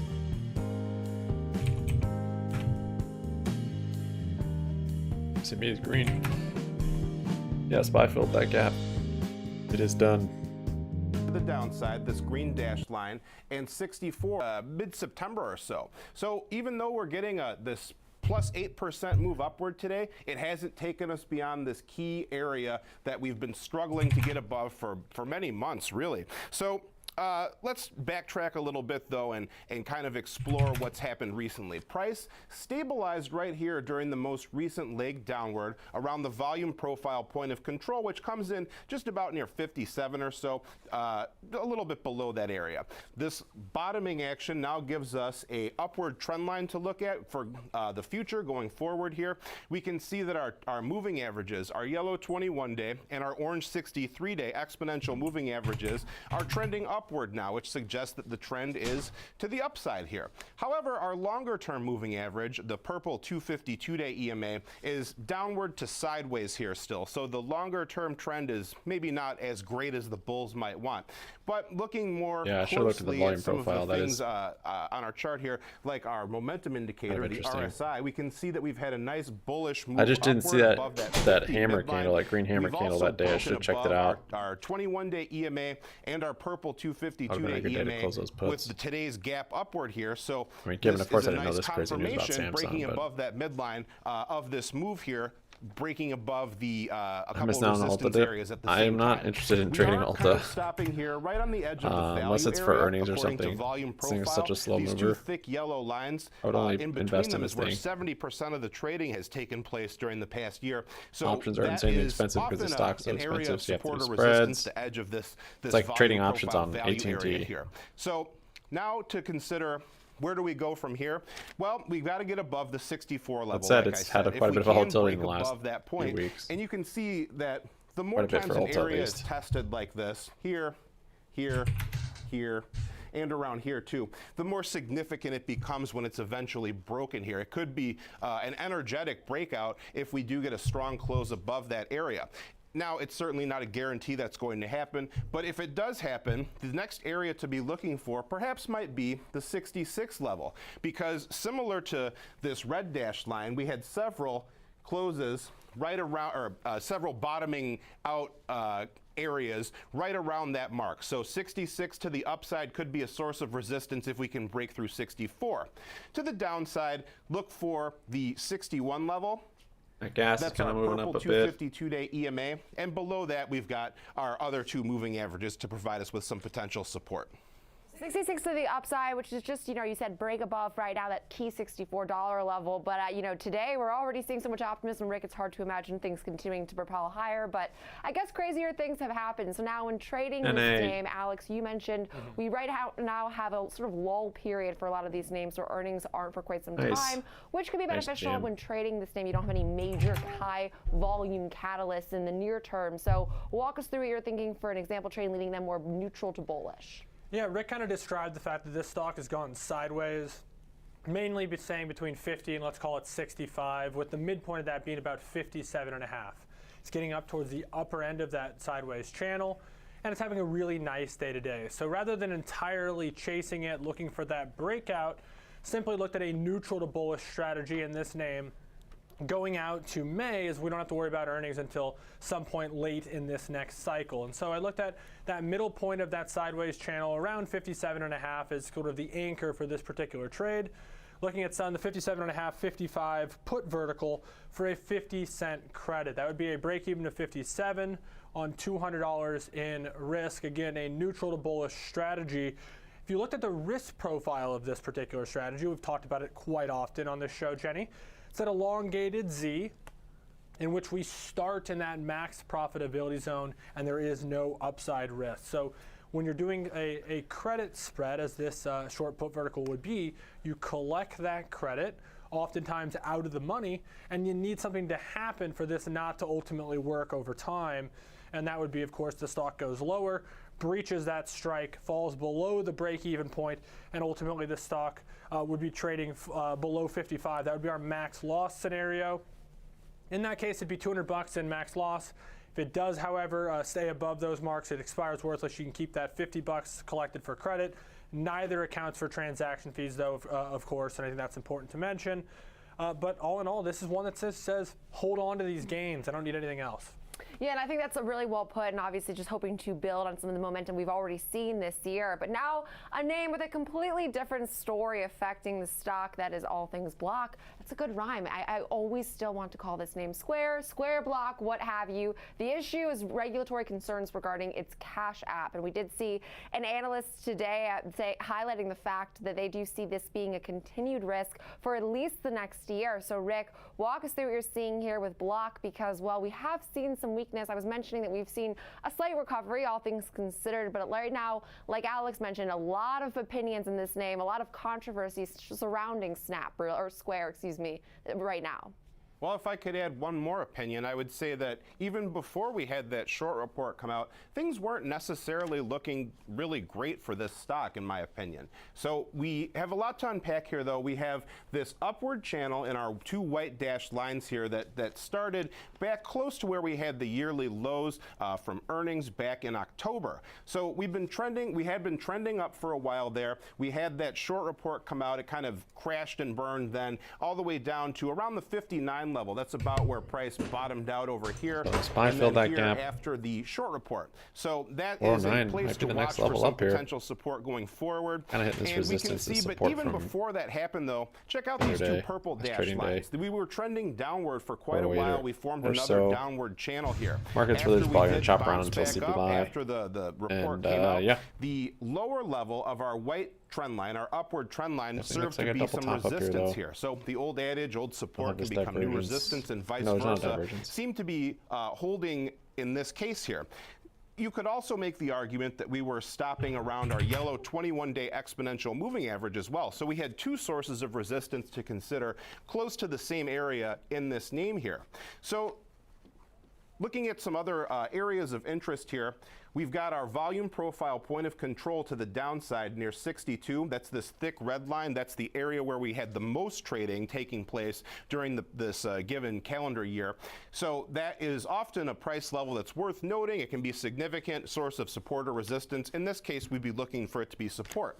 We can also see the 73 mark to the upside right here.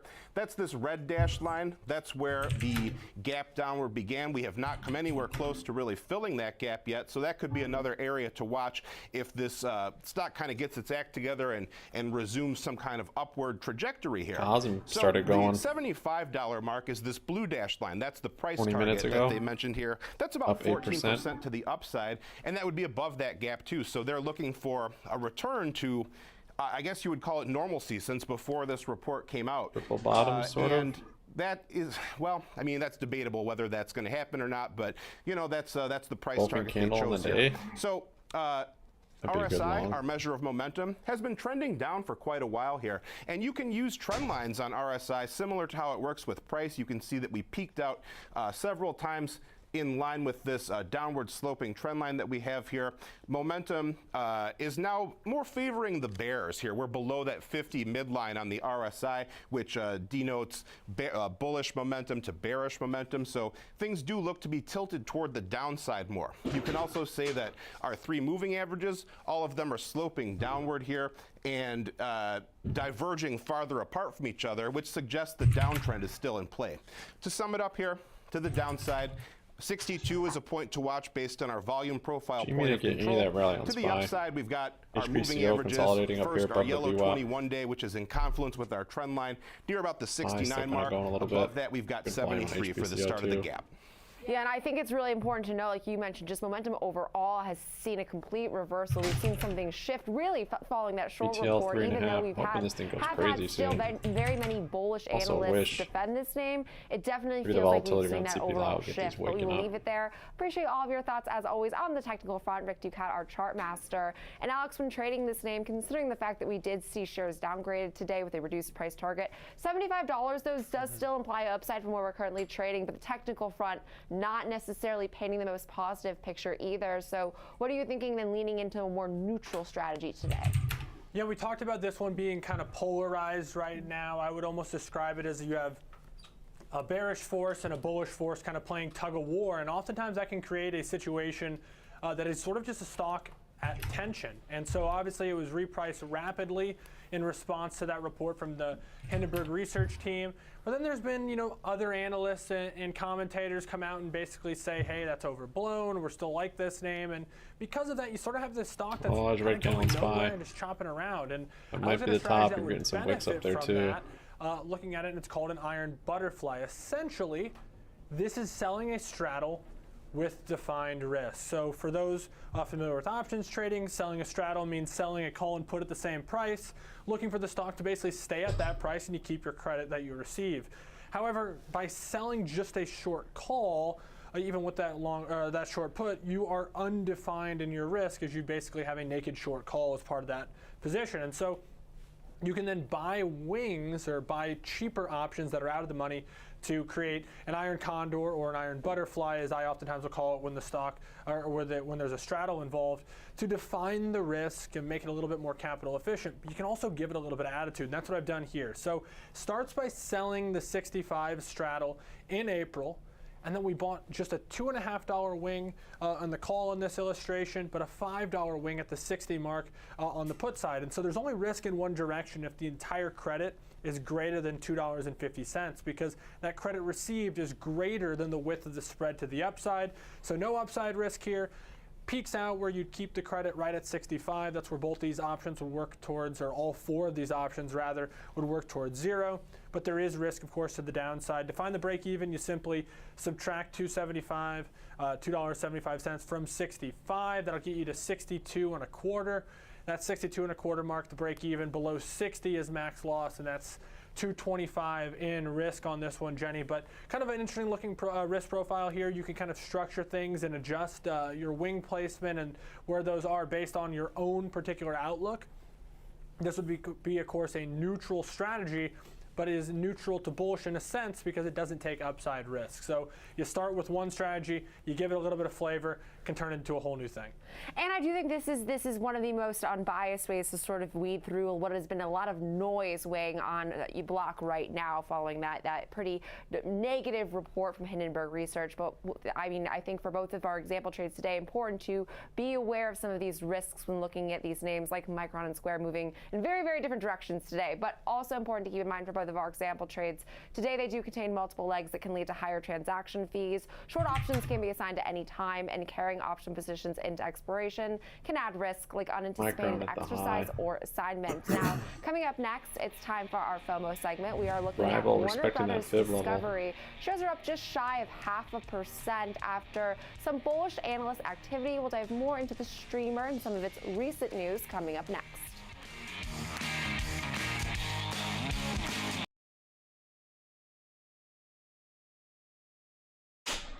I like this one as a long arrival.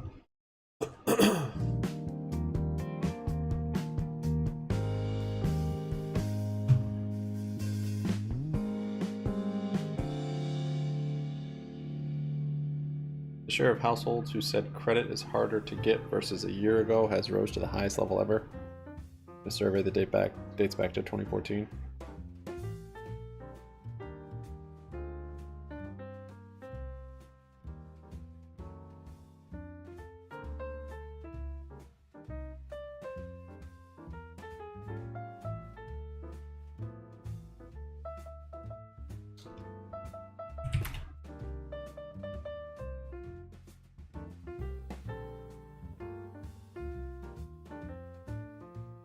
GME above VWAP and bouncing a little bit. Tesla's just been rallying with one VWAP test. I think it's going to fill the gap also.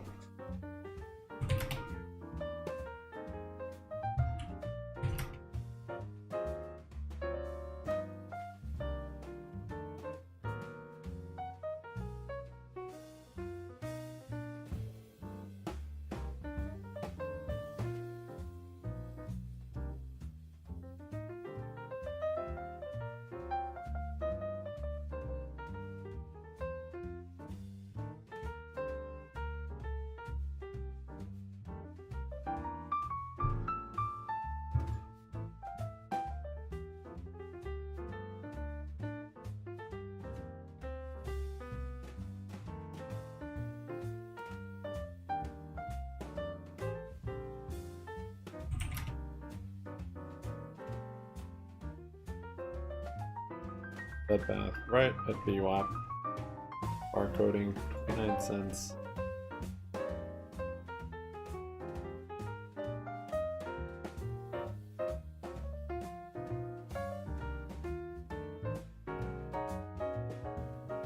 Oh yeah, Rival. Rival might be starting to move back up here.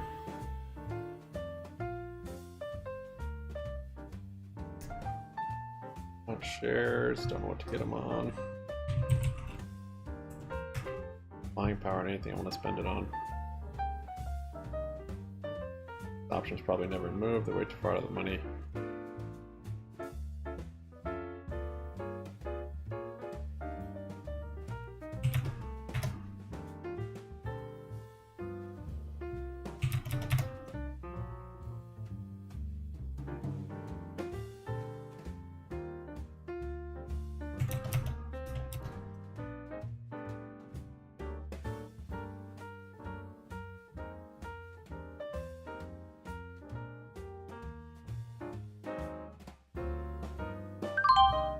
I picked up some Rival shares.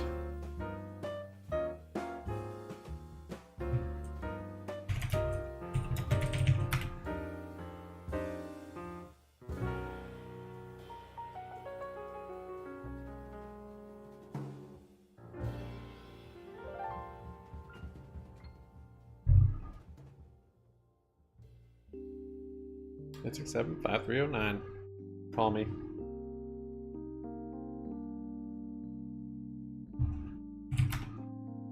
Oh, GME with the pop there. Interesting.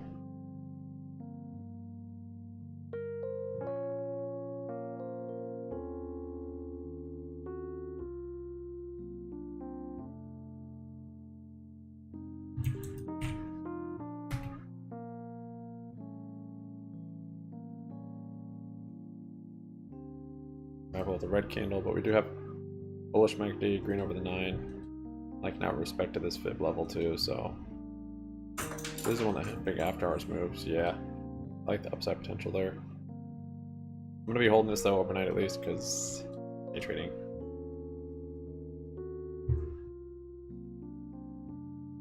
NA benefited from that strength last year. I mean, we saw names like Occidental be one of the best performers really throughout the market. So I guess I'm just surprised this hasn't been more of a consistent theme like we have seen in healthcare this year.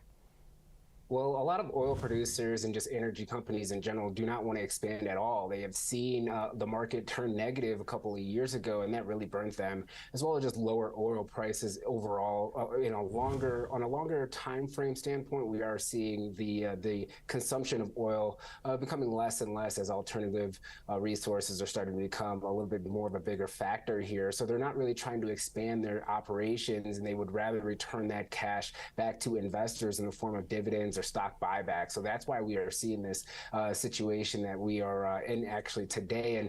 And Jenny, I'll just be completely upfront with you here. They would rather constrain their own supply and be able to keep prices high, and that would be able to generate profitability. And if they can consistently do that, they feel like that is a better business model to be able to implement now than what they were doing in the past, which was trying to obviously obtain as much oil, refine it as much as they possibly can, get it to the marketplace, which would then drive down prices. Right now, they're pretty much all doing the same thing as far as trying to keep production where it is at this point in time, keeping those prices high. Unfortunately, it does hurt us consumers, but if you're an investor in the stock or investor in the space, you have seen and benefited from some of the capital GME getting some weird green candles here. These companies have implemented Still small, as of late. but So it's kind of a double-edged sword. From an investor standpoint, you really don't want to see them grow. You'd rather see them inflate prices. From a consumer standpoint, you'd like to see them drill as much as possible, refine as much as possible, bring those prices down. That would definitely be a positive in the pocketbook. Yeah, Chevron and Exxon both highlighted how they had like their best banner years in years they saw in their last quarterly report. So I completely agree there that it's almost like a what cost, because we are the ones then in turn paying for these companies to really massively, I would say, grow their profits, grow their revenue. These companies have been really tremendous growth stories, but also areas of stability. So yeah, there's just definitely different ways to look at it. But we will leave it there. Appreciate all of your insight on what has been a really interesting story today with Exxon as well as Pioneer Natural Natural Resources. Now, I'd like to bring Alex back in for FOMO, and it's time to talk one of our favorite discussions, that is all things streamers. Warner Brothers Discovery today getting a modest lift, not necessarily outperforming, but seeing some strength from the analyst community. This is a name that was at one point the best performer in the S&P 500. We're still up about 60% on the year in Warner Brothers Discovery shares, though. Yeah, red hot start to the year, Jenny. I think that's what I would first, note in this name, as you talked about, the strongest performer in January. Hasn't been as strong in February and AMC March to close close to the out high that of the first day. quarter, but didn't give back much ground either. And I think that's Maybe important. I almost went think it's green. also important to keep in mind this is still a relatively new company. They broke off last spring, so they are still in some capacity figuring it out. But the streaming space is one that has been crowded and saturated and difficult to navigate just given the overall competition. However, we did see some optimism today from a Truist analyst that started coverage with a buy rating and a $19 price target. And this analyst expects the HBO Max relaunch to drive renewed subscriber and average revenue per user momentum for the company's multi-year deleveraging to then support its overall equity value. They also said that Warner Brothers Discovery's valuation provides a low hurdle with upside potential to their adjusted EBITDA estimates. Now, important to keep in mind, this name is actually one of the more split in the streaming space I saw from an analyst perspective. Of the analysts covering this name, 5 are leaning bullish, 1 is neutral, but they do have 1 sell. And they also have an average price target for the next 12 months of about $18 per share, which does imply some upside from where we're currently trading just around $15, $20 per share. But I also think not a ton of upside by any means for the next 12 months. I mean, that doesn't signal much growth for the next year. And like we were saying, I mean, shares are up 60% this year, but still down 45% from their yearly high, up 71% from their low. But this name has struggled, and we've been sort of stuck right now between that like $15, $17 range. So right around where this analyst is seeing some upside is $19. But again, not really implying a whole lot of upside for a name that is supposed to be in one of the highest growth, highest interest spaces in tech, really. Yeah, and it just comes down to lower price names. Sometimes those percentages can get skewed pretty quickly. A move to 19 would still be a pretty impressive move for a $15 stock, but only $4 in the end. But I think most sticking out to me is the fact that it didn't give back a ton of the gains that it's carried from January, but it hasn't really broken out to the upside and continued them either. And so undoubtedly, I think with some of the brands that fall underneath this, some of the content that falls, I think there's optimism around this company, and certainly the start to the year breeds that as well, given its sell-off for much of last year. Yeah, it looks like it's kind I of took this topping from a out here, maybe a trading little double standpoint, top. Jenny, Got of the some fear of wicks missing there on out the top being side. to the upside, and looking for just basically a move back to the upper end of this recent range, which is around 16 bucks. So not asking for a tremendously large move in response to a nice day today, of course, from the Truist analyst move as well. But simply looking at buying a call vertical, 1 strike in the money, 1 strike's out of the money, the 14.5, 16 call vertical, so $1.50 wide spread. 1/2 of $1.50 is 75 cents. Those who watch this show know our loose guideline for the debit spread is 1-to-1 risk-reward ratio. Try to spend about half the width of the spread, and we've done that for this one. If you add that 75 cents to $14.50, you get to 15.25. Very, very close to the current share price. Another one of our sort of loose guidelines is try to have a break even near the current share price for this style of strategy. We've accomplished both. In this particular one, looking for a move to 16 to get max profit. A move below 14.5 would be max loss. And of course, kind of a wash if it is hung around right here. So very kind of tight spread here, but all things considered, $1.50 for a $15 stock, it's about a full 10%, Jenny. Yeah, and so that is, I mean, pretty significant here. This name, though, it does feel like right now they're a little bit late to the streaming space. And I know that sounds ridiculous because Warner Brothers Discovery is one of the more traditional legacy players, but it does at least seem like right now when we're sort of tempered for some growth here and everyone's competing for a very, very small slice of this pie, it feels like they are a little bit of a latecomer. Although HBO Max relaunch, I do think has a lot of enthusiasm around it. HBO is one of these streaming services that I do feel like has such a strong reputation among viewers. I agree with you, and I think the fact that you can now invest in this specifically as opposed to through AT&T and sort of getting telecom and streaming content, it just allows for more specific investment, and that was sort of the logic in the spinoff. But I'm with you. I mean, Netflix is ahead, and then you got the Disney Plus and sort of that family with Hulu and ESPN Plus. Then you got the rest kind of, really trying to make their mark. HBO's got its niche of really high quality content, but maybe lacks on the quantity side. Apple trying to go that way as well. And then you got Netflix just spitting out as much as they can, but also spitting out some high quality stuff from time to time as well. Their foray into reality TV, I think, has been quite the success as well. But we'll see where WBD ultimately ends up.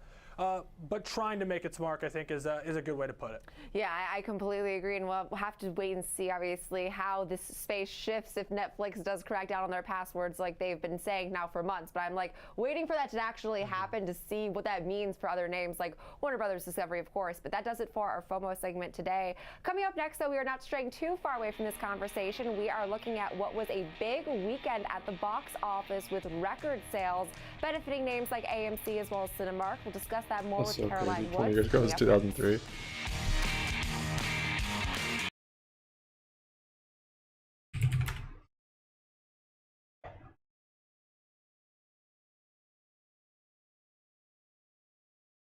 GME holding up strong. SPY is looking a little topsy-turvy.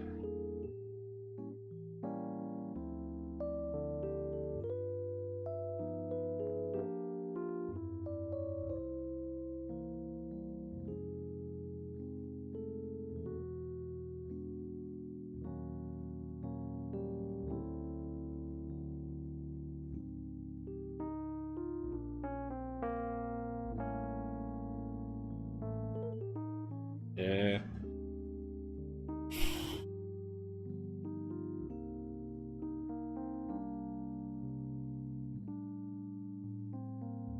That close, Evatol or Wish?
Coming down a little bit here.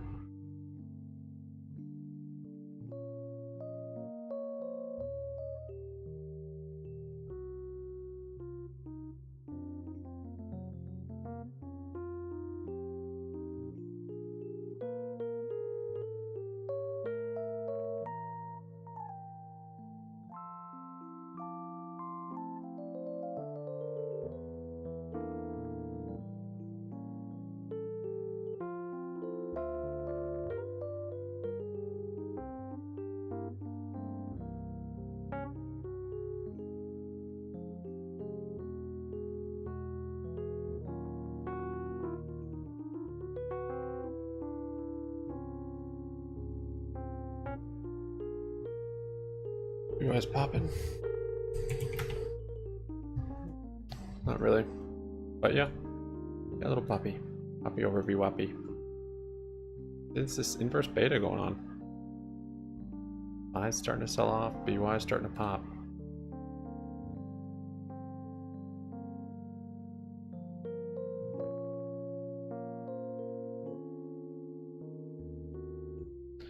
I want to short up here, but I have no buying power.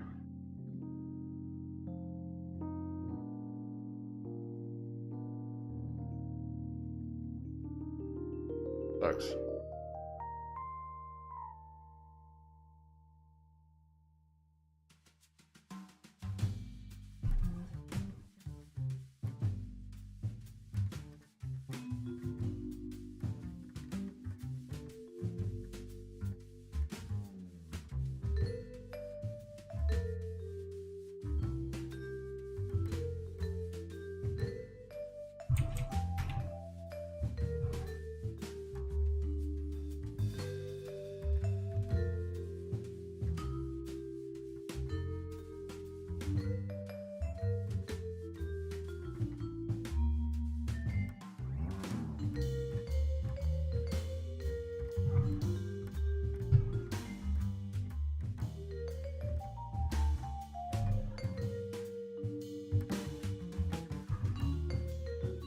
Nat gas, new high on the day.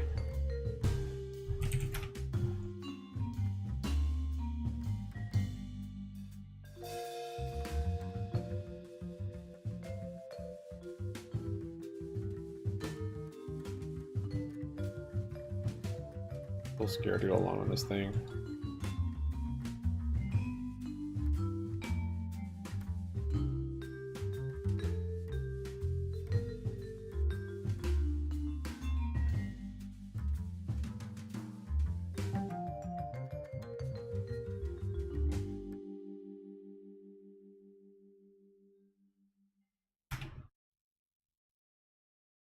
MU.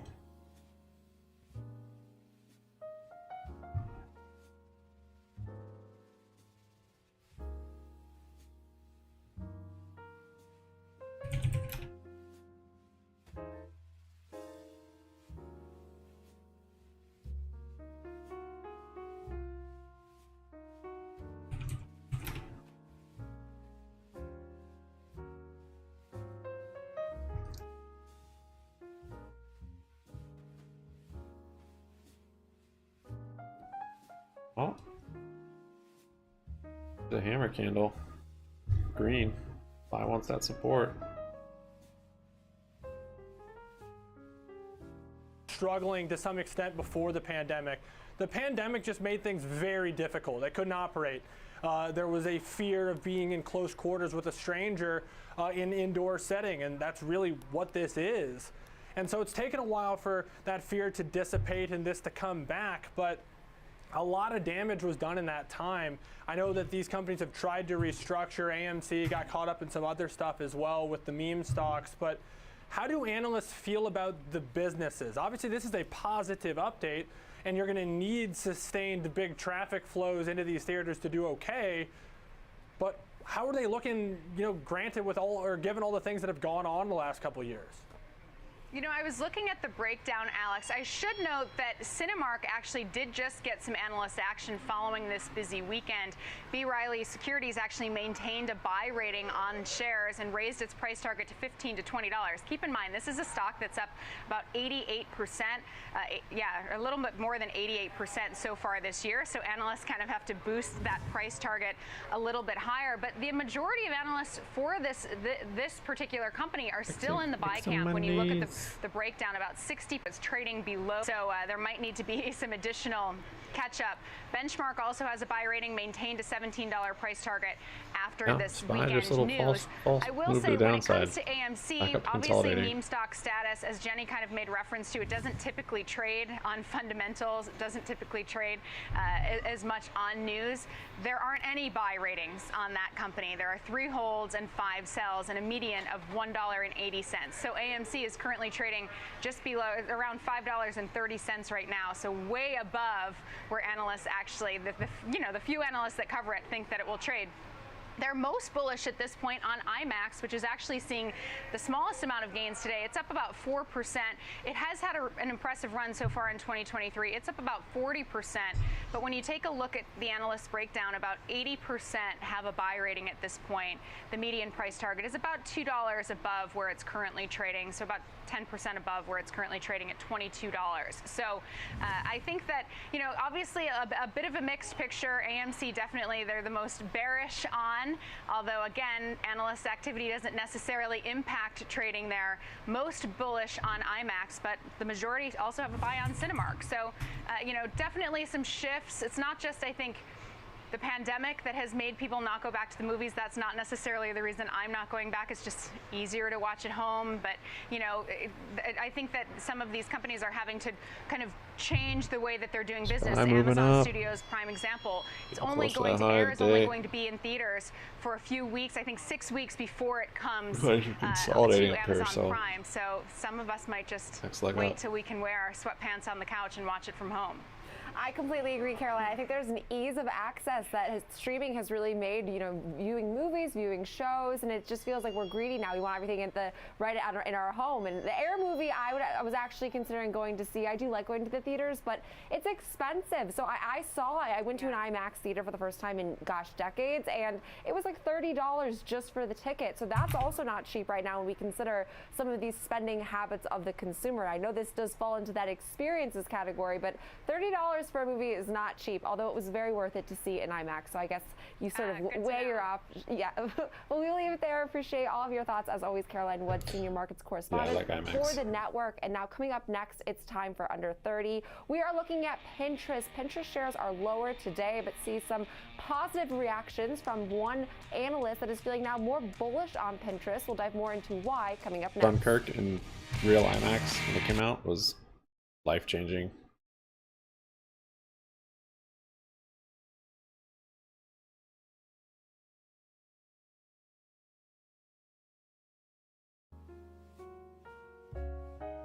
I wish they did a re-release of that in IMAX theaters.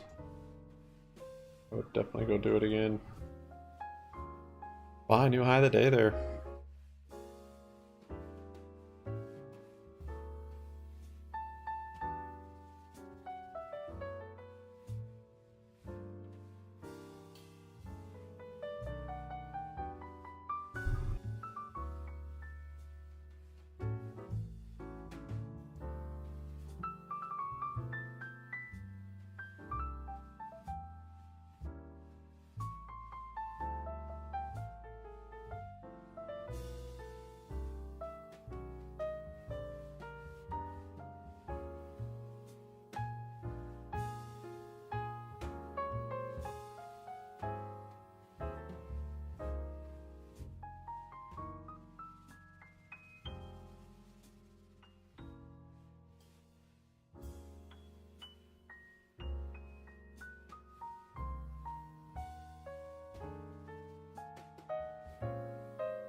Saying it's time to put the pin next to Pinterest's stock, which I had to read more on that. That actually is a good thing. It translates to they think that right now Pinterest is becoming growingly more important and interesting. So here to tell us more now on that story, I'd like to welcome in George Tellis, Senior Markets Correspondent for the network.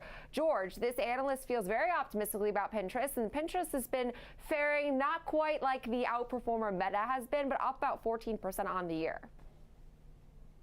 Yeah, it has. And in fact, what's interesting about Pinterest, I'm just going to look at the charts first since you brought it up already, Jenny, but Pinterest over the last 52 weeks is higher by about 20%. And you can't say that for Meta. We know that Meta has done very well on a year-to-date basis, especially at the end of Q4 of last year.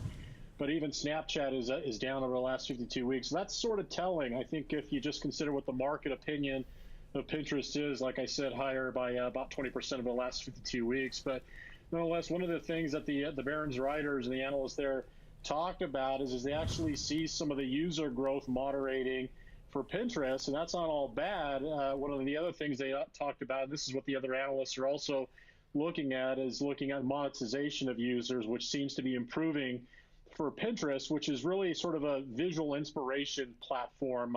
It's more of an ideas platform versus a products platform. And ideally speaking, they really focus on results from search. And a lot of times people go to Pinterest because they're there because of a particular search, and they're actually targeted on that platform for particular reasons, which actually makes the monetization tracking a little bit easier than, for instance, traditional e-commerce sites, which again don't necessarily know how much to spend in terms of marketing to justify the monetization rates. But nonetheless, if you look at the last year, performance has actually been quite well. The company does rely on digital ads for about 2/3 of its revenues. But one of the stories behind Pinterest is not necessarily just its domestic growth, but international growth. International growth has actually been relatively modest since the company's inception, but now they're starting to get more users internationally versus domestically, and that's actually a very good growth trajectory or growth avenue for the business, which again seems to be increasing its user base from the standpoint of globalization. Yeah, well said, George. One thing that I would say too is we'll sort of set Meta off to the side because I think they've sort of threaded the needle in the best of both worlds. Giant user base, really effective ad model as well. But let's just talk Snap and Pinterest. I think they're on opposite ends of the spectrum. We do this every time. Snap has a huge user base, but they have trouble really making the ads make sense on that platform. Pinterest has a smaller relative user base, has trouble growing that demographic, but is a really, really effective way of presenting, why advertising on their platform can be beneficial to your company. And while it's a smaller number of people, the intent behind those viewers and those people who will see it is much, much higher. Conversion rates are going to be better, naturally.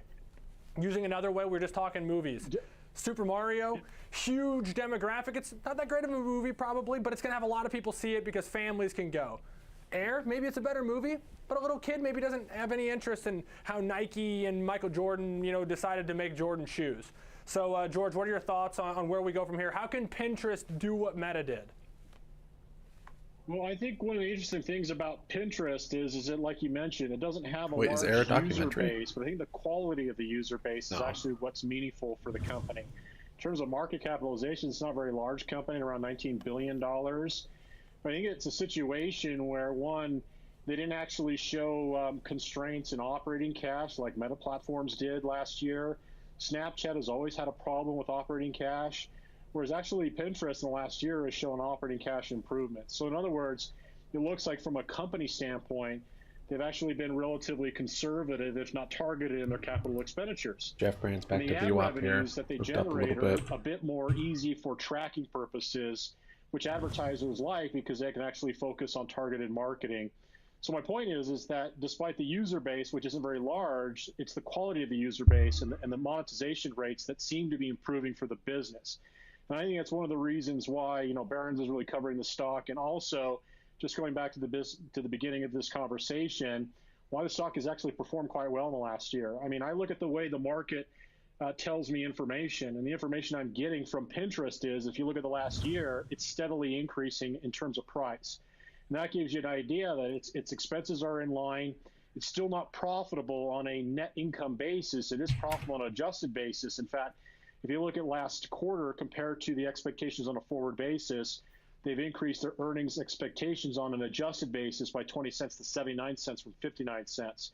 And its net income margin is -3%. So it's close to break even. So if it actually shows some improvement in the next couple of quarters, I'd say watch out. I think this stock may end up moving higher from here because of the fact they're getting closer and closer to break even, while at the same time their operating cash flow is actually improving, not just decelerating like it did for Meta Platforms in the first half of last year.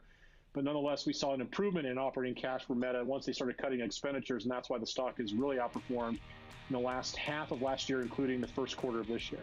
So, George, seeing some optimism in Pinterest, so I think that's exciting to, going forward to look at this name and see to continue an improvement in its fundamental stories. But we'll leave it there. George Chillis, Senior Markets Correspondent for the network. That also does it for Alex and myself. Coming up next, we have the Watch List with Nicole Pedalides.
Majority American corporate offices are currently half empty. Yeah, nat gas is up about 10%.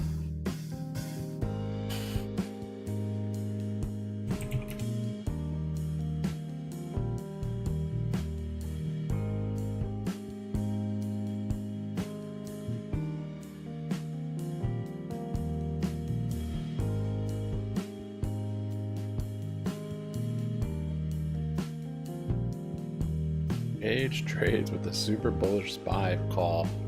SPY a 430 call. Whew. Well, if we do break this level, 416. It's another move up. I don't even know if we'll get to 430 though. That's just a volatility play.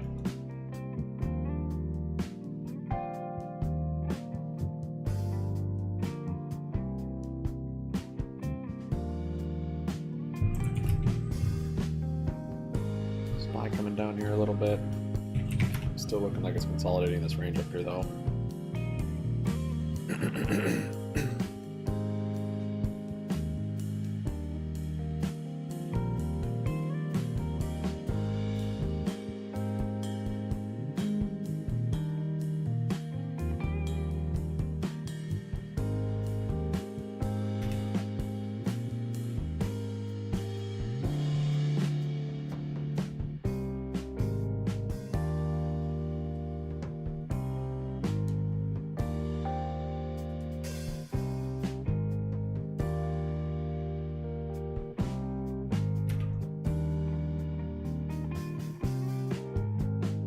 We welcome in Renita Young, Senior Markets Correspondent here on the TD Ameritrade Network. We're looking at some of these semis on the move. You're looking at Western Digital and Micron, among the best performers in the S&P 500. You're taking a look at those. Tell us all about it. Well, Nicole, I'm taking a look at them because they are higher on the reports that Samsung is actually cutting its chip production in a meaningful way. And Samsung says, simply put, the demand that was in the earlier days of the pandemics for electronics is not there anymore. So that's why they've decided to cut production, but it's so much lower that the company is expecting a 96% annualized decline in the operating profit.